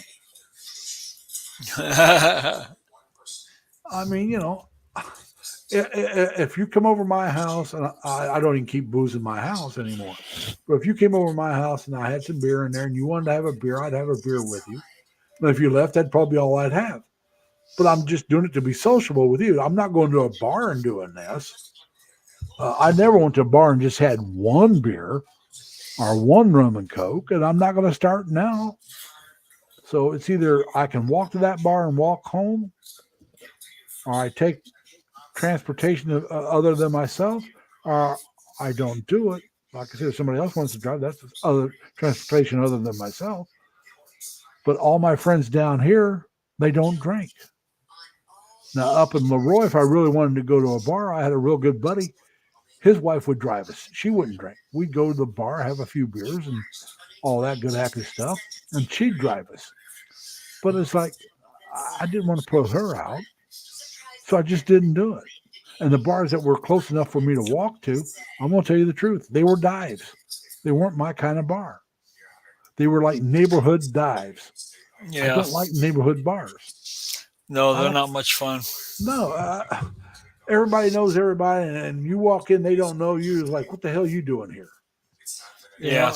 know, just Good not- place to get in a fight. you know, because you talk to the wrong person, male or female. Because, like I said, there may be gays in there. I've been to gay bars, but I have been. Yeah. You know, the boyfriend or girlfriend may get pissed at you and want to fight. Yep. I was in line, and this wasn't a neighborhood bar. It was a bar back home I went to all the time. And I was in line to get a drink, and there was a girl in front of me, and we were I don't even remember what we were talking about. I wasn't trying to pick her up, but we were talking. Her boyfriend come up, or at least a guy that liked her and was trying to show off, come up and started talking smack. I told him, well, if you want to, we can find out. I'll see if your head will crack first or that floor. Yep. I was drunk. And then he had some buddies with him, but I had some buddies that were bikers. And they were standing behind me like, they can go at it, but anybody else jumps in, we'll jump in. Yeah. So, you know, it was like, I didn't know they were back here until later. I was talking smack, thinking I was there by myself. But, you know, it was just. Oh, yeah.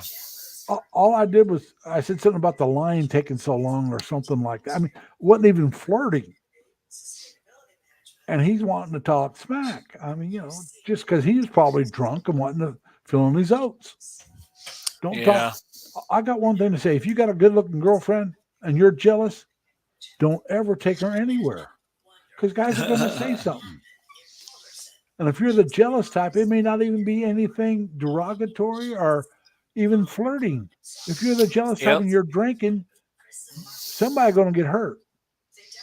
Now, if you can't trust her, what the hell are you doing with her? Yep. Hey, Tim, welcome back, sir. Tim Disick is back. Yeah, I see that.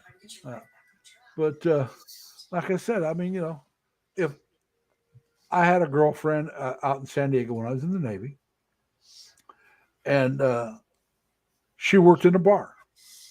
All right. And if guys bought her a drink, she got a little bit kickback on it. So I didn't tell all the guys that I was going out with her because I didn't want her to influence her income. That was being an idiot on my part because she wanted me to make sure all the normals knew that she was my girlfriend, and I didn't do. This is when I was 21, and I really, I didn't get jealous, and so that, and I did. I ruined the relationship, but for years I blamed her because for not telling me she wanted me to do that. But as I look back on it, now it was a Filipino girl. She was like 4'10". I'm 5'8".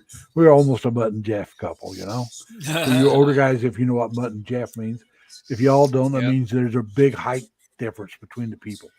My oldest sister and her husband are Mutt and Jeff. There's over a foot difference between their height. And so, like I said, we were a Mutt and Jeff couple. But, I ruined the relationship because I didn't let my good friends, I should let the guys I really got along with know that, hey, I'm going out with her. We're seeing each other.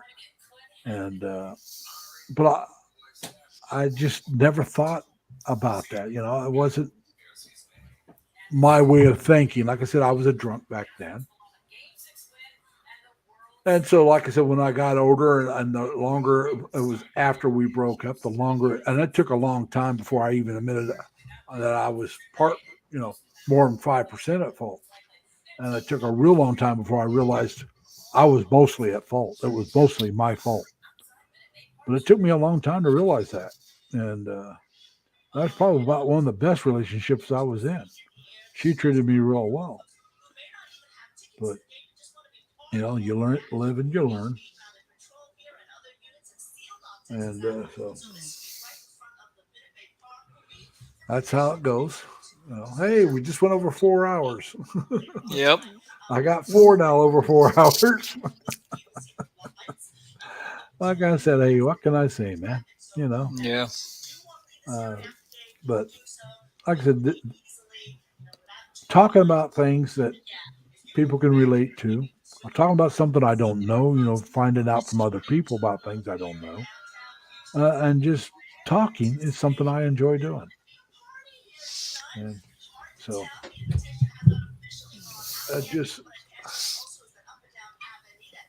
I know we got Tim and Ann here. I don't know if anybody else besides you and I, Tim and Ann. It says 3 people, so it's probably Tim, Ann, and maybe one other. I don't know if they count us. They don't count us, I think, in the chat. I don't know. I know they don't count me. Yeah, they might count me, so that'd give us the 3. Yeah, but like I said, there may be somebody back there just, could be have it playing in the background and not, they're busy doing something else. And it's just because I'll do that a lot of times with a live chat. I'll put it on just because it supports the person. I'll get to let them know, hey, I'm at work. I'll be in the background. And right. I don't say anything else. Sometimes I'll say hi to some of the people that's in there. But if I'm actually busy, I don't say anything. People may say hi to me, and if I'm busy, I don't see it. But I'm there to support them by giving them hours or minutes to help them. Sometimes I'll do that, and I'll mute it and then just let it go. Yeah, Tim. I agree with you. Somebody could be in the background, and that's why I don't go to clubs anymore. The best thing if you go into a club, you gotta know the club, and too many times anymore, people get drunk and they want to get stupid. Yep. I used to be one of them. I'll be honest. I used to be one of them. But the older I got, the less I wanted to be one of those people. Yeah, me Now, too. I still went and drank a lot at bars, but that was because I knew a lot of the people. I don't like neighborhood dives because those people are clannish, or seem to be. Now, if you know I a lot agree. of now, if you happen to know a lot of the people in that neighborhood bar, I used to go in some of the neighborhood bars, but not because I knew them. But I used to shoot pool, and I was on a pool league, so you had to go to different bars, and I didn't like going to those bars, and even in the pool league. But I went because that's what the league required you to do. You had to go. You would go to their bar and shoot one night. They would come to your bar some other time and shoot. So the pool league was a way of entertaining, but also a way of driving up business for the bars involved. Because it would always be on like a Monday night, Tuesday night, whatever league you were in. It was usually on a night that did involve a big crowd anyway. So this is the way to get some people in there that wouldn't normally be in there and make a little more money for the bars that were involved. That's all it Yeah. was. But it gave you an outlet of being with some friends, having some good times, shooting some pool, which I like to shoot pool. I haven't shot pool in years, but I like to shoot pool. Tim, stupid wasn't my middle name. It was my first, middle, and last. There was times I was just plain out dumb, and dumber, all in one. But especially in my early 20s. But so yeah, it was. I enjoyed it because, like I said, I played on teams with people I knew. You know, they were friends from somewhere else. Hey, Larry, we know you shoot. You're a good shooter. I was never the guy that had the top rating of. I was always the middle. You know, like a 3 or a 4. Usually, I was around a level 3. The same thing. I used to be in a bowling league, and it was the same thing. I was a good bowler, but I wasn't a great bowler. But you need those guys like that. I mean, I used to break 200 every once in a while bowling, but it wasn't consistent. I was consistently around 170, which is pretty good. But you got guys that bowl in the 200 consistently too. Yeah. And so, yeah, I was in bowling leagues where I broke 200 on a fairly regular basis when I was bowling when I was on shore duty in the Navy. We had a little 4-lane bowling alley, and I broke 200 a lot when I was doing in that league. It was all Navy guys. And, but that's because I was bowling 3-4 nights a week. You know, to be good, you really got to put in the time. Yeah. And most of the time, I never put in the time. Now, like I said, in the Navy, on shore duty, I did. Because, well, we were out in what I called La Land. I was at a base of 110 people in a village of 500 people. The closest town of any size was over 30 miles away. The last bus to town left my area at 4 o'clock or 4:15. I didn't get off work till 4:30, and I didn't have a car, so I wasn't going to town very often unless I did it on the weekend, and I had to find a ride back on Sunday. Well, I wasn't doing that. I went to the town once or a couple times. That was it. I was there over a year and a half. I really didn't go into the big towns much at all. There was Aberdeen and Hoke William or something like that. Hoke William was one of them. I can't remember the other one for sure. But there was just a river in between them. Each town was only like 20 or 30,000 people. So the two towns together was about 40 to 60,000 people. So you wouldn't call it real large, but compared to 500 people, it was a big city. I mean, they had movie theaters and all that good stuff that you can go to. The town I was in, best entertainment was on base. We had a movie theater. We had the bowling alley. We had a real nice bar. There were some good bars. There were some bars out in town, but I got there on I want to say a Tuesday or a Wednesday. I can't remember which day. And by that Friday, counting that Friday, there was a shooting in one bar and a stabbing in the other. That's always nice. So it's like, I don't think I'm going to go out in the bars very often. And I didn't for a long time. And then one of the guys on base bought one of the bars. And so, because that's where he was planning on retiring. He almost had his 20 years in. By the time he'd get done with this shore duty, he'd have his 20 years. And so he was setting himself up for his retirement. So I started going to his bar, and then there was another bar I'd go into once in a while after that. But it took me a long time before I'd go out in those bars. And like I said, actually the bar itself on base was nicer than any of them. So it was all military people. You go out in town, you met some of the locals. And some of the military guys would go out too just to get off base. But there was an Indian reservation about, maybe 10 miles up the road from our base. And there was a Saturday they were using our ball diamond to play softball for the girls' softball league team. And I think it's Saturday, it might have been a Sunday, but I walk out of my barracks, my room, and I got a Coke in my hand. I got a glass and a Coke with ice, and I walk out to watch some of the game. Now, the girls were too young for me. I was 25. They were teenagers. So, I mean, it wasn't real bad, but, too young for you. If I was 4 or 5 years younger, they'd been the right age, but, too young for a guy my age. Later on, that age difference wouldn't matter, but you know what I'm saying. So anyway, I walk out there, and there's a couple older guys sitting there watching the game. I guess they were the fathers of a couple of the girls playing. And the one guy looked at me and says, you got a couple more of those glasses with Coke? And I said, sure, why? I said, well, we got some Kessler. I said, I'll be right back. So they went and got the bottle of Kessler. So I come out with a couple Cokes and a couple glasses with ice in it. And we sat around, start drinking and watching the game and talking. That's when I found out their daughters were playing in the game.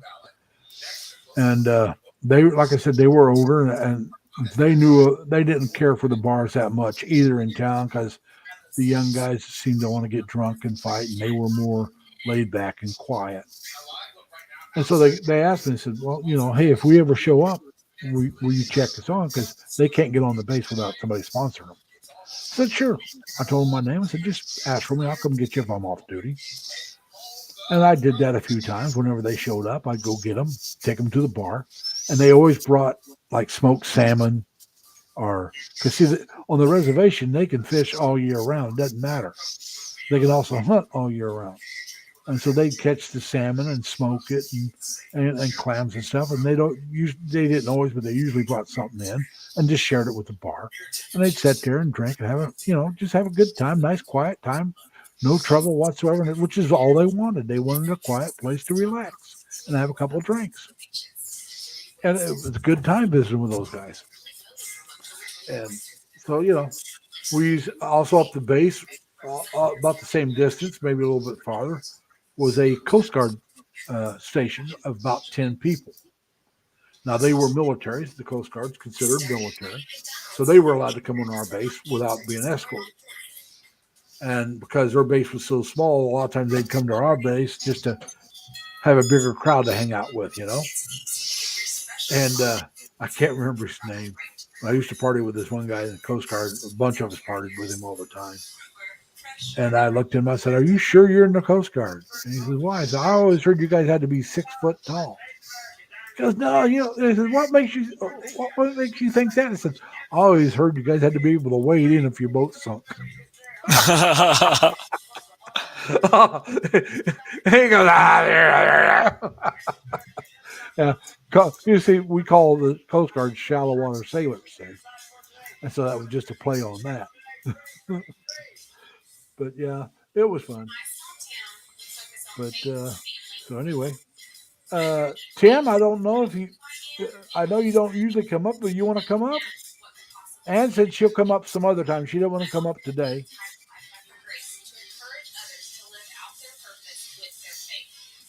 So I guess Tim's not going to come up. Dan, like I said, he had to go get his donut and coffee. I don't blame him. I don't blame him. That's his breakfast probably. Well, that's his regular routine. Oh, yeah. Hey, I'm going to tell you the truth. I get up. I have a couple eggs and a cup of coffee or two. Now, if I'm off, I have 2 cups of coffee. At work, I have 1. And I spread it out. I only drink a little bit at a time. Because, it's when you're working in a security guard, you can't just get up and go to the bathroom whenever you want. You have to get somebody to take over or turn the cameras on your area so they can watch it while you're gone. And if you can, a lot of places they want somebody to come take your place. Well, where I'm working at, they got tired of doing that. And I mean, I take a bathroom break and a lunch break together, maybe 3 times altogether. That's it, usually. Yeah. And I'm gone maybe 5 minutes, except for the lunch break, and then it's about 11 minutes because I go to the bathroom and I'll go grab something to eat and come back to my desk and eat it at my desk. Yeah. It was impossible sometimes to get somebody to come.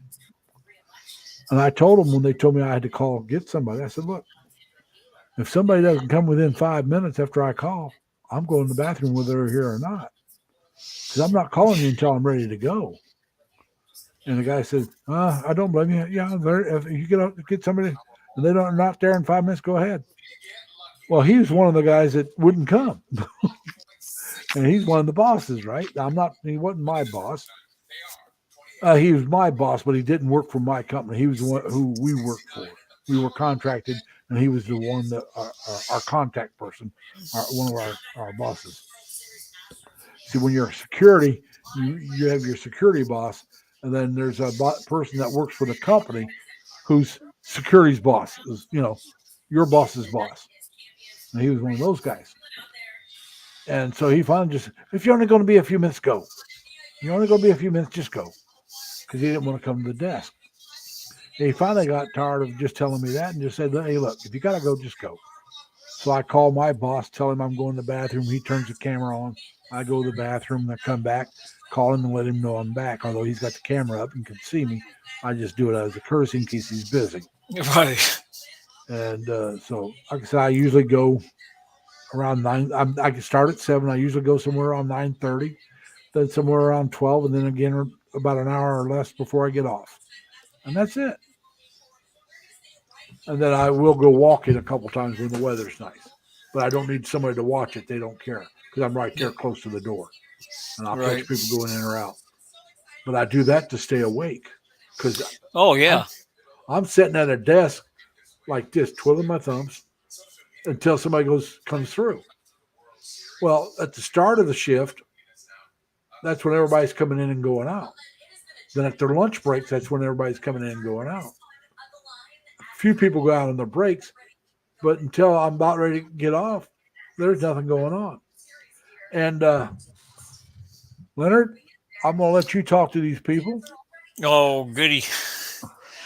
I'll only be a couple minutes, man. I'm going to mute and then turn my camera off. So all right. I'll be back in a couple minutes. All right, bye.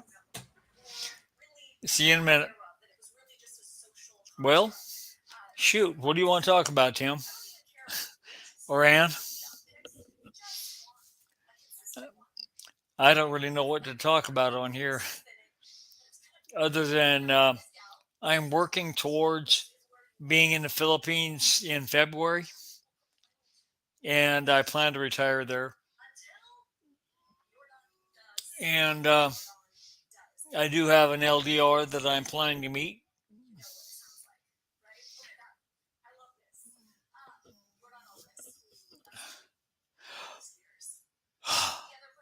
Okay, Tim, thanks. Yeah, I been talking to her online for about a year and a half, and we video chat several times a week. And so I've gotten to know her pretty good. She's got 2 kids, a 2-year-old and a 6-year-old. And they're great kids, a bit spoiled, but good kids. And let's see. She lives in a province in a barangay outside of Delegueti.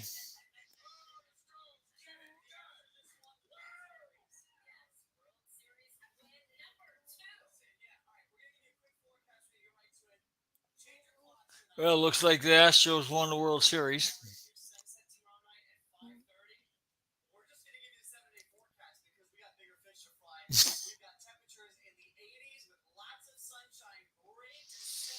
So anyhow, my deal is I'm disabled. I had a stroke a year ago, and I'm still not able to walk without a walker. But I'm getting stronger and getting better, so I'm sure that will correct itself. I'm sure by February. That's At good. least I hope. Well, the Philippines is not the most handicap accessible place, That's but what I've certain heard. but certain places are pretty good. Yeah. So you'll have to look, and if you're not, Well, like I say, I'm looking at probably Cebu City or maybe Davao. okay, I would think probably Davao would probably be a little bit better because I'm thinking so. from what I'm hearing, I think Davao got a little bit better infrastructure, and Yeah. they have the 911. Right. It's the only place I know of that has 911. The way I understand, it's the only place in the Philippines that does. That's what I said. That's what I understand. It's the only place that the Philippines has 911. Yeah, they've got good hospitals. They've got Yeah. good doctors. Yeah. Now, Uh, Cebu will have some places that are very handicap accessible, but they're going to be expensive. Yeah. It's going to be like IT Park and those areas there. I think would be a lot better. But That's probably true. where Chris lived, I don't think so. Now where he lives now might be all right, but where he was living when he was doing these live streams, I don't think that would be very. Yeah. And Well, Manila, I Go ahead. watch David on the Campbell channel. Now he's in a wheelchair, and he can't even use a walker. Okay. He's he had a stroke 7 years ago or something. Yeah. Met his wife after he had the stroke, and he married this real beautiful young woman. Well, she's 39 now, Yeah, but but still, that's young compared to us. yeah, yeah, I think he's like 63 or something. Yeah. And I've asked him point blank, where would be the best place for me to go? And I've explained to him my situation, and he said everywhere but Manila. Yeah. Well, Tim says Davao or Dumaguete. Yeah, Dumaguete's on my list too. Yeah, like Dumaguete's an area I would be interested in. Yeah, Davao a little bit. yep. like The I said, Astros won it. Astros won it. So all right, Yeah. the series is over. Yeah, Like I said, Davao would be something I would consider, but it would be behind Dumaguete, Cebu, and a couple other places. But it would be something, like I said, unless you well, go to a place you don't know where you're going to like the best. right. Well, I plan on looking at both, at all three places. Yeah. Well, like I said, well, hello, every man repeats the story. You're handicapped and have found a wonderful life in the Philippines. Now, where do you live at? Every man repeats the story. Do you mind telling us where you're at? And every man, if you have a channel, type in LLL and your link will be dropped by my Nightbot. And it could be lowercase or uppercase. It doesn't matter.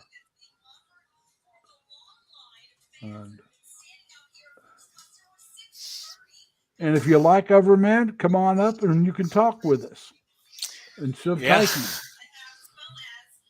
We're very accepting here. We're very open. And he lives near Dumaguete. He lives in Bacon. Oh, okay. I think I'm pronouncing it right. I could be wrong, but it's Bacong near Dumaguete. Dumaguete, yeah. Yeah. Come on up, every man. Come on up. The link's at the top of the chat. Tap on that and come on up. And who are you saying your different languages? she's probably talking about the language that will be used. Well, yeah, because she says she's Tagalog from Manila, Yeah, and it's Visayan down in Cebu area. Yeah. Cebuano and Cebu, and Visaya and some of the other areas like Dumaguete and thing. I think it's Visaya, but it's Yeah. Cebuana in Cebu. So unless you know where you're going, I wouldn't learn a different language, or I would learn Tagalog only, because a lot of places speak Tagalog, because that's Manila. Yeah, But, that's if you know- actually the national language, I think. Yeah, it's called. Actually, there's a language called Filipino, which is based on Tagalog. I was From going what to I say understand. I thought that was Tagalog, but now I might be wrong. That's what I thought, but someplace told me that was a little different. But it's highly influenced by Tagalog because where they decided to come up with the language. The Yeah. Filipino language is the language that they developed for a national language. And, Yeah. and I the- guess so. And yeah, because before it was Tagalog was the national language, and so they came up with from my understanding, a little different, but it's highly based, and a lot of it's Tagalog. Yes, English is an official language in the Philippines, but it's let's be honest about it. It's taught in the schools, but out in the province areas, a lot of them never use it after school. And so they may understand you a little bit, but they cannot speak it as well, or they're too embarrassed to speak it because they don't think they speak it Yeah, well enough. you run into that. They won't talk. Yeah, they say they don't know it, but they'll understand what you're saying, which is Yeah. fine. I mean, that's why the larger areas, there's going to be a lot more English speakers because they have the opportunity to use it more. Right. And if you got colleges around, all the college kids are going to be able to speak with you. And Yeah. some of them, English is excellent. You ever watch the Filipina P? Her English Oh, is yeah. excellent. She speaks But English better than I do. Well, she lived in one of the Western cultures for a while, from my Yeah, understanding. I was thinking it was England, but I'm not sure. I think you may be right. I know she's highly influenced by American U.S. television. Yeah. She'll talk Star Trek and that stuff all the time, but they get that. That's probably over in England as well. Oh, And, yeah, definitely. And then there's a Mela Jean Salon is another vlogger from the Philippines, and her English is excellent. I think she worked in a call center for a while. Could And be. a lot of, if they got a call center, and they do have call centers in Davao, a lot of the call centers, you have a lot of English speaking people. Now, there'll be other people that speak other languages as well, because they're a call center not just for the U.S. and Canada, they're for other countries as well. Right. And so it's, And that's why I said another one that speaks English very well is Margie in Paradise. I've not seen her. I couldn't say. Oh, but she just had a motorcycle accident, and busted her arm up. But That's not good. I watch this Rue Beauty. Rue Beauty, yeah. She's pretty good. She I'm not speaks subscribed English to her. real good. Yeah, I'm not subscribed to her, but every once in a while I'll catch one of her Yeah, videos where it'll come up on YouTube, and it's like, hey, that looks interesting. I'll watch it. yeah. And she did one on scammers here recently. I guess somebody was using her picture and trying to tell people that they wanted her. She was asking them to invest in it, like they were her, trying to get them to invest in something. And so, she did a video on that saying, hey, look, I will never ask you to invest money or anything. Anything like that happens, report them. She goes, I've been trying to get them reported, and they got this number to call, and she said, you can tell a lot of times, you can tell they're in the U.S. because it starts with 1. That's the U.S. If the country code is 1, you're calling the United States. Yep. Well, they can play games with those phones too now. Yeah, but so it's just. I watched that one. I thought maybe she was talking about a different type of scammer. Was trying to, but then I realized what she was talking about. Now she's in the process of moving, so this was one of her newest ones, and she was cleaning up her apartment when she was doing this because they were moving. Her and her roommate. Yeah. And, I saw that one. Yeah. So like I said, I like to watch a lot of different videos. And it's mostly in the United States or Mexico, because Jerry, he goes down to Mexico a lot. I enjoy those. Yeah. Are the Philippines. I've seen a few from Canada. Mike got married to a beautiful woman who lives in Canada. He's put up a Yeah. couple. And I enjoy his video. I enjoy Vagabond Awake also. I haven't seen that one. No, There's he's an a- American. He's an American with an Indonesian girlfriend. And Is that they the one that basically- goes from different countries and stuff? Yeah, Well, And he I've seen has some of the- theirs. and he I has the retired sheep reports.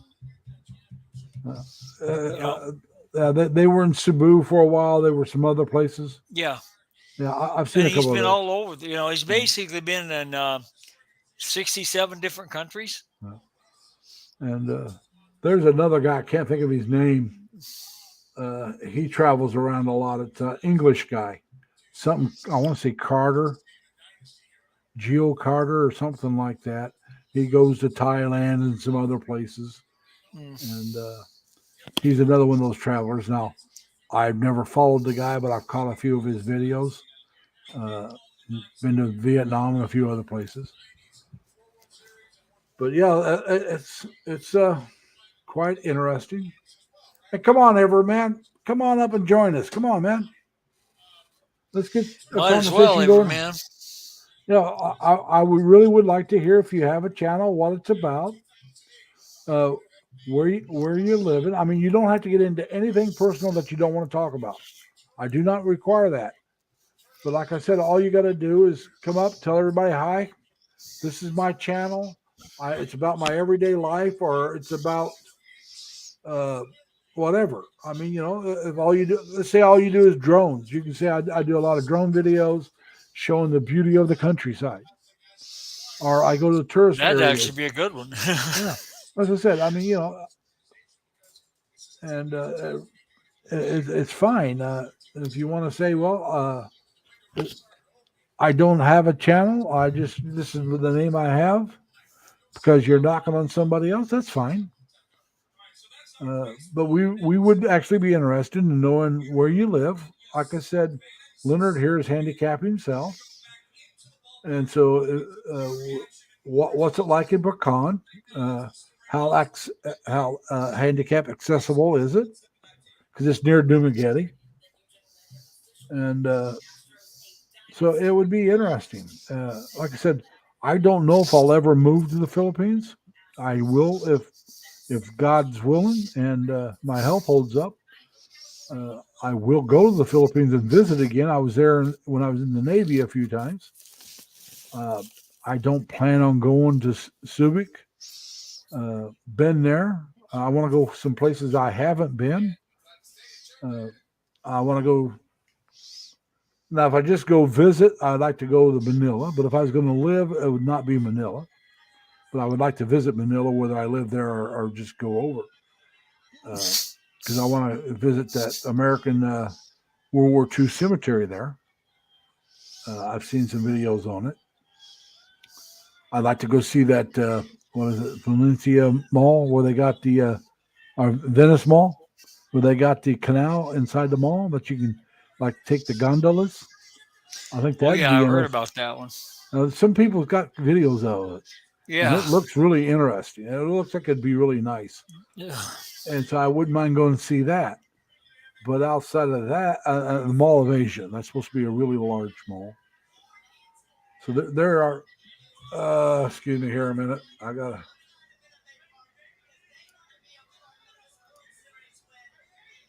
gotta put somebody in. No. I gotta block somebody. Oh, geez, they're back. Yeah.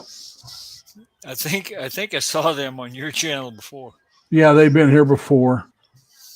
And they're not, I mean, the name's not what insults me. It's what they're putting up. Right. All right. Find my hot girls here. I don't want his hot girls. That's either a porn site, which means he's a spammer of some type, So I guess I'm starting to make it because you don't usually get trolls until you start to make it. At least that's what I've been told. I don't know why I'm getting trolls because I'm really not that large. Like I said, I got less than 300. Last time I looked, it was less than 300 subscribers. Well, But, it's your quality of your podcast, of your broadcasts. It could be, but or maybe the length of my broadcast gets their attention. Because let's be honest, it's over four Well, that's and a half true. hours now. That's Over true. four and a If we if we I may shut be down the- 15 I may minutes be the ago, we'd last have one missed you. standing, you know. But Yeah, Well, I mean, think about it. I can- If we'd have shut down 15 minutes ago, he'd have missed you. yeah, he wouldn't have been here. But like I said, though, I don't care if a guy wants to go somewhere, whether it's here in the States, another country or not, and wants to visit a hooker. That's his choice. And if she's willing and not being forced into it, that's her choice. Right. It's not my choice is no. No, thank you. No, I'm not into pay for play. I'm into pay for play, but only by taking them out for dinner, wining and Well, dining. yeah, And then I if look at she's, that differently, but I yeah. do too, but I'm just saying no. I was when I was in San Diego. A lot of Navy stories are San Diego. My girlfriend was working at that bar I told you about. Yeah. And I can't remember if it was the same girlfriend or a different one. I dated a couple girls out of there. Like I said, Connie and I broke up, you know, and I dated somebody else. And Connie was the best girlfriend I Usually had. works that way. And so anyway, I'm on my way to that bar. I have $3 in my pocket. Now this is 75, 76. I'm not picking up any hooker in the United States for $3. Ain't happening. No. But the girl asked me for a light, you know, first. So I give her a light. And she goes, "Let me ask you something." I said, "What?" She goes, "How come, you know, you're willing to take a girl out and spend 40, 50 bucks taking her out and having dinner and buying drinks and dancing when you can spend the same money and be guaranteed to have sex?" I said, "Very simple. Because if I have sex with the girl I took out and had wine and dined and we went dancing, we're having sex because she actually likes me Yeah. and I like her." I said, "I prefer that kind of sex. I don't want to just pay for it. To me, it's where's the satisfaction? You know, I can get the same satisfaction by just using my hand." And you know, so we're talking. This is what we're talking about. The show patrol comes along, and like I said, I guess she's a known hooker. So they couldn't bust her because you know the no money exchange or anything.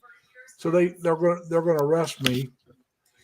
And I said, "You must think I'm a real big stud." I said, "I got $3 in my pocket. How the hell do you think I'm going to pick up some hooker?" "Well, you're drunk. We're going to take you back to the base."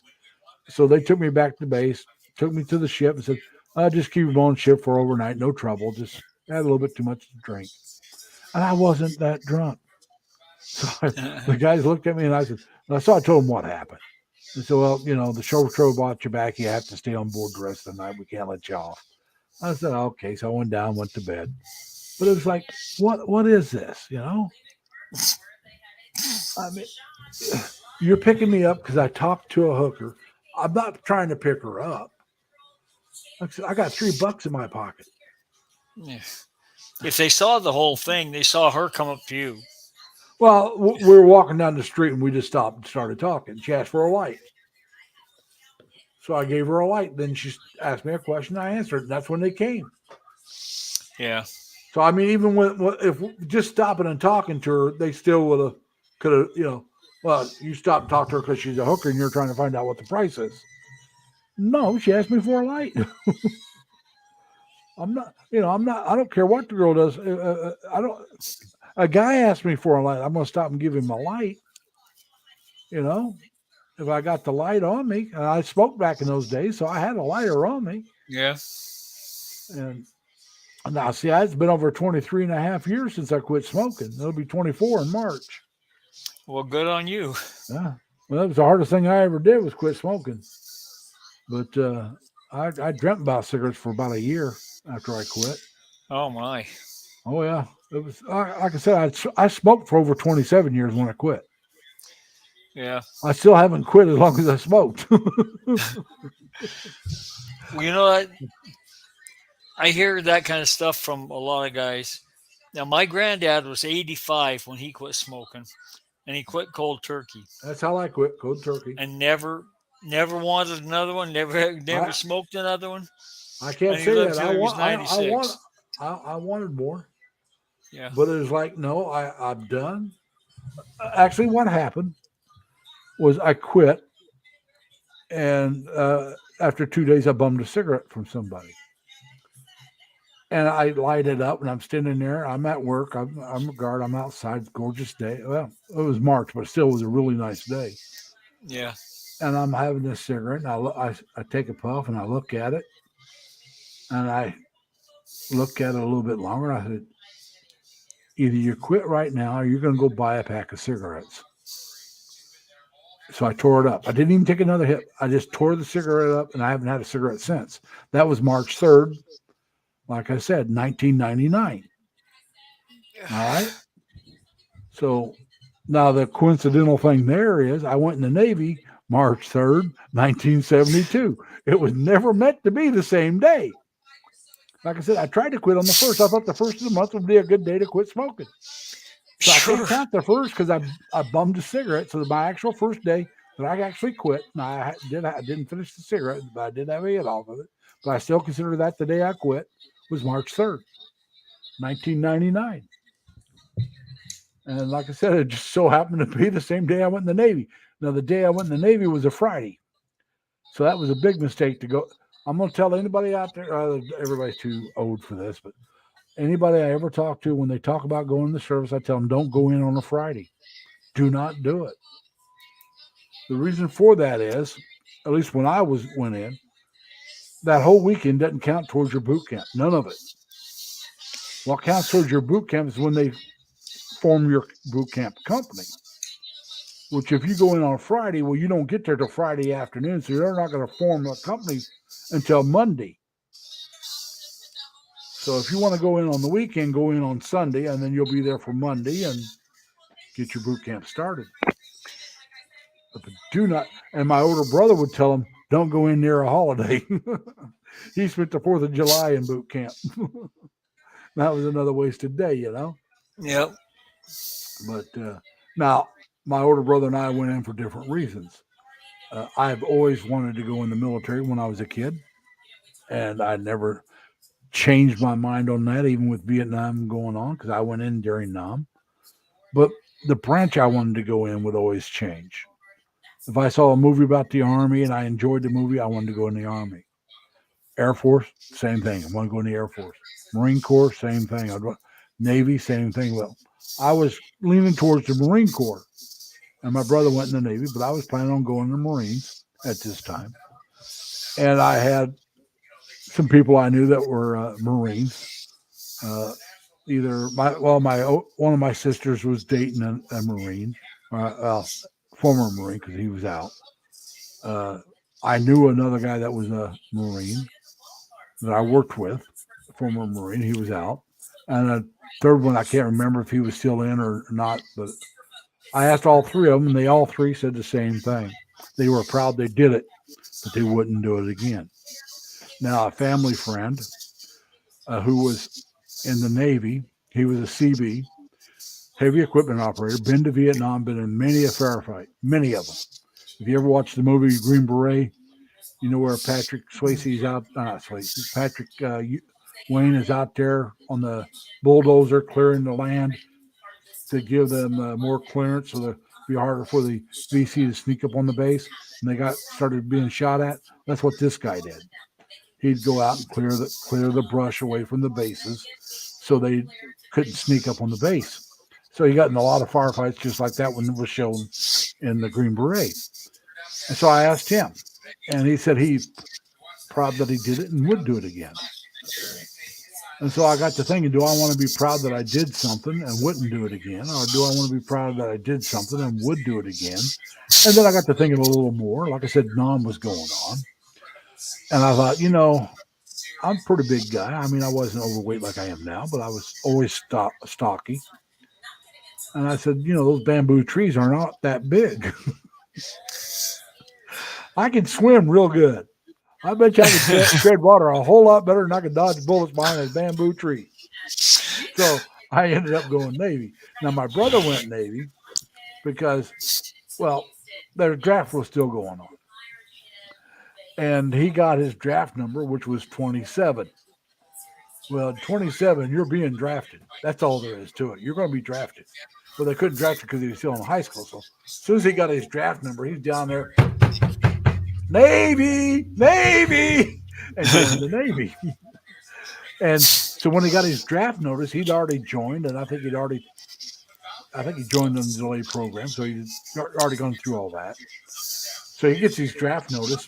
Now, back then in Terre Haute, anyway, all the branches were in the federal building, which was the post office, but they were on the second floor where the federal courts and all that, and all the recruiters were at. So he goes up to the Army recruiter's office, hands him his draft notice, and says, "I won't be there." He said, "You got to be there, son."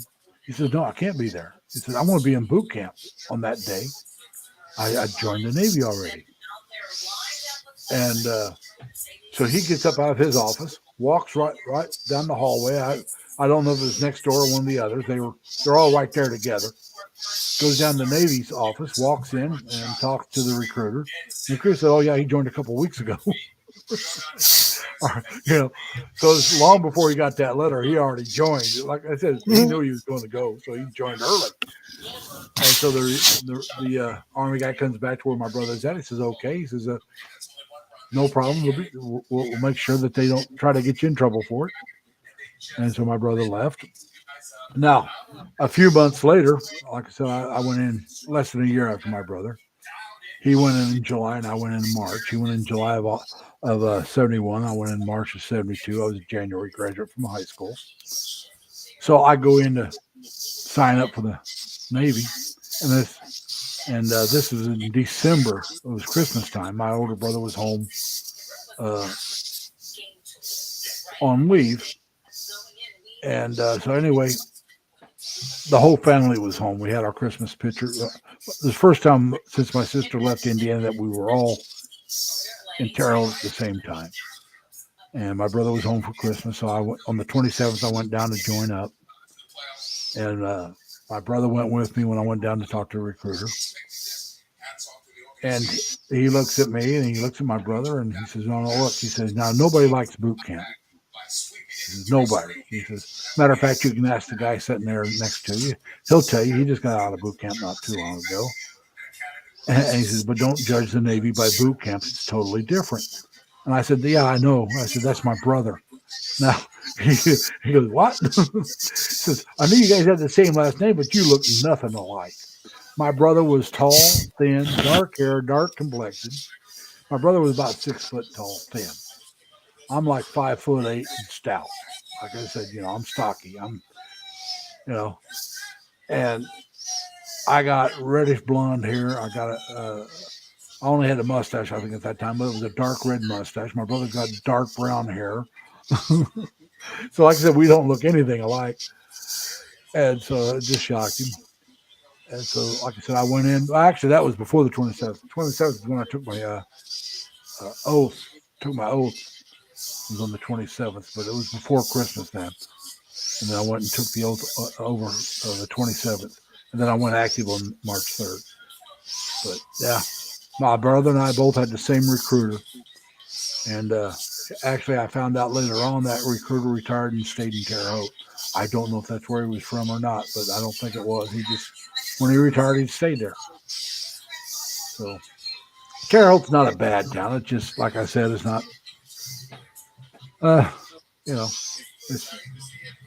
Hey, Dale, how you doing? Hi, Dale. Dale, if you want to come up, you can come up. Yeah, Dale Larry. says, Dale says, "I was going to come up on your panel, but then I got high." Yeah, I saw that. I'm going to have to bail here. All right. Well, then, if nobody else is going to come up, and actually, by the way, this is now my longest live stream. Well, we just hit 4 hours and 48 minutes, and my longest before this was 4 hours and 43 minutes. You think? Yeah, I want Can you hang in for another I 12 wanted to minutes? hang in there. Huh? I'll try to do it on my own. I want to Well, see you if I want can to hit. hang on? Well, I'm going to try to hang on for another 12 minutes to hit 12. 5 hours just for the heck of it. yeah, heck, I'll hang on. But like I said, I was hoping every man repeats the story or somebody else would come up. But it Yeah, I doesn't was seem hoping like, Ann would come up. well, Ann said she will some other time. Yeah. She was still laying in bed. So I would like to have Ann come up as well. But she's not wanting to come up, which I understand. I mean, not everybody is as comfortable just getting up and winging it. Like I'm very comfortable doing this. Yeah. I'm quite comfortable You to get know, up and just talk away. I mean, yeah. You and and the part other of that is, person that puts you and the other people that put me on a band were well, getting like, me there. like I said, though, for me, it probably has a lot to do with my upbringing. In my before I was Lazy Larry, I talk about it. I went to 6 different elementary schools, one of them twice. And then I also lived in 18 houses by the time I was 12. Wow. So you moved around a lot, so you had to get comfortable talking to people you didn't Yeah, know. I haven't lived in 18 houses in my entire life. I've lived in over 30.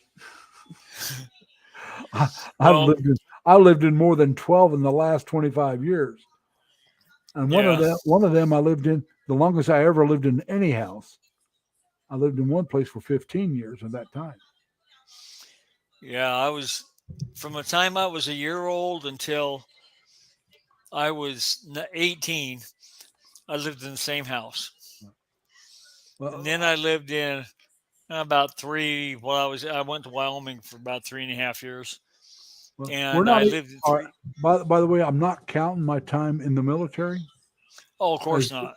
I'm not counting that. Oh, I lived off base a few times, Yeah. but like I said, I was the first time my family moved. I was maybe 3 months old, so I don't remember that house. But I was born, like I said, in West Lafayette, in Tippecanoe County, and then moved to Terre Haute.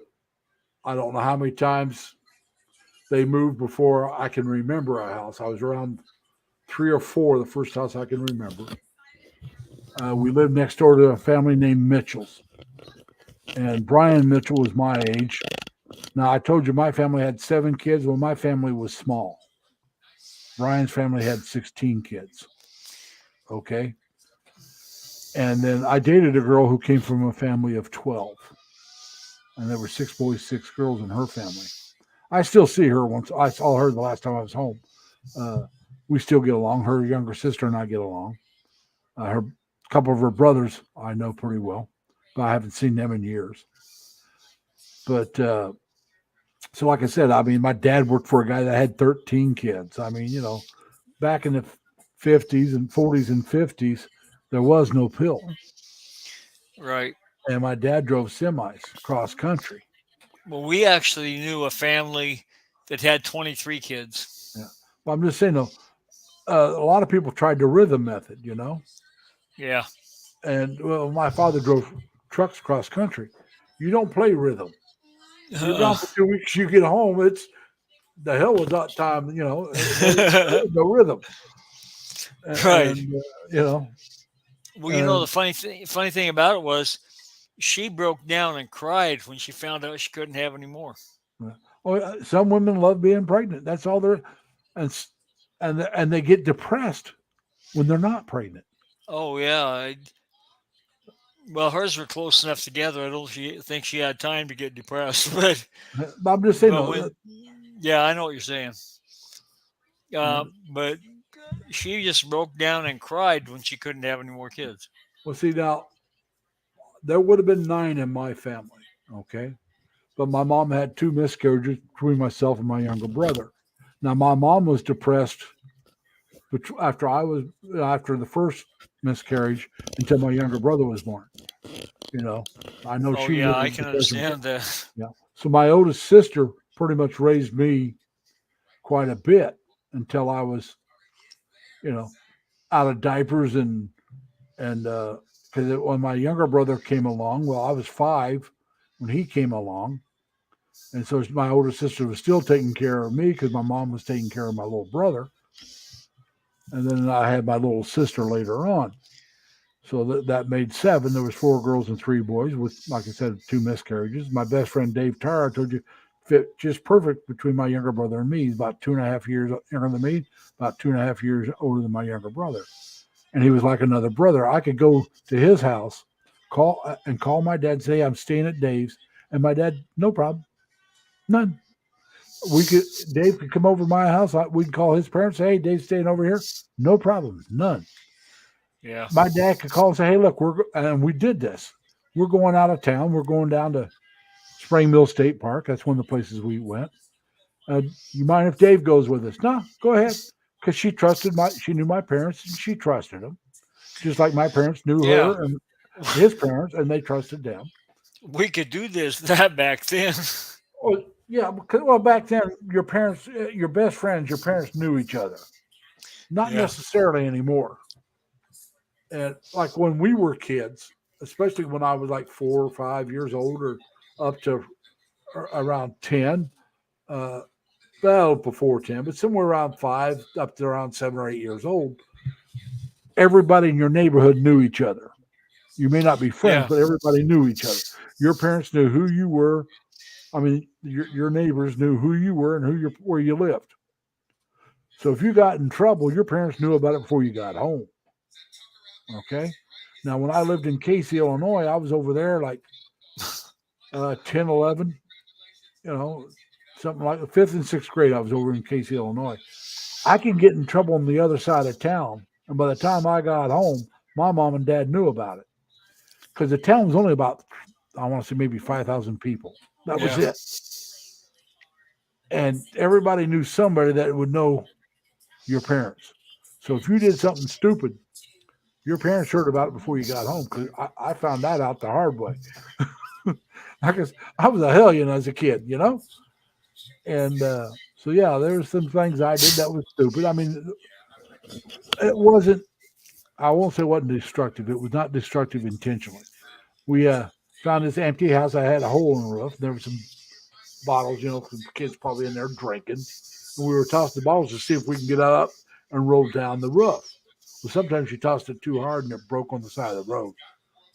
And got in trouble for that. We had to clean that up. Nobody got a flat tire or anything, but, our parent, me and Floyd, both our parents knew about it before we got home. Dewey Floyd was his name. Yeah. God hell for that one, buddy. Yeah. But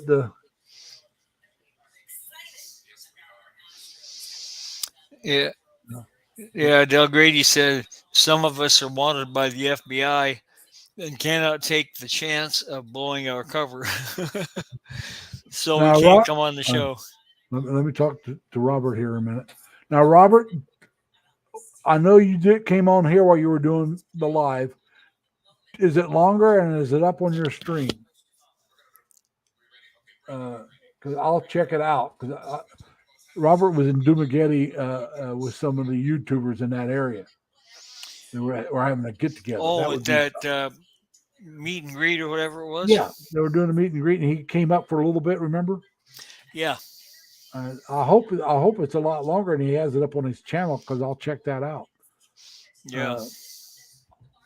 I shared one of his. I'll tell you in a minute. I shared one of his videos through Sammy's community she's got, and I'm, like I said, it is just so hard to grow your channel. And so, like I said, I don't care if I ever get 1,000 people and get monetized. I really don't. I don't do that for money. I'm not doing this as a way to supplement my income when I retire. I'm doing it for my entertainment. Yeah. And I will continue doing it as long as I enjoy it.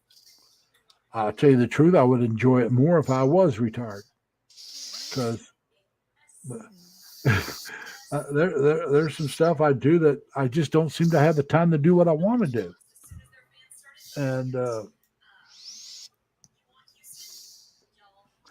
And Tim said he grew up in a small town. The chief of police lived near him. He never rode in a car in his life. He would walk the beat. His funeral was a horse-drawn carriage. That would have been interesting. I'd be sad that he died, but a horse-drawn carriage, they don't do that too often anymore. Yeah. They do it for the president, and they have the Few horse. rich people. Yeah, well, I'm just saying, no, they do that. Last time they had I know Kennedy they did it for, and a couple others, but they also had the horse with his shoes on backwards. Oh The yeah, boot. the unknown soldier or whatever it is. No, they put the boots on the horse, and then the stirrups they're backwards. Backwards, yeah. Yeah,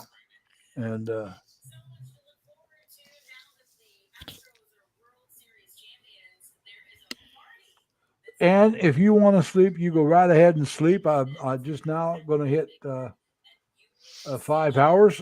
It'll be in less than a minute. Yeah. When And you hit your 5 hours, I'm going to sign off. well, get ready, buddy. We got 30 seconds. I'll probably go a couple minutes longer, but that's all right. Yeah, that's fine. Like I said, this is going to be my longest video ever. Well, I'm We glad I had could Robert help come you. back. I wish Robert would come up and talk with me for a little bit. We'll Yeah. even go longer.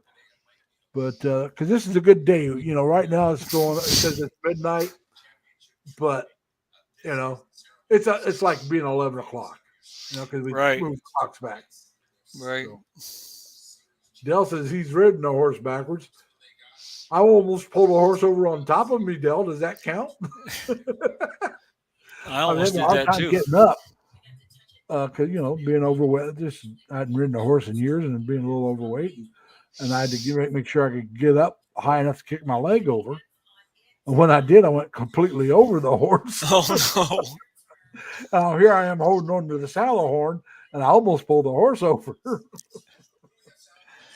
And my cousin's wife, Mary, she says, "Oh, I wish I had a video of that. I'd put it on the Americans Funniest Video." And I said, "I'd laugh and I'd vote for it." Yep. It was just Yeah, I pulled a horse over backwards on purpose because he kept rearing. yeah.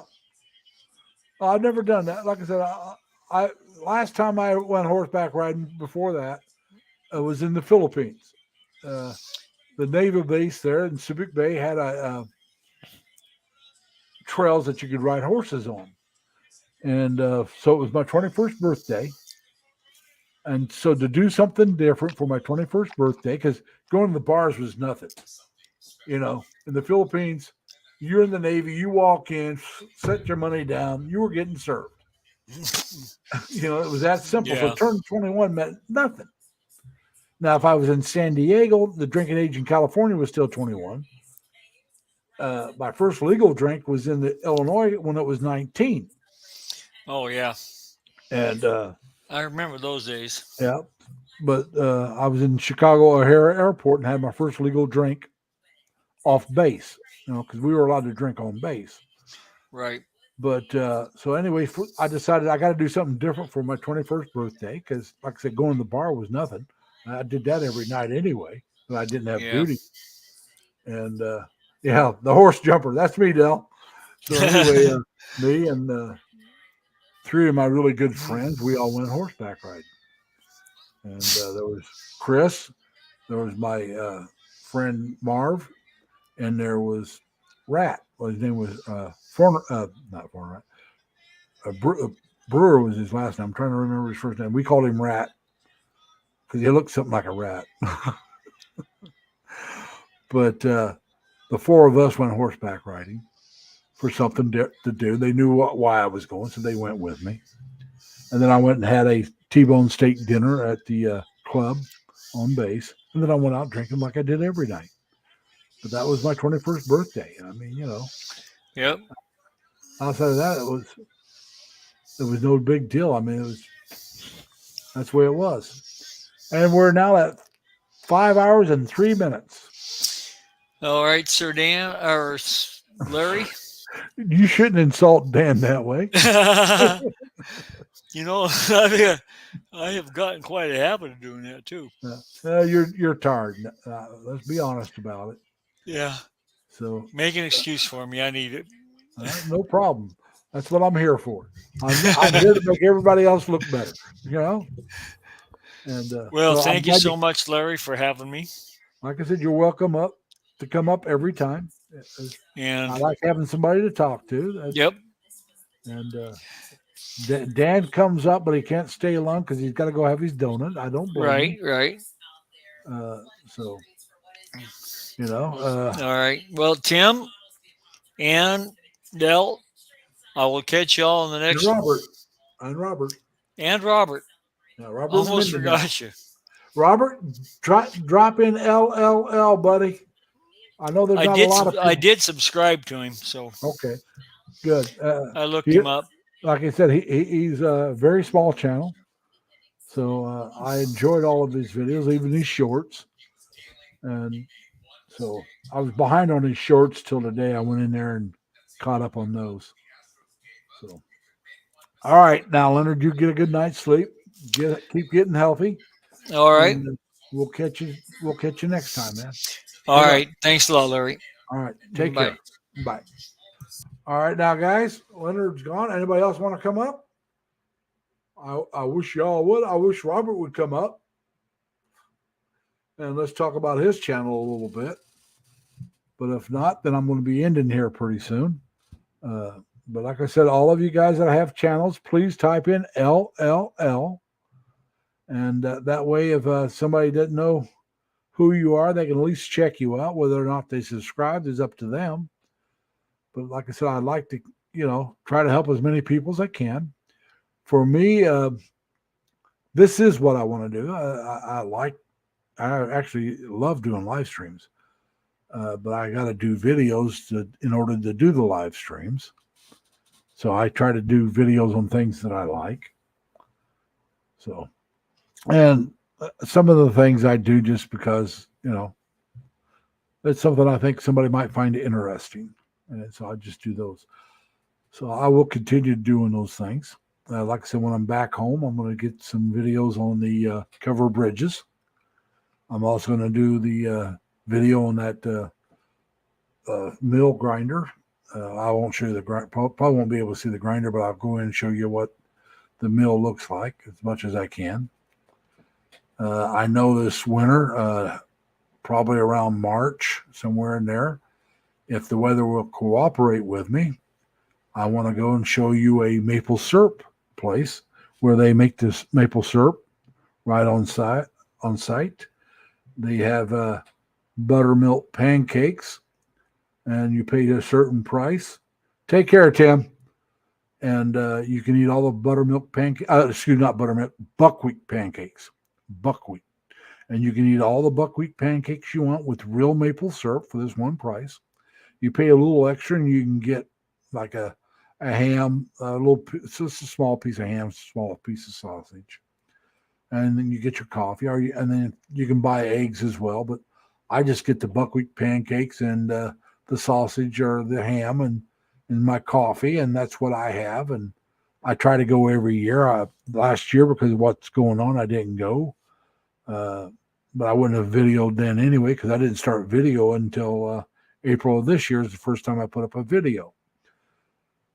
So, I want to do that. There's a place that we consider like the Grand Canyon of New York called Letchworth.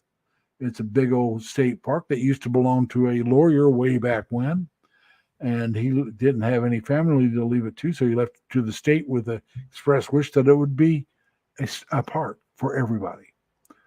And it's got like 3 waterfalls. And it's a canyon-like area, and it's quite nice. So I'll try to video that next year.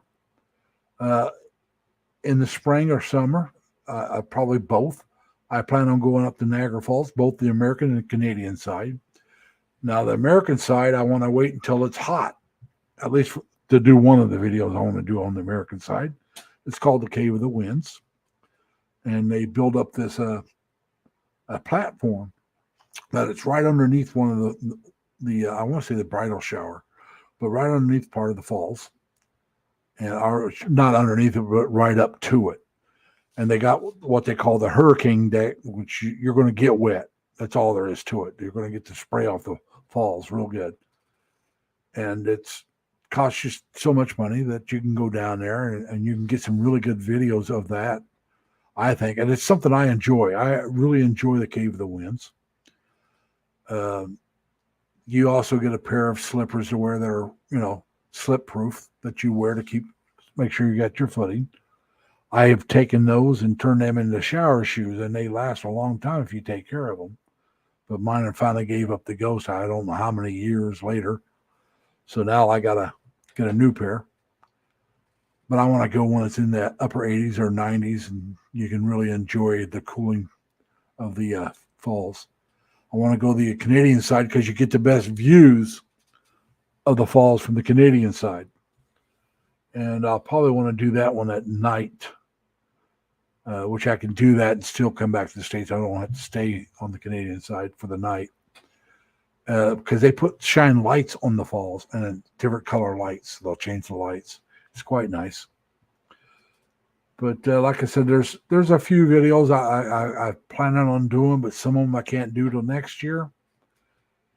These will be under the special, like our vacation or special events type videos that I do. Like when I went to the car show, that's a special event. I'm going to go to Lake George in the spring. They have every spring. I can't say every spring. They might not have done it for a couple of years because of the pandemic, but they have a motorcycle rally up there where they'll have some of the motorcycle companies that come in with trailers, and they'll set up shop for sell parts and gear, and you'll have motorcycles from all over, and you'll have Harley Davidsons and Hondas and the Can-Ams, which is a motorcycle with the two front wheels and only one in the back. And I'm probably sure there's going to be some what they call I'm trying to remember what they call them, but they look more like a car. The seats are side by side. They're side by side motorcycle. I know the name, but I can't think of it. So I'll go up there and get a few videos during that weekend. May even go up there because it's actually a lovely little village. Lake George is quite large. They get a lot of boats up there. So I may go up and do that. And we'll see. Like I said, there are some plans on doing some videos. Some of them it was too late to do this year. Like I said, the motorcycle rally thing was already over with when I started vlogging. That was already done. I missed the Tulip Festival here in Albany area. I'll catch that next year. I got to start paying more attention to what's going on around me so I can get some more videos up. But, I will still do the kinds that I do, the driving ones once in a while, the short videos.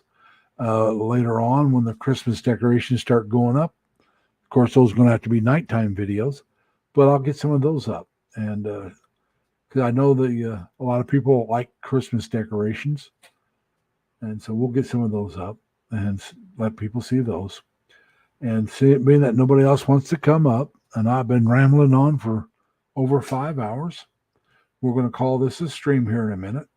So I want to make sure I tell everybody, please be nice to each other. Take care of yourselves. Stay safe and healthy. And if you're not healthy, please get yourself healthy as best you can. Be kind to each other, like I said. And remember, always try to have fun. Take care, everybody. See you on the next one. Bye.